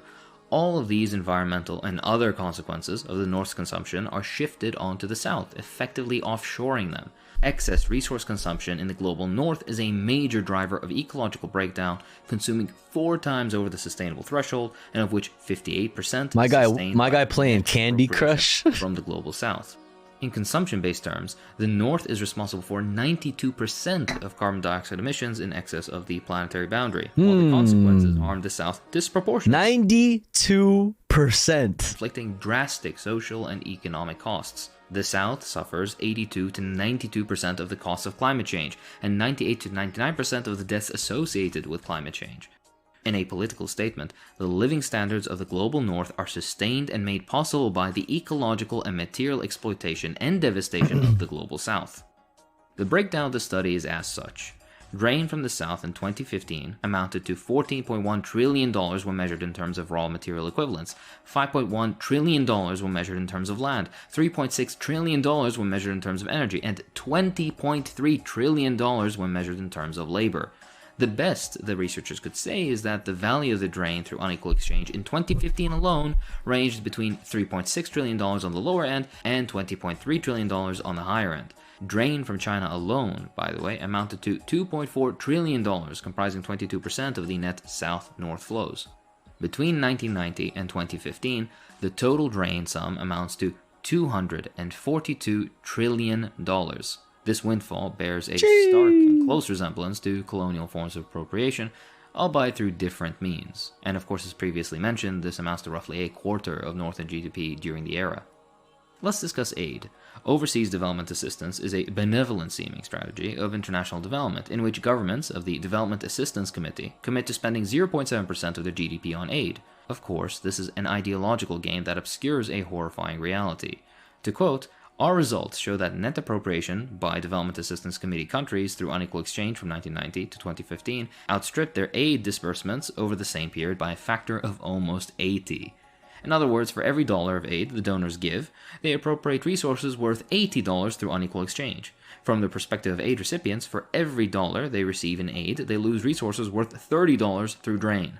This further reinforces the point. So-called poor countries aren't poor because of internal failings or vaguely racist justifications. These countries are overexploited, and charity is an ideological band-aid. A common objection is the claim of efficiency or labor form differences between the North and South that explains the differences seen above, supposedly.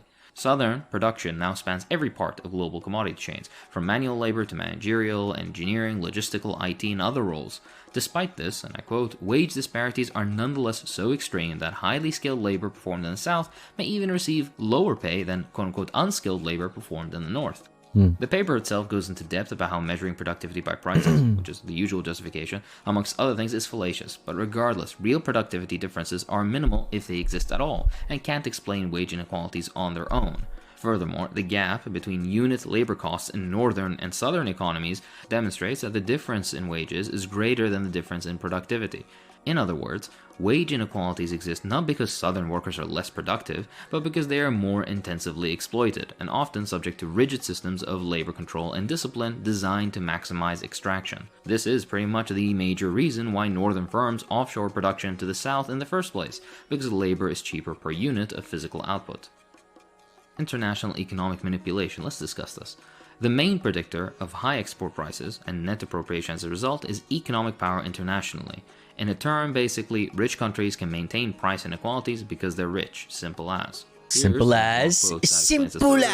If you'd like to read it. Gotta watch this again. What's up, reading rap? To summarize this section of the article, international economic manipulation is done through 1. Northern firms and countries leveraging monopsony and monopoly power to depress southern supplier prices while setting final prices artificially high. 2. Patents, of which 97% of all patents are held by corporations in the high-income countries. 3. Forcing people in the south to pay for access to resources they might otherwise have obtained much more affordably or even for free.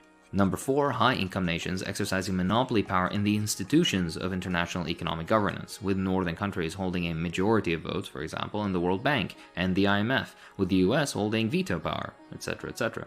Another example of this is in the World Trade Organization, where bargaining power is determined by market size, which enables high-income nations to set trade rules in their own interests. 5. Subsidized agricultural exports from the north, which undermine subsistence economies in the south, contributing to dispossession and unemployment, placing a downward pressure on wages.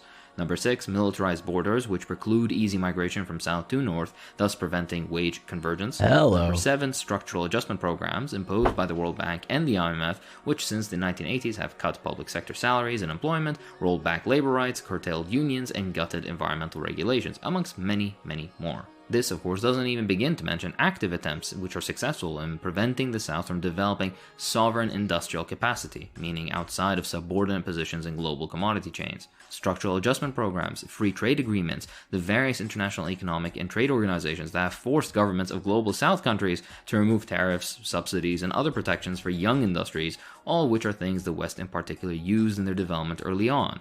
Check out Ha-Joon Chang's work on this topic. Of course, I won't elaborate on assassinations or direct sabotage in this video. All of this prevents governments from carrying out something called import substitution, basically meeting a greater proportion of a country's total demand for goods through its own domestic production, which would improve their export prices and drive northern prices down. Tax evasion and illicit financial flows as well, of course, which amounts to more than $1 trillion per year, likewise drain resources that could have been reinvested domestically, or which governments could otherwise use to build national industries. All of this is worsened by external debt service obligations, which drain government revenue and basically leave economic policy in the hands of creditors. Furthermore, structural dependence on foreign investors and access to northern markets forces southern governments and firms to compete with one another by cutting wages and resource prices in a race to the bottom. Simply put, the usual explanations of how and why imperial periphery countries are poor are little more than ideology.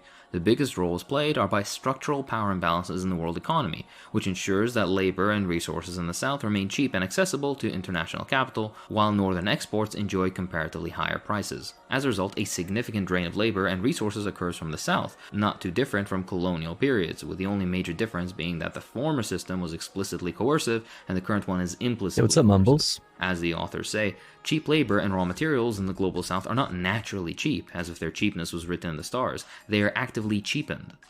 The limitations/further investigation section of the article discusses class and geographic inequalities within countries, resource consumption patterns and class background, corporate control of supply chains, and so-called internal peripheries within developed countries such as the US, all of which are possibilities for deepening the analysis. The call to action part discusses potential solutions along the lines of reparations for ecological debt and payments from the appropriators, the North to the South, amongst other things. In the end, they basically admit that capitalism is the fundamental issue here, and since class interests dominate, only revolution, socialism, and dedicated internal development of imperial periphery countries can solve this systemic international economic imbalance. I've made relevant videos about the above, so check those out.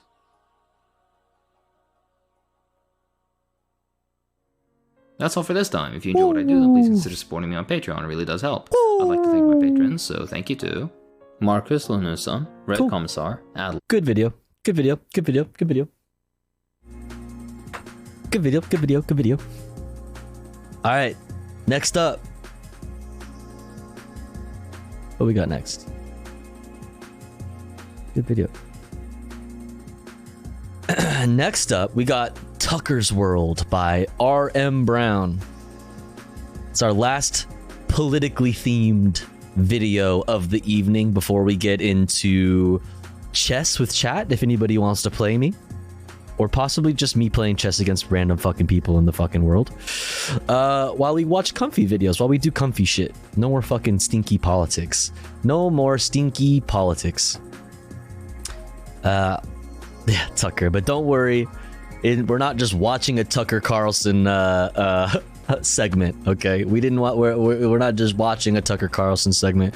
We're gonna watch R.M. Brown be silly and talk about Tucker Carlson. So don't worry, it'll be a little bit more fun than that. All right, let's get into it. Let's check it out.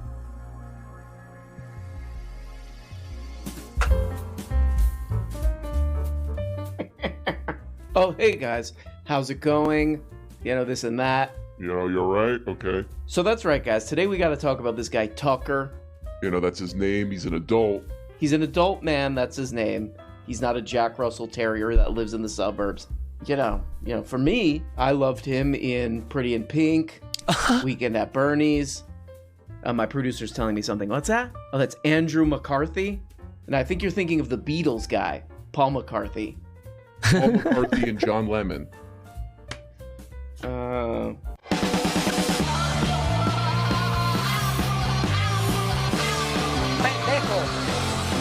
Weird.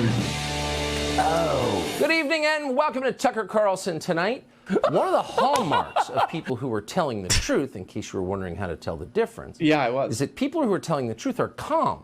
They don't wave their hands around and make wild accusations. They don't need to do that. It's enough. I cannot watch a stupid John Lennon, true. on YouTube without hearing about this guy today.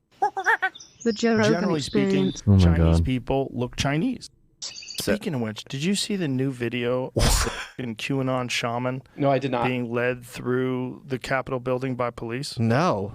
What happened there? Fucking Joe Rogan is such a fucking goofball, man. Oh my God, dude. What happened to this guy, bro? Insurrection. Oh, yeah. Come on, dude. Nobody with a fucking brain looks at the fucking Tucker Carlson video on the January 6th, like additional January 6th footage. They had thousands and thousands of hours, or I don't know if it was thousands. It was something like 30. It was like a lot of fucking many hours of footage. Okay. And all they did was just like show things that we already know, that the cops like opened up gates, opened up doors. Like we're not like as like physical maybe as you would expect to people fucking invading and ransacking the fucking Senate building. Like what the fuck, dude? I mean, by the way, it's like, yeah, are you are you gonna fucking look at this and be like, yeah, the cops are kind of like complicit and also suck, like fuck the cops? No, you're gonna look at this and be like, well, this means the Democrats are fucking are up to something. There's some kind of conspiracy happening here. Be real clear. Yeah. You shouldn't break into the Capitol building. You shouldn't be trying to overthrow the government. You shouldn't be trying to get out there and say that the election was false when you don't exactly know. Okay. But when you watch the video of that guy being led around through the Capitol building by police, they're basically giving him like a tour. They're talking. Like, why is, when you see this, why is your thought not to be like, wow, the police are like hogs too? You know what I mean? Why isn't that your thought? Hanging out with him. And so I think people are just starting to recognize that it's not what you thought it was. Oh, got a soft spot for old Joe. So it's like, you see one little piece of footage of the QAnon shaman, like, not getting his ass beat by cops. And then you completely ignore the hundreds and hundreds of people that were scaling walls, breaking windows, beating cops' asses. Like, you completely ignore all of that because you saw a new video with the QAnon shaman not getting his ass kicked. Like, what kind of brain dead bullshit is this? I mean, partially this is like liberal media's like fault for like blasting the QAnon shaman's face over everything. It's just because he happened to be the most ridiculous looking one there. You know what I mean? And like was very like, I don't know. He's just very, very fucking like flashy and very like looks very silly. So yeah, like you're taking this one case, this one fucking person, and being like, whoa, look at this video of him not fucking getting beat up by cops and not fucking getting into it with them, and completely disregarding all of the other footage that we all literally watched live. You were there too. You were there too.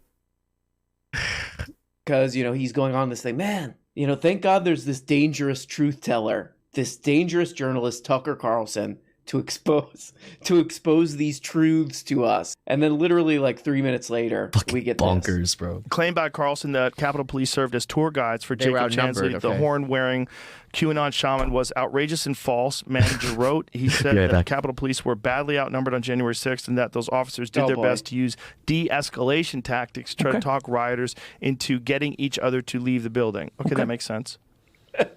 I like that. I like that because he's like, oh man, we got a false narrative, and then he's like, oh man, thank God Tucker Carlson exposed this false narrative, and then he reads a Washington Post article and is like, yeah, these clips were kind of out of context and all this crap, and Joe's like, all right, yeah, maybe Tucker Carlson's full of crap. He's just on air figuring it out. It's fine. So this is the big media story of the day, of the week, or whatever, and it's hard to figure out for me what the they're talking about exactly. They show this guy walking around. The cops are following this guy around, I guess they're like, oh, look, he's not murdering the cops. So he pleaded guilty. He pled guilty to a felony charge of obstructing an official proceeding. Was among the first rioters, blah, blah, blah, blah, blah. Before he was sentenced, he told the judge, I have no excuse. No excuses whatsoever. My behavior is indefensible. Yeah, so he got charged with interrupting an official proceeding, felony charge. They threw his ass in jail. They threw his, I guess, yoga-doing ass in jail. And I think the story has remained the same from the beginning. A bunch of people went there because they were mad that they were going to see a guy they like on TV less, But, then you think about it and you're like, should we really be throwing the asses of people in jail? Should the price of being a confused dumbass who is on social media too much, should the cost of that be prison? You ask these questions. And of course, the real people who should be in jail, not Q and Night Shyamalan, maybe, but these kind of scumbags, Ted Cruz, throw his ass in jail. Ted Cruz and 16 other Texans refused to certify the 2020. Throw his ass in jail. Throw Tucker in jail. Throw Tucker's khaki ass in jail. Throw Tim Pool in jail. Throw Ben Shapiro in jail. Throw the people who profit off of that guy in jail. And remember, this is a man who had tremendous intelligence. Okay. Very gentle. Right. Very articulate. Who was diagnosed 15 years earlier by the government with a mental health issue. Right.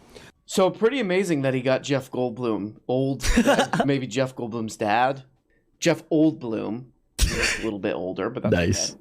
Yeah, but that's pretty plausible. He's a mentally ill guy who people like. Well, I mean, that's definitely possible. I mean, it's like I would go as far as to say, like, yeah, that's most likely true. You know, I mean, or at least I did. I'm assuming most of us saw the Channel 5 interview, which was a really good interview with the QAnon shaman. And yeah, like there's a little bit of mental illness going on there, like a little bit of mental illness, but it doesn't change anything about what happened here. Like, yeah, we can have the conversation about, like, does this constitute jail? What should sentences be like? Rehabilitation versus punishment. I'm all about abolishing prison, right? Okay, so there's that. But that doesn't change anything about what the fuck happened here. You know, and for you to try to, like, switch the narrative to, like, make it be like, actually, the Democrats fucking, like... The only point of this would be to say, basically, or at least to plant subconsciously into the minds of fucking idiots that this was all a fucking false flag. Like some weird fucking conspiracy, false flag, George Soros, Antifa, blah, blah, blah. That's it. And so do a prisoner swap. Throw Tucker's khakied ass, make him wear an orange bow tie, throw his ass in prison. I agree.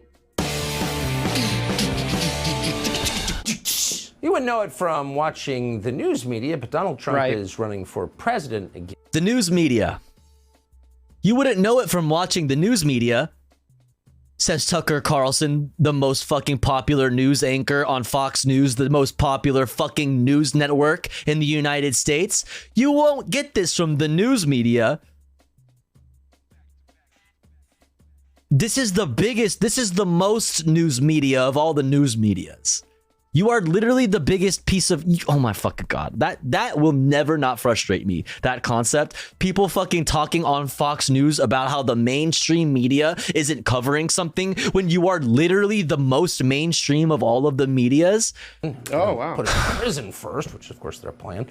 Okay. And he's saying things that are really interesting, not rehashes at all. In fact, he's come out with a bunch of proposals that were so interesting that we thought we would bring them to you. We've asked Fox's Kevin Corke flushing to toilets. bring us the story. Amazing. Hey, Kevin. Okay, let's hear about it. Here we go. What's he gonna do? Let's hear about it. Platform Truth Social today. Yeah. Okay. He said the American future would be much, much brighter with him at the helm. With, quote, brand new cities, another baby boom, and a push to develop flying cars. My man said, you're gonna get so much pussy. Listen, gentlemen, you're gonna get so much pussy under a Trump administration. I'm telling you, the most pussy you've ever seen. There's gonna be pussy everywhere. You're gonna get all of it, folks. Just gotta vote for me. It's gonna be great. Promise. Oh, cool. That sounds pretty cool. I want to hear that pitch, you know. We're gonna get these cars. We're gonna get these cars. You look at the car. You look at the car. You look at that car. You look at that car. It's like The Fifth Element. It's like the cars in The Fifth Element. Chris Tucker was in that movie. You look at the car, it flies off into the sunset, and you say, bye-bye. Sorry, that part had nothing to do with what I was talking about. It's just, we know. I just thought that was funny. We know. It is sort of disgusting. We know that. To hear a leech, a parasite like Tucker Carlson talk, act like he's standing up for this guy.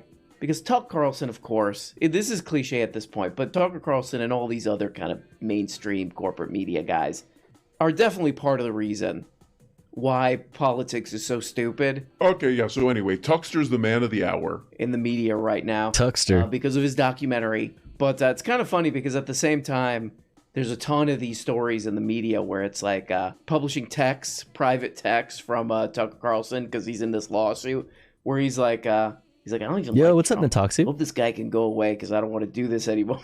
Along with, hello. of course, hey, we know we're lying about this election stuff, but these people got to hear it.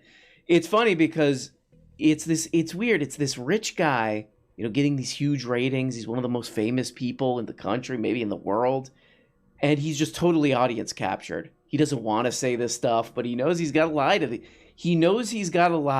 to the asses of these people But yeah, it's proven beyond really any shadow of a doubt. This guy's sipping his little martinis, just detesting his audience.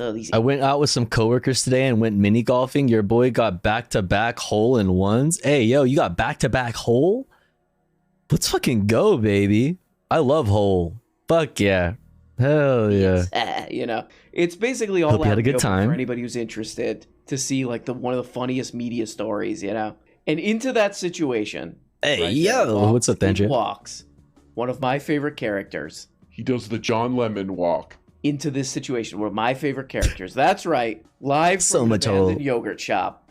Glenn Greenwald. Oh, God. Glenn Greenwald. Tonight, yeah, virtually the entirety of the corporate media has spent the last 2 weeks gleefully writing the obituary of Fox News and its primetime hosts.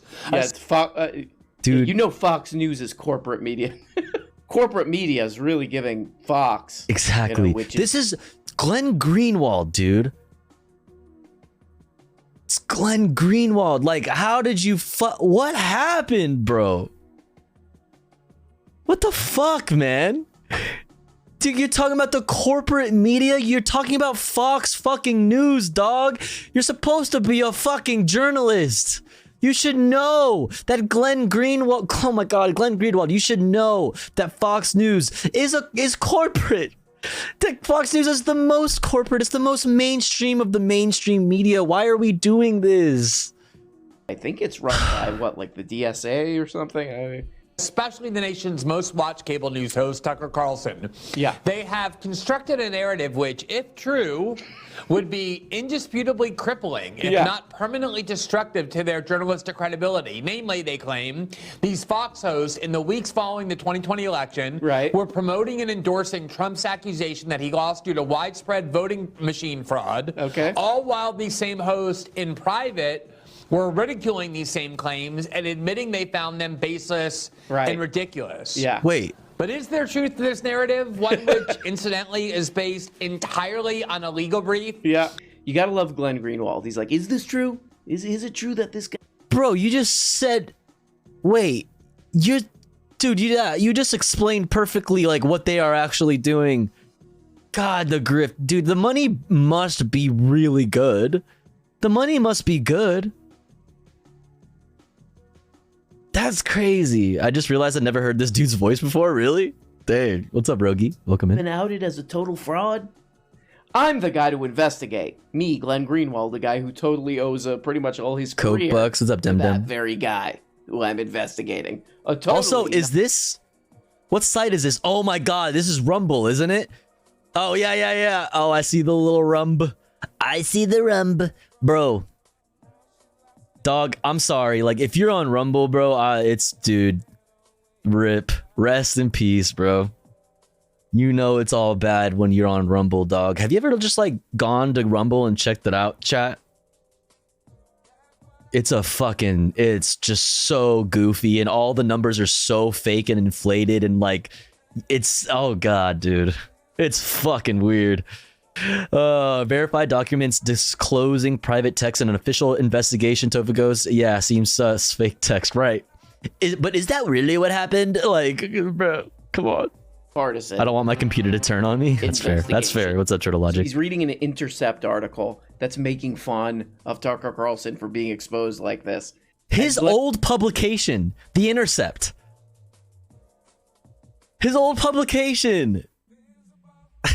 Gonna clap back. Glenn's gonna clap back at the ass of this article. Check this out. Hearty guffaw with the demonic force at Saudi golf tournaments. But once we're done pointing and laughing at Carlson, we have to think. This person, by the way, who has no audience, who nobody knows, who has never published a single thing that has made any impact, he's pointing and laughing at Carlson. Yeah. The most watched and influential host on television. Oh, good. And he says, once we're done pointing and laughing at Tucker Carlson... That's pretty relevant, right? Yeah, that's all I needed to hear, Glenn. Oh, that guy's more famous and more popular? Oh, case closed, Glenn. Okay, here we go. After like a million minutes, here's Glenn Greenwald's big reveal. He's like, look, I can prove it.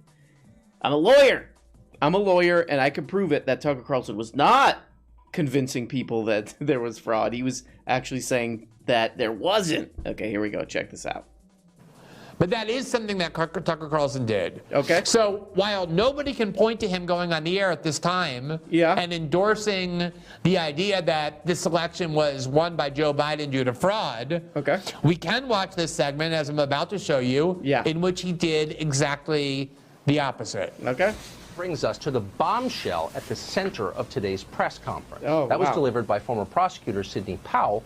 So we invited Sidney Powell on the show. We would have given her the whole hour. We would have given her the entire week, actually, and listened quietly the whole time at wrapped attention. Okay. That's a big story. Got it?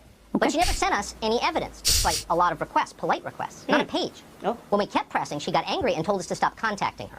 When we checked with others around the Trump campaign, people in positions of authority, they told us Powell has never given them any evidence either. Nor did she provide any today at the press conference. Powell did say that electronic voting is dangerous, and she's right. We're with her there. But she never demonstrated that a single actual vote was moved illegitimately by software from one candidate to another. Okay. He just got done saying over and over and over. So you found one. Okay, that was at the very beginning because everybody, this person, everybody. What's this person's name again? I can't remember her name, but everybody was bagging on this person because everything she said was just so like silly. They never actually came forward with any. They never actually came forward with any evidence. But you cover plenty of other actual evidence on your show, Tucker. Like this was November 19th, 2020. November 19th, 2020. How many segments on January 6th has been done since then? I mean, we're literally here because of the fucking I guess this video is not technically specifically about it, but recently in the news, we have Tucker Carlson trying to spin like a different narrative with like cherry picked fucking pieces of footage from January 6th. So it's like, yeah, maybe on November 19, 2020, when there was fucking nothing and nobody had any access to any footage, blah, blah, blah, blah, blah, blah, blah. Well, actually, January 6th didn't even happen yet. Actually, what am I talking about? January 6th didn't even happen yet. It's fucking November 19, 2020. Or wait, no. No, wait, yeah, it did. Wait, am I confused? I'm confused. That not only did Sidney Powell refuse to provide evidence. Where am I? Who am I? What year is it, Donald chat? Trump is the real winner of the election, and Biden won only because millions of votes had been. What year is it right now? Where am I? What am I doing here right now? Who am I? Told his audience she has never provided that evidence to anyone. Oh my God. He said, we would love to have her on our show. We would give 2067, her the entire right. night, in fact, the entire week, because if she has evidence, we would want to hear it. But clearly, she doesn't have that evidence because she refuses to show it to anybody when asked. Now, I'm going to show you the last 51 seconds of this segment. But this was at the peak of this controversy. It was November 19th. Okay, this was not the peak of the controversy. January 6th was the peak of the controversy. What are you talking about? This wasn't the peak of the controversy. This was leading up into January 6th. Oh my God, bro. I'm making fun of a bit of a pobrecito, Glenn Greenwald, but he's just the most audience captured guy of them all. Just woke up. How's it going? Yo, good morning, Izzy. Rise and shine. Carlson. So it's like this poor bastard. There's no way to defend Tucker Carlson, but he has to because that's his audience. But Glenn Greenwald went to NYU law school. He was a real lawyer at one point. So I wonder if over at NYU law school they teach law students how to read basic legal briefs, because if he did, I'm about to go to sleep. He would have read this. On November 10th, Fellini was just in here too. Fellini was just in here before work, I'm assuming, saying hi. Fellini was here a few hours ago, said, all right, I gotta go to bed. And then like a couple hours later was like, hello. Carlson's producer told zones. Carlson, many viewers were upset tonight that we didn't cover election fraud. It's all our viewers care about right now. To which Carlson agreed the decision had been a, quote, mistake, unquote. I just hate this S, Tucker Carlson says. Here's the important part for what the video that Glenn Greenwald just showed. But while and this is in the basic legal brief. This is like, you could easily access this. But while Carlson did challenge that lady from the clip that Glenn Greenwald Walmart TV, here's what you won't hear from Walmart TV. There's some falling prices in the domestics department that nobody seems to be talking about. On air on November 20th, Carlson nevertheless invited Mike the pillow guy, Mike Lindell, the pillow guy, on air to make the very on same sub expired. claims. In other words, this is the little rat that Tucker Carlson is. He kind of pushed back on the people who he thinks are absolute suckers, his audience, they're also known as. He kind of pushed back doing the segment that Glenn Greenwald just played, and his audience went. So to win them back, he had a guy on days later, a couple weeks later, saying the exact same crap. Oh, Glenn. Oh, poor Glenn. Poor Glenn. He's doing this. He's doing this. I mean, whatever. Glenn Greenwald. He's whatever. So I almost feel sorry for him because he's a smart guy. He knows what he's saying. Stupid. It's kind of funny because he's talking about a story where a guy was lying to his audience. Tucker Carlson knowingly lying to his audience, but he knew he had to say this stuff to keep that audience. And here's Glenn Greenwald saying, "No, that's not the case." But within it's dumb, but it makes me laugh. Yeah, it's just it's so goofy. I'm like, you have to laugh. You have to. I got to defend Tucker Carlson to keep this audience. Now I just kind of feel sorry for Glenn. You got to get out there, dumb your brain down saying this. You got to get out there and do this. What I am instead interrogating is whether or not the narrative that has been universally adopted by the media, that Tucker Carlson has no journalistic credibility, that's because true. While he was privately expressing skepticism about the voting election theory, the voting fraud theory, he went on his show and endorsed it. Yeah, right. I'm That's asking exactly you right. to look at what he actually said. Right. And ask Bro, yourself, this is November 19, 2020, dog. You're so full of shit, Glenn. Glenn, you're so full of shit. This is from fucking November 19, 2020, dog. Everything that Sidney Powell was saying was so clearly bullshit. Like, everybody thought she was full of shit. Everybody, because she is. But everything that Tucker Carlson has said since November 19, 2020, still before January 6th, mind you, it says different. And God damn it, Glenn Greenwald talking about this time being the height of this propaganda or this like narrative being spread or whatever. Like, no, the fuck it was not. January 6th was not for another 2 months. Like, you're so full of shit, dude. It is even viable. If anybody who has an iota of integrity, integrity, maintain that claim. Integrity. That went on the air. Yeah, an iota would be nice, Glenn. An iota. If anybody who has an iota of integrity. There we go. An amazing, fun little story about two guys who are just like, what do I gotta say to these people? Who are just hostages of their audience, we call them. Well, anyway, guys, thank God this week is over, and it can kiss all of our asses. Thank God. We can have fun. You do this, and you do this. And maybe you look at somebody and you say, I love you. Talk to you guys soon, and as always, bye. Oh, hey, guys. Guess bye, what? Bye. No. Chicken butt. Guess what? Chicken butt. This motherfucker talking about integrity. Integrity's nuts in your mouth, bitch. Integrity's nuts in your mouth. In and around your mouth, bitch. Bitch. Bitch. Bitch. Bitch. All right, chat, guess what? That was our last political fucking themed video of the day. Aren't you fucking happy? No more politics. Politics equals cringe.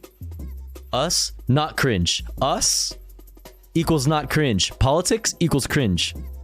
So politics and us are not the same. 7 a.m. chess? Is it 7 a.m. for you? Then yes. Poly dick. True. Gotta go to sleep. Good night, Tofu and chat. Have a great rest of the stream. Yo, pulled apart by jackfruit.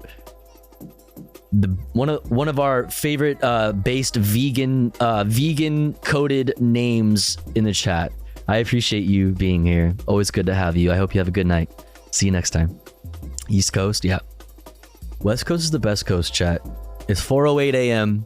and that also means, though, that it's been 52 minutes and 54 seconds since our last ad break. So here's the thing. We run 3 minutes of ads every hour because I have to. Because otherwise they would just run it on you randomly. But I like to run my ads while I'm away from stream. That way, nobody actually misses anything while I'm gone.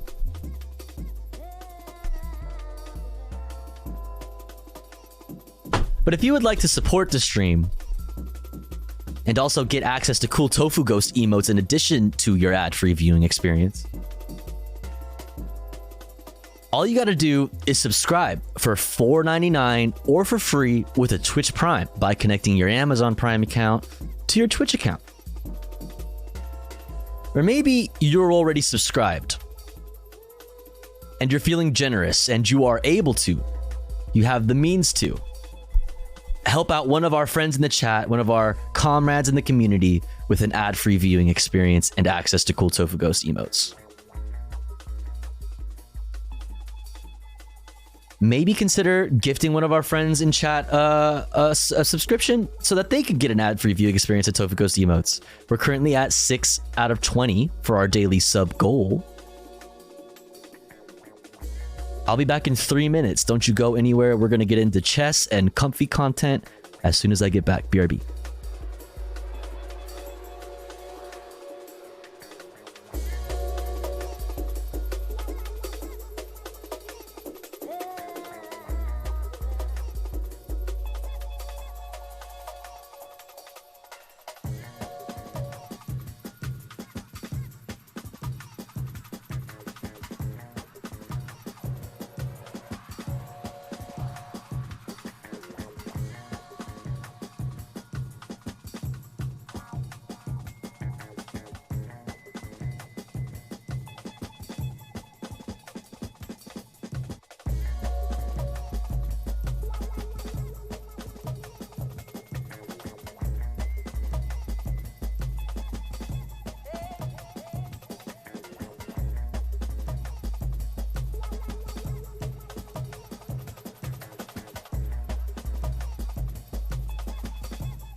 Okie dokie, we're back.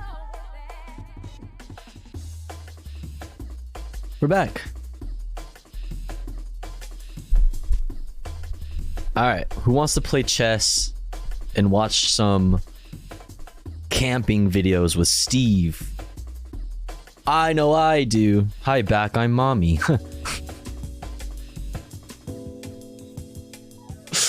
Fucking shut the fuck up. Shut up. Hi mommy.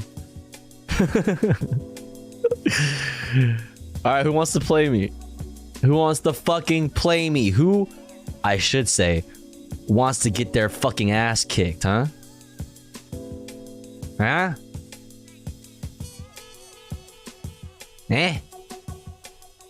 What do you say, eh? Who is going to step up to the plate and fight me, Tofu Ghost? We just adjust this, make it look nice and pretty.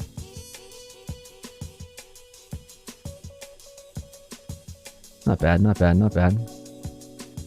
Who wants to lose? Yeah, against me, to me. Right, that's right. Christopher Walken? Yeah, that was a... I don't know why I started doing a Christopher Walken. I don't know why I did that. Who wants to play chess with me, Tofu Ghost? It would be really fun if you wanted to do such a thing with me, Tofu Ghost. Definitely not Christopher Walken. Why do you talk like this? Huh? Alright, bitches, let's just play fucking randos. Let's play randos.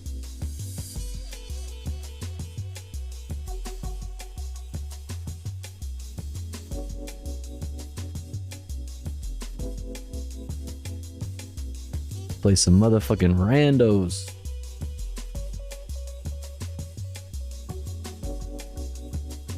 But let's play this video. Steve Wallace. Where's Steve today? Who is Christopher Walken? Are you serious? Ugh, am I? Is that... Seriously? This guy, he's in a number of movies. I'm really surprised you have never heard of Christopher Walken. Oh, I know him. Yeah, you know this guy, bro. Your dad hid this watch in the only place he had, up his ass. Classic, dude. He was in movies? Yeah, a few. One or two famous ones. Up his ass. Oh, that's good. Including what we were just referencing, Pulp Fiction. Deer Hunter, Catch Me If You Can. He was in Click, I didn't even know that. Sleepy Hollow. Batman Returns. What is Christopher Walken's accent? Hearing lots of Greek, Italian, Polish, German, Yiddish. The young actor developed... I don't know why I said developed like that. A way of speaking that incorporated many different inspirations, becoming something of a strange vocal concoction. Yeah, really strange. Anyway, overnight mountain train trip via rail. Oh, trains. We love trains. Hello, Black-Eyed Steve here with Crazy Neighbor.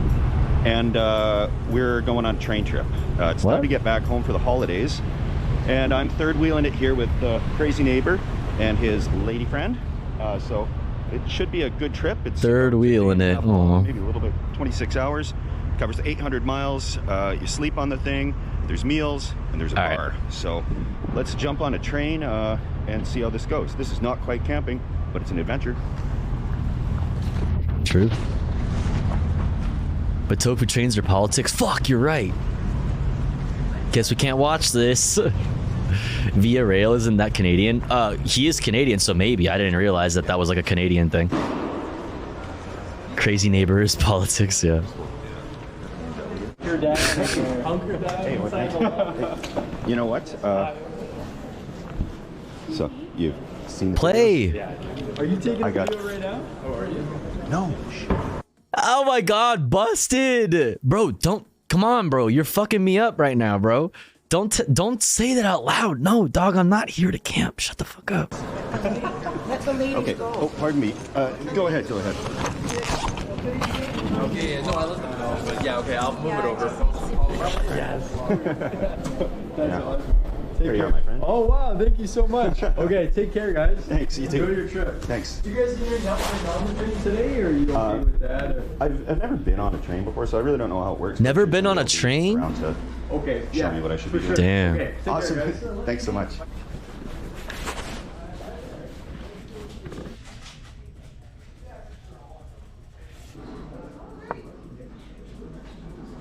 A couple of the employees here follow the channel, so it was pretty cool to meet them.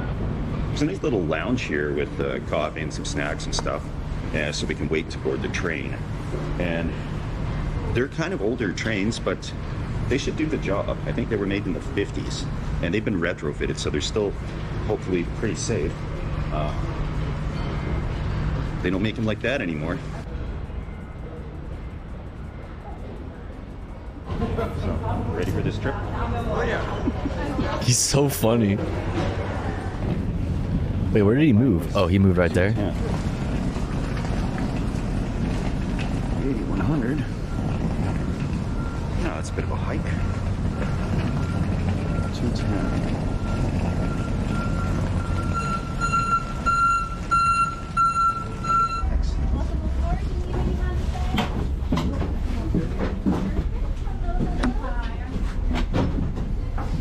When is this from?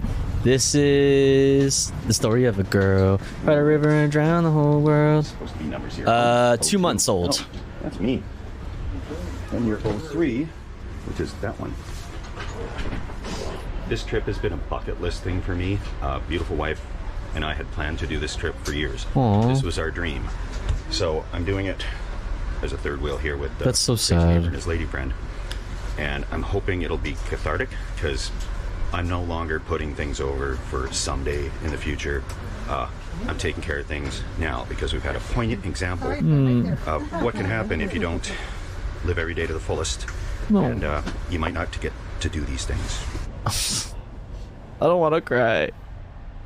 Okay, that made it better. That made it better. That guy is so awesome. I love this guy. Whee! He's having so much fun. What a cool guy. That's the homie. Crazy neighbor. While traveling on the Canadian, our crew is responsible for your safety and well-being. Unsafe or disrespectful behavior toward passengers or crew members will not be tolerated. You will be shot on sight. Time to explore the dome car. We're gonna get some dome in the dome car.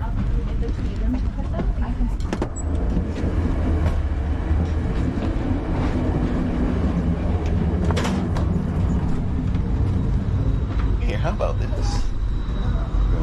Ooh. Oh, it's the observation car. Oh wait, no, it's not even the observation. Oh wait, it is an observation car, but it has like regular seats in it. That was interesting. Oh, look at that graffiti right there. This looks nice. Yo, Chad, I had a dream last night that I was doing tons of graffiti. I don't remember what the context was. I was doing tons of graffiti, and also I was with a group of people. I don't remember who it was, but somebody came up to our group of people and started being transphobic and homophobic, and we started beating them up.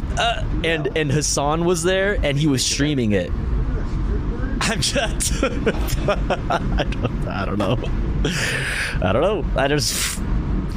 I'm not sure why that happened. A Greyhound bus or something. Oh, I shouldn't have done that. Oh, I shouldn't have done that. I shouldn't have done that. They're gonna queen my horsey. Fuck. That is where dinner gets served. Oh, thank God.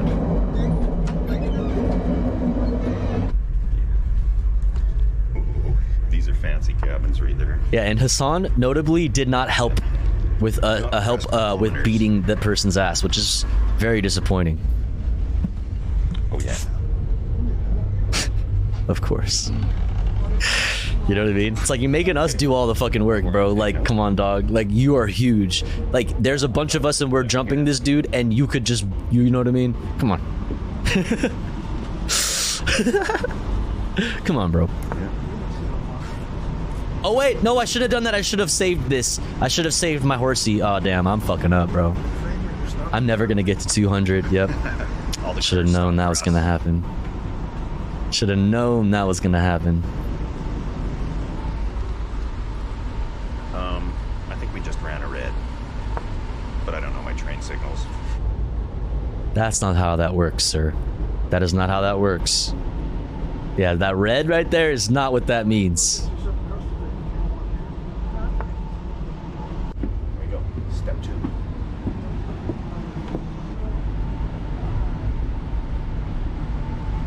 This is the story of a girl who cried a river and drowned. This is the least intrusive way I've ever had to film a video, because everybody on this train has their cameras out and is filming something. I forgot to ask. Oh, I'm so stupid. He was. Oh, they were confused. So. They were like, "Wait, why did you just do that?" That's why they took so long. Oh my god. Unless these signals mean something like tarot cards, where it doesn't look like what it is, we're just running red lights. Like yeah, who gave Steve a black eye? Point him out to me. I can't believe I just did that.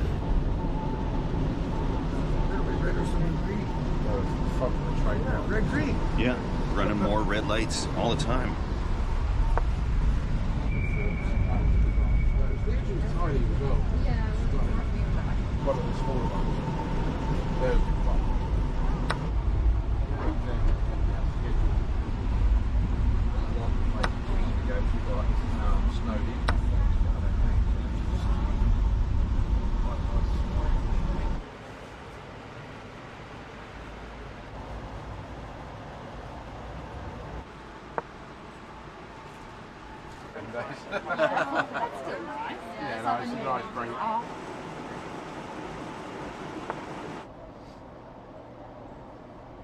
There's Brady going, we're accelerating through the tunnels. Ooh, and we're slowing down. I love a good tunnel. Oh, there's gonna be some good ones. I love a good tunnel. What was I about to do? Oh, set game chess. Okay. This is boo boo. Brood and boo. Mangled eye. And toilet here. I'm not gonna film this part. Why not? Oh, come on. Okay. I got a lot of train to go through because dinner's coming up, and I want to see what the menu is because I just don't like super fancy things.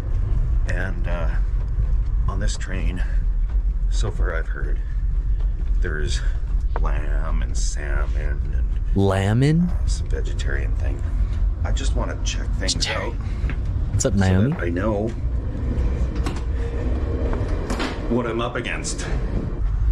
Then when I figure that out, I think further on in economy class, there is a, I don't even know what train car I'm in right now, but, oh, there's the dining car. Okay. They're still eating in there. But further up in economy class, there's imagine like eating in the dining car. Which might be dinner if things are too weird here. Oh, sounds like they're stopping. Hold on. It's a severely long train to negotiate. And I think we've come to a stop. Yeah, we have. Oh boy. What is this? Oh, this is my place. Things have been... Oh, I thought he was just looking in a random people's... He's so out of his element, right? Okay, so, yes, he's so confused. Is rolling through. And, yes, I've got backpack up there. And my jacket. They were so kind to make this for me. Got a little window up there. Oh, wow, I really did not pay attention to that. I could totally hunker down in here. Does not get a lot better than this. We could totally hunker down in here. A bed. Unless there was... Yeah, of course you could. That's literally what it's for. I love you. I love you, Steve. I'm sorry. All right. Right there. Yeah. That's all right. Okay. Got completely distracted from the job at hand. And the job at hand, yep. I don't know why I did that. Another companion upstairs. So, I did the bottom bunk. If it was a top bunk, it would look like that with no windows. You know, crazy neighbor and his lady friend are probably gonna get cozy on the bottom. It's not his fault he's Canadian, Tofu. It says you. Hopefully not. In my opinion, that is absolutely your fault. Have you ever considered moving? Moving on. Sweaty. Gonna move through the train here. I haven't been further than this yet. Wait, why did I do that? Dude, I'm fucking up, bro. This person is laughing their ass off at me right now. Dude. See, I can hear everybody having fun in there, and it says economy class passengers only be on that point. And I'm like a fraction above economy class. So we're gonna see what we're gonna have to eat tonight. I think the food is a little too fancy. Rack of lamb. Too fancy. When Mari and I were on the train recently,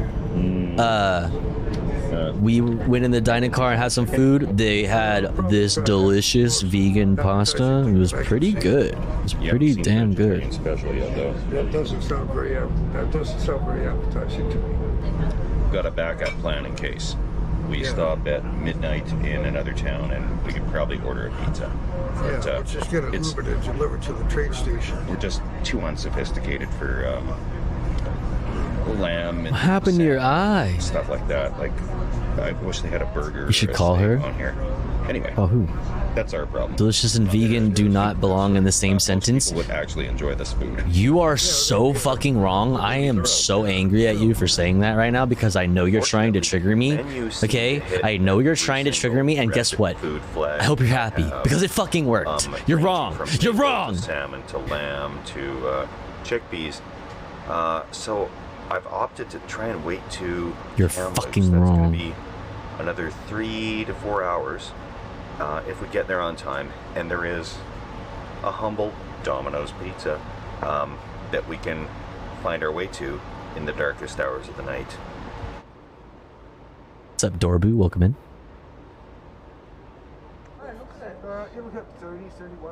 Complete. What did you do? Where'd you move? Oh.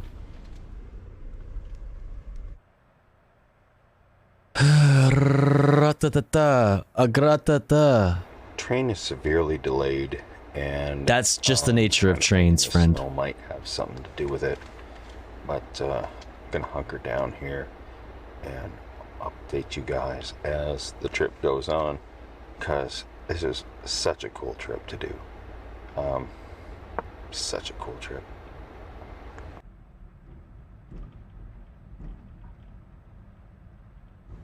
Hearty marinara sauce pizza? What makes it so hearty? Specifically.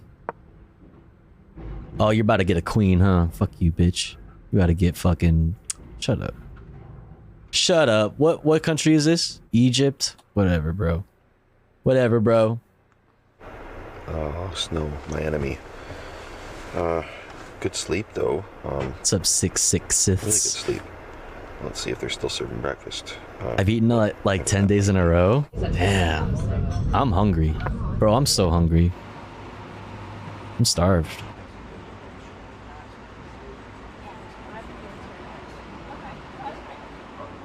Starving. I'm fucked.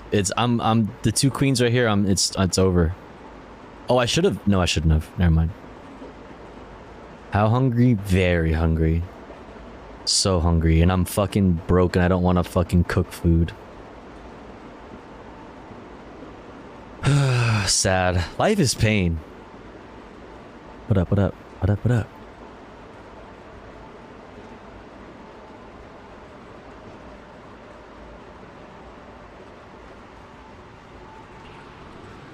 Nothing beats a good tunnel. Apparently gluten is what makes pizza taste good. Dude, a crust, like gluten-free crust is like not the same, man. Yeah, it's such a bummer. Morning, Crazy.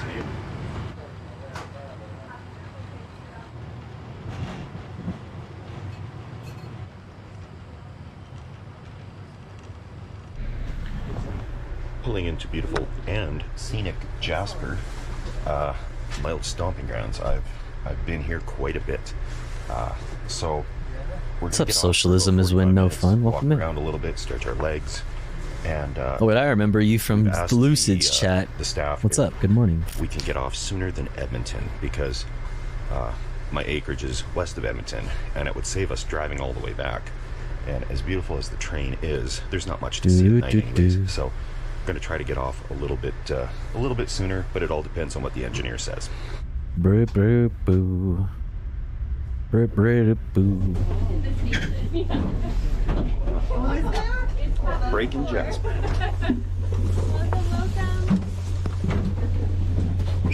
45 minutes, make sure you have your tickets with you. Yeah, thanks. 45 minutes to chill and get some food or whatever.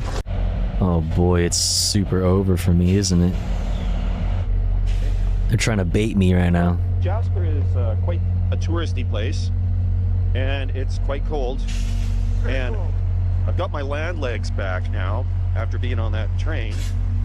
So time to get the train legs back. Let's go back inside and warm up. The weather's ferocious. Ferocious.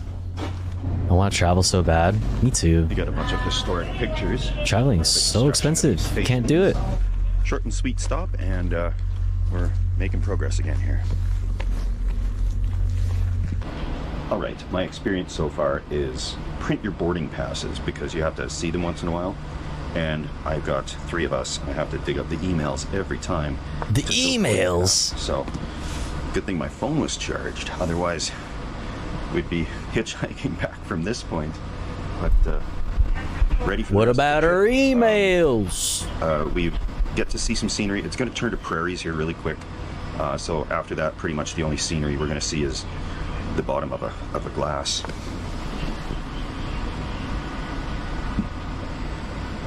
Unless you have a really fancy cabin type thing, there's not a lot of places to plug in any devices.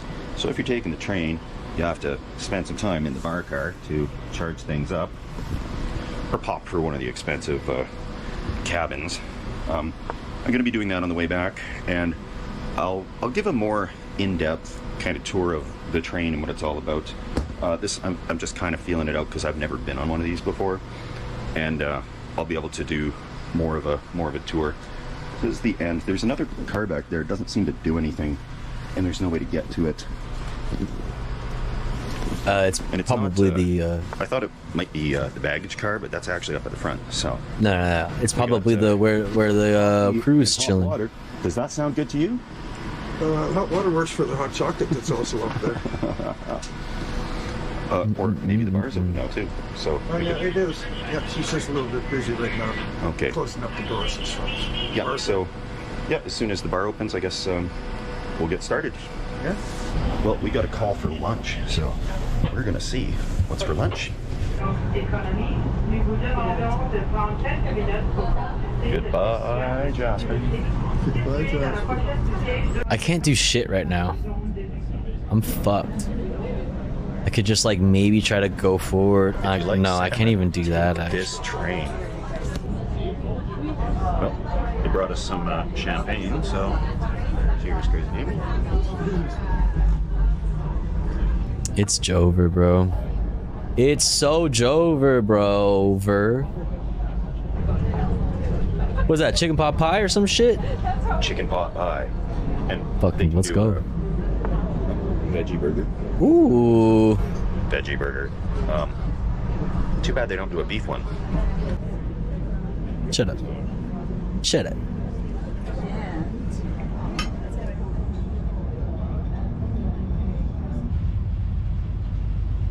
We are out of the mountains, and they are willing to drop us off at a spot that's very close to where the acreage is. So, awesome.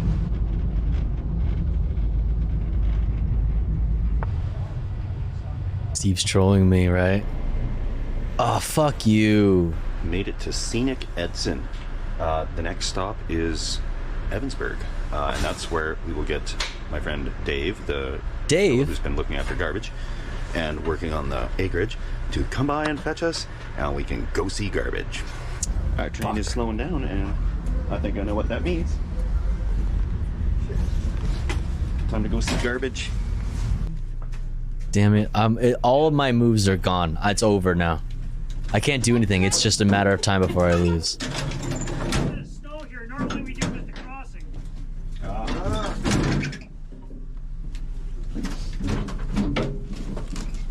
Steve constantly complaining about the nice food for some reason. Yeah, what's up with that? I think he's just trying to maybe like prove to his community that like he's a badass, you know what I mean? And usually like what he's into is like really roughing it. All right. I wish you would have saw that fork earlier. It would have been so good. I don't know. I'm not good. I'm not good. Oh, it's cold out here. It is. Hey, you should have seen that grocery store. Get over here. All right. Cheers, thanks. How you doing? All right. We made it. Come on, man. Hilarious. All right, well, I guess that's that. That was pretty simple, pretty easy. Wasn't very treacherous at all. Wasn't very treacherous at all. Let's look at Shira's new video. Blind dating 6 men based on their bodies. Oh boy. You don't usually watch this kind of content here at the Tofu Goes broadcast, but let's check it out. If you were to describe your penis as an animal, what animal would it be? I would say a velociraptor.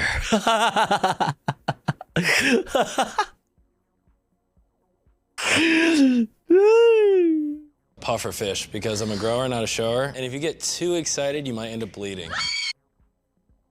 Oh my god, same reaction. Literally the same reaction. What? Is your She's knife? so pretty. Hi, welcome or welcome back. Bro, she's so pretty. Oh my god, she's so To pretty. my channel. I'm Shira. Today we are looking at women judging men based off their bodies. Dating. Women dating a woman dating a woman? Body types. Bodies. Let the bodies hit the They look at bodies and they like that is what's going on. It's definitely not awkward or weird. Let's see where it goes. And if you haven't subscribed yet, you should. What do you look for in a guy? So what I look for in a guy is someone who can make me laugh, because I love to laugh. Someone with a great personality, ambitious, a go-getter. Now physically, what do you look for in a guy? Like, I am a sucker for a tall guy. I can't move. I literally can't move. I'm gonna be honest. If you are just dating guys based off height, you're missing out on the most wonderful people. 5'8", 5'9", and slightly smaller is actually no. I can take. Going on. I'm telling you. Oh wait, no, I can't take that. The quality is in that range. It is not above 5'9". I'm telling. It is not above 5'9". Stop looking for tall men. Short kings. It's over. I mean, I'm just gonna move this back and forth. That they have to have abs or anything like that. But she likes someone who's. Did you see the Carter and Shearer cameo? Oh, at the Streamer Awards, I did. Artsy. It was cute. Feet. Absolutely no way. Okay, for me, let's think. I like number 4. I like number 5. I like number 6. Something about number 3 I don't like already. Number 2 and 3, yeah. Or number 1. Bitch. 1, 2, and 3 are not for me. Everyone else, I'm vibing with. Not a few It's over, bro. Just the vibe. So Jover, you moved there. It's done. Can't do shit. It's over. Whoa! Yo, this is getting real. Contestant number 1. Why do you think you're single? because I haven't met the right girl yet. Okay. Okay. Because I haven't met the right girl yet. You know, the one where he's been smoking 10 packs of cigarettes. Very sexy. No, I think you know when they're the one. I haven't met the one yet. I mean, fair. I like that. He's so putting on the voice. I can tell when guys like, I just haven't met the one yet. You can just tell guys do this thing when they're trying to impress girls. I've been told I'm like a walking red flag, but I would kind of agree with contestant number 1 that, you know, the right girl just hasn't come along. Yeah, everyone goes Red support. flag. That's a little scary. Yeah. What's your biggest red flag, number 2? I think that I love too hard. Why would you say that? I've been known to be a walking red flag. I care too much. I care too much. Sounds like you're overbearing, huh? I just love all these titties in my face. I love them too much. I care too much about the titties. True. Number 3. That's Why true. Are you single? You know, sometimes my past relationships, we break up and then we just become like besties, you know? We friend zone each other. Kind of a red flag, no? Ambitious, you said you want ambitious, clearly Yes, working hard. busy's always good, but being friends with the exes it's just a little scary. No. For me, it's like if the guy's like, all of my exes were bitches, whores, liars, the cheaters, manipulators, all of them were awful people. They did X, Y, and Z. That's a red flag. If they're Zed. friends with the ex, I think they have great communication. That's why she lives in Australia. That's a green flag for me. And there's like the saying, if any girl can take my man, she can have him. I'd say because I'm not sure what I want yet. So kind of in between loving too hard and also in between kind of wanting to be alone, So doesn't know what Doesn't you know, want. but you could be. What do you want? That's a no. That's a red That's flag a super huge red flag. Boys, I haven't found someone that I feel like is compatible for me. I'm also very picky. I know what I like. I actually like guys who are picky because then they don't waste your time. Yeah. They know what they want. Contestant number 6 has his pants down. Now, we don't know if he's naked back there. We don't. I mean, that's pretty bold if he is naked and he's just kind of Don't chilling. be around. Aussie-phobic, Tofu. I will be. I can't be Aussie-phobic if Aussies aren't real, if Australia is not a real place. How the fuck is that possible, boiled peanuts? Riddle me this. Welcome in. How's it going? I'm single because I can't keep my shorts up. Oh. I'm the bad boy nice guy though. So you're also a walking red flag. It was like just sweet. Oh. What if the boys behind the curtain just started making out? He's offering something. Here are my pants. There's my offering. All right, so we came to a conclusion. Contestant number 3. Oh man. Because honestly, a big red flag for me was that you're still like friends with your exes and you befriended all of them. I don't know how that's not necessarily a problem. What? you are. If anything, if that's the case for you and all of your exes, like, I feel like that's kind of cool. Like, you're still like on good terms with your exes. Like, that's great. That sounds like y'all like were able to work things out, or like were like responsible and mature enough to like know that it wasn't working, and like you just made a decision. Like, you know what I mean? That's what. I disagree, but you go off. This is your show. There you Chad. go. Oh, Chad. Give me my belt back. That name really suits him. Chad. That's a Chad. That is definitely a Chad. It's all good. I got like 5 dates right now, so I gotta go anyway. Oh yeah. Did he just like do that to them? Yeah, I got 5 dates. Fuck you gonna do about it, bitch? The fuck? I'm so sad. Sorry. I gotta run that back. Did he do that? Oh yeah. He did! The fuck? What are you, weirdo? You don't like me? So sad. It's all right. Goodbye. Right now, number 2 or number 3? Or number 4? Something about guys with really That big guy's legs. funny as fuck. Churdley's on YouTube. Oh, wait, really? Churdley's? I have to really like you for you to have big legs. Like, I'm the one with the chunky legs in the relationship. Okay, I take pride in my legs. They're big, they're voluptuous. You cannot be stealing the show from me. The thunder. I have the thunder thighs, okay? Oh, there we go. Hey, yo. Can we get a quad flex? Hubba hubba. Hey. Whoa. How many kids do you want? Ooh, at least 5. Oh. I mean, I want a football team. I want to walk around. Connor said she was lying? Wait, really? Wait, what? What do you mean? Look at that little cute family. Why are you asking this question again? Oh, because I You want called her the kids, fuck and I'm, out? like destined to be a mother one day. It's true. Probably like 2 to 4, because I definitely want like a little tribe, but you know, however much my wife is willing to go, like. Personally, I would say 0. Just because this world's a scary place, and I think bringing in a child is pretty terrifying, just because of the state the world is in right now. I'm team no kids, but Based. I'm with you on that. But the world is not a scary place. The world is better than it's ever been. I don't know.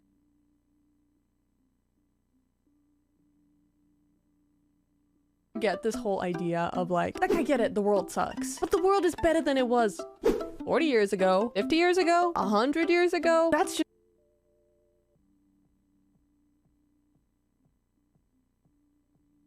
Yeah, I mean, what do you mean? As far as innovation? Like, no, that's not. I'm sorry. Shira, love ya. That's not true. That's just not true. me. I think it's a Like, is that like a capitalism has raised people out of poverty argument? Like, oh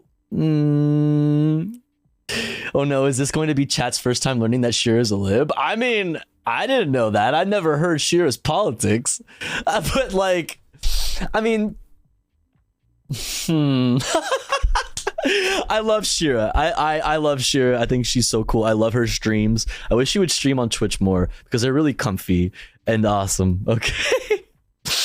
Aside from that take. I don't think it's a very well thought out excuse for children. You're allowed to be like, I don't really feel like If you want to make the argument that like the world isn't like overpopulated and that is not shouldn't be your reason to not want kids, like maybe you could make that argument. But as far as like saying that it's not a good argument to say that the world is in a worse place, is in a bad place, and so that would be kind of like not my ideal place to bring a child into. Like, I don't know about rid that. of my freedom. That's a completely valid answer instead of the world is a scary place. You live in the United States of America.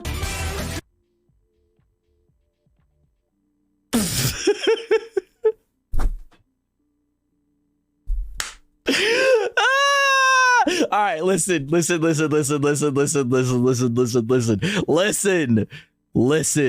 Politics part of the broadcast is over. Okay, we've moved past politics and news. We're just doing comfy content right now. Okay.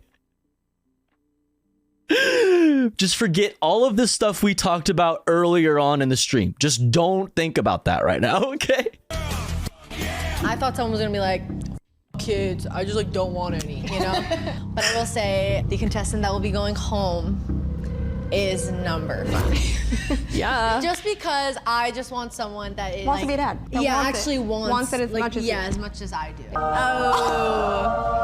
Why'd you say oh? Because he's cute.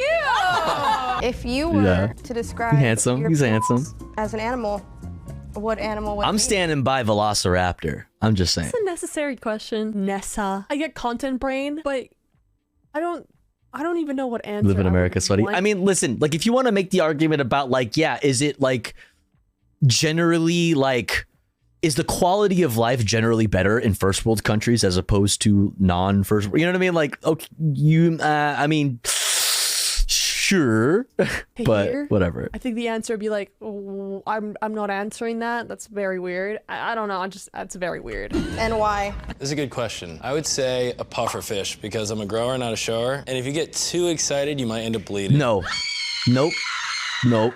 All right. Nope. Nope. Nope.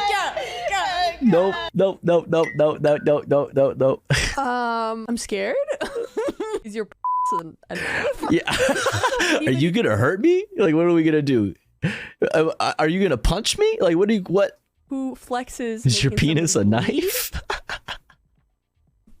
I would say like a killer whale. It's pretty and graceful, but it gets the kill when it needs to.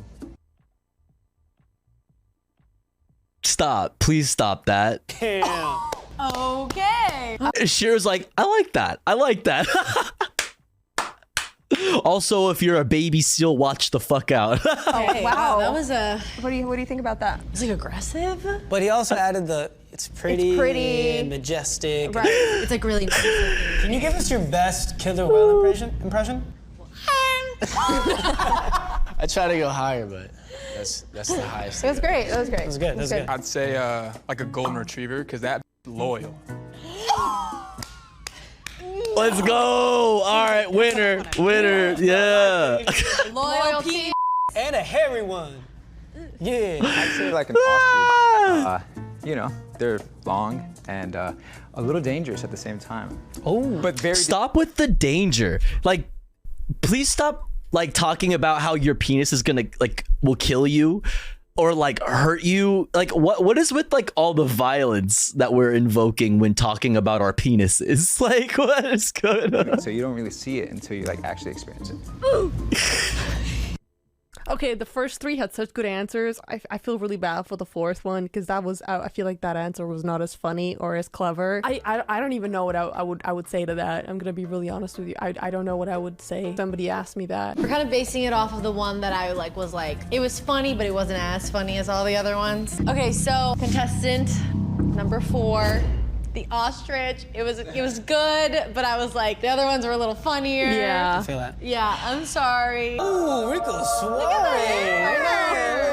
Ezekiel. I love you, dude. Dude, you took an L on that one. Contestant number 1, I'm gonna need you to finish the sentence. If I were to describe my dream girl, it would be... Someone who's very kind and caring. Yeah, he was someone cute. Who has good taste and style.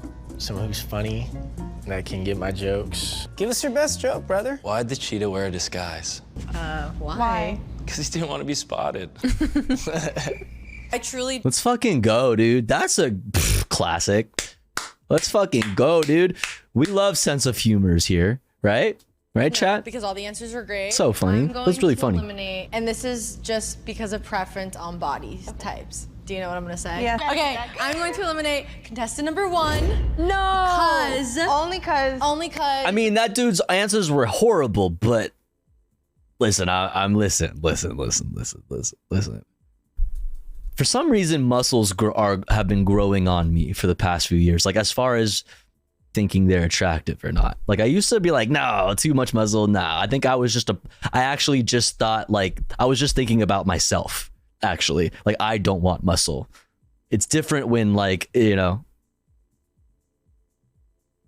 a homeboy, homegirl, or home they has some muscles on them. Okay, I'm not against like super like buff guys, but like that's normally not what I'm initially attracted to. You know, you could have just left muscles do grow on people. That's true. That's true. But I will say, what you love, you have to let it go. And if it comes back, that's true love. So when you realize you made a mistake, you can come find me. They seem like they vibe. Like, I like that. Like, I literally can feel that that's a vibe for them too, but... I got jokes too. Contestant number 1, what is the craziest place you've had At a wasteland fitting room. Wasteland? No, it's on Ventura. There's one on Ventura. I've been in that one. Oh. Like I don't know, like a hot tub maybe. I'm pretty respectful, you know, so like, I'm not gonna do it crazy out in public. Damn, throwing the boy under the bus. Was that a little? That's a little jab right there. I like it. He was like, I'm actually respectful, so... She's gonna pick number 2. I already know it. Person I'm eliminating is contestant number 2. Damn. Tall king, dude. Yeah, I didn't want to tall respectful. Wait, he's cute. Wait. Okay. Damn. Like, the body was like, I mean, when it's like juxtaposition to some stronger, like, I don't know, a little bit more fit, not necessarily strong, but just like a little bit more fit, comes out and he's fucking handsome. What the fuck? He's tall. And he's tall. It's not just tall, it's gigantic. My God, that's a mountain. Mountain I'd climb. Give me that step stool. All right, to the winner. Come out, brother. Bunk.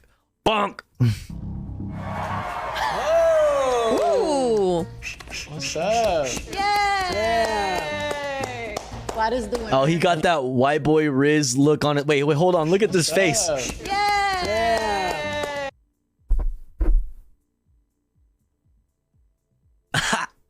Glad is the winner. How'd you feel, dude? You won. Biggest one of my life. You won, baby. Good looking guy, great body, funny. You should subscribe. And if you haven't been told yet, Do I it. love you, I'm proud of you, and you're amazing. Go watch some more of my videos. Bye. Thanks, Shira. That's really sweet of you. Bye. Bye. right, that was cute. That was fun. Oh, fuck, chat. Oh, my God. I almost forgot. We got to record a video. Whoops. Chat, we got to do that thing.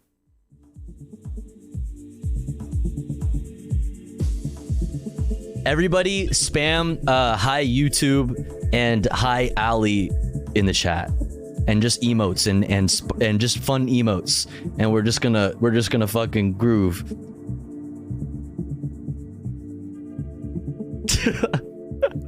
We're supposed to make a clip of just vibing, you know, for Ali.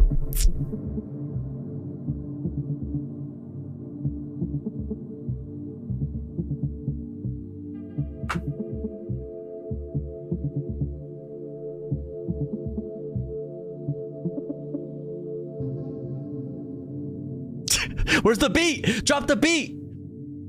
Drop the beat. Fuck.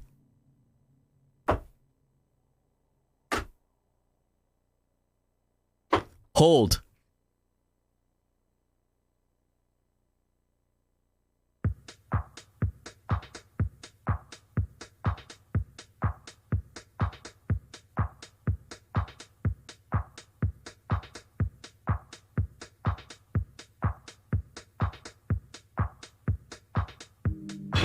Ow.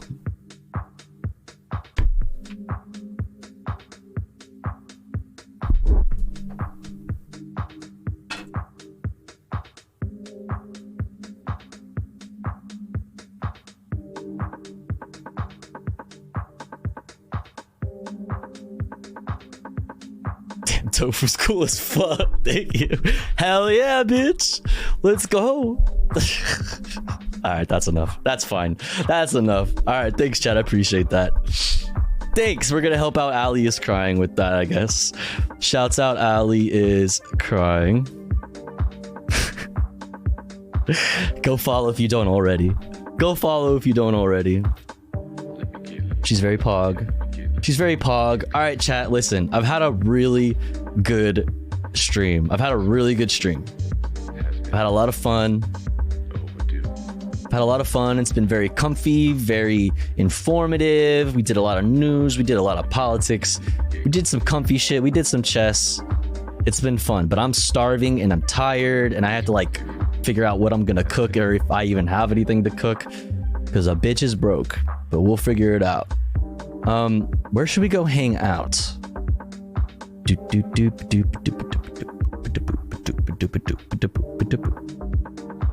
Can't hear you, Tofu. Too busy vibing. Based. Based. All right, chat. Let's see. Last minute. Any last minute gifters? Any last minute Oilers? Listen, we are at 6 out of 20 for our daily sub goal. I'm just throwing that out there. No biggie. I know like times is tight. You know what I mean? Like I get it. But if you have the means, it would mean a lot. We do this full time, so it would mean a lot. Where should we go hang out though? Boom Boom Graham, Mafia Jinx, Left Flank Vets, Lucid Fox. We raided Lucid Fox yesterday, so we won't do that today. All right, Left Flank Vets or Mafia Jinx or USA Hole.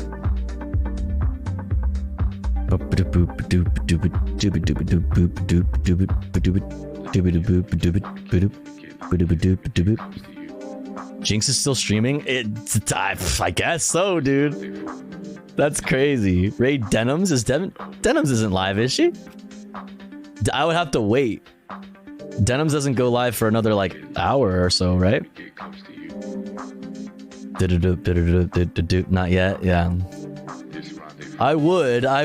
Yo, Nursomancer, thank you so much for the tier 1. I really appreciate that. Thank you.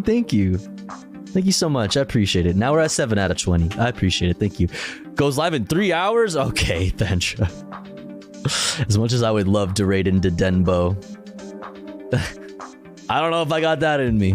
Thank you so much for the tier 1 Nursemance. I appreciate it.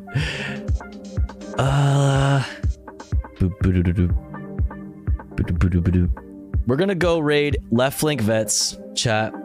Spam some emotes. Let me get close to you.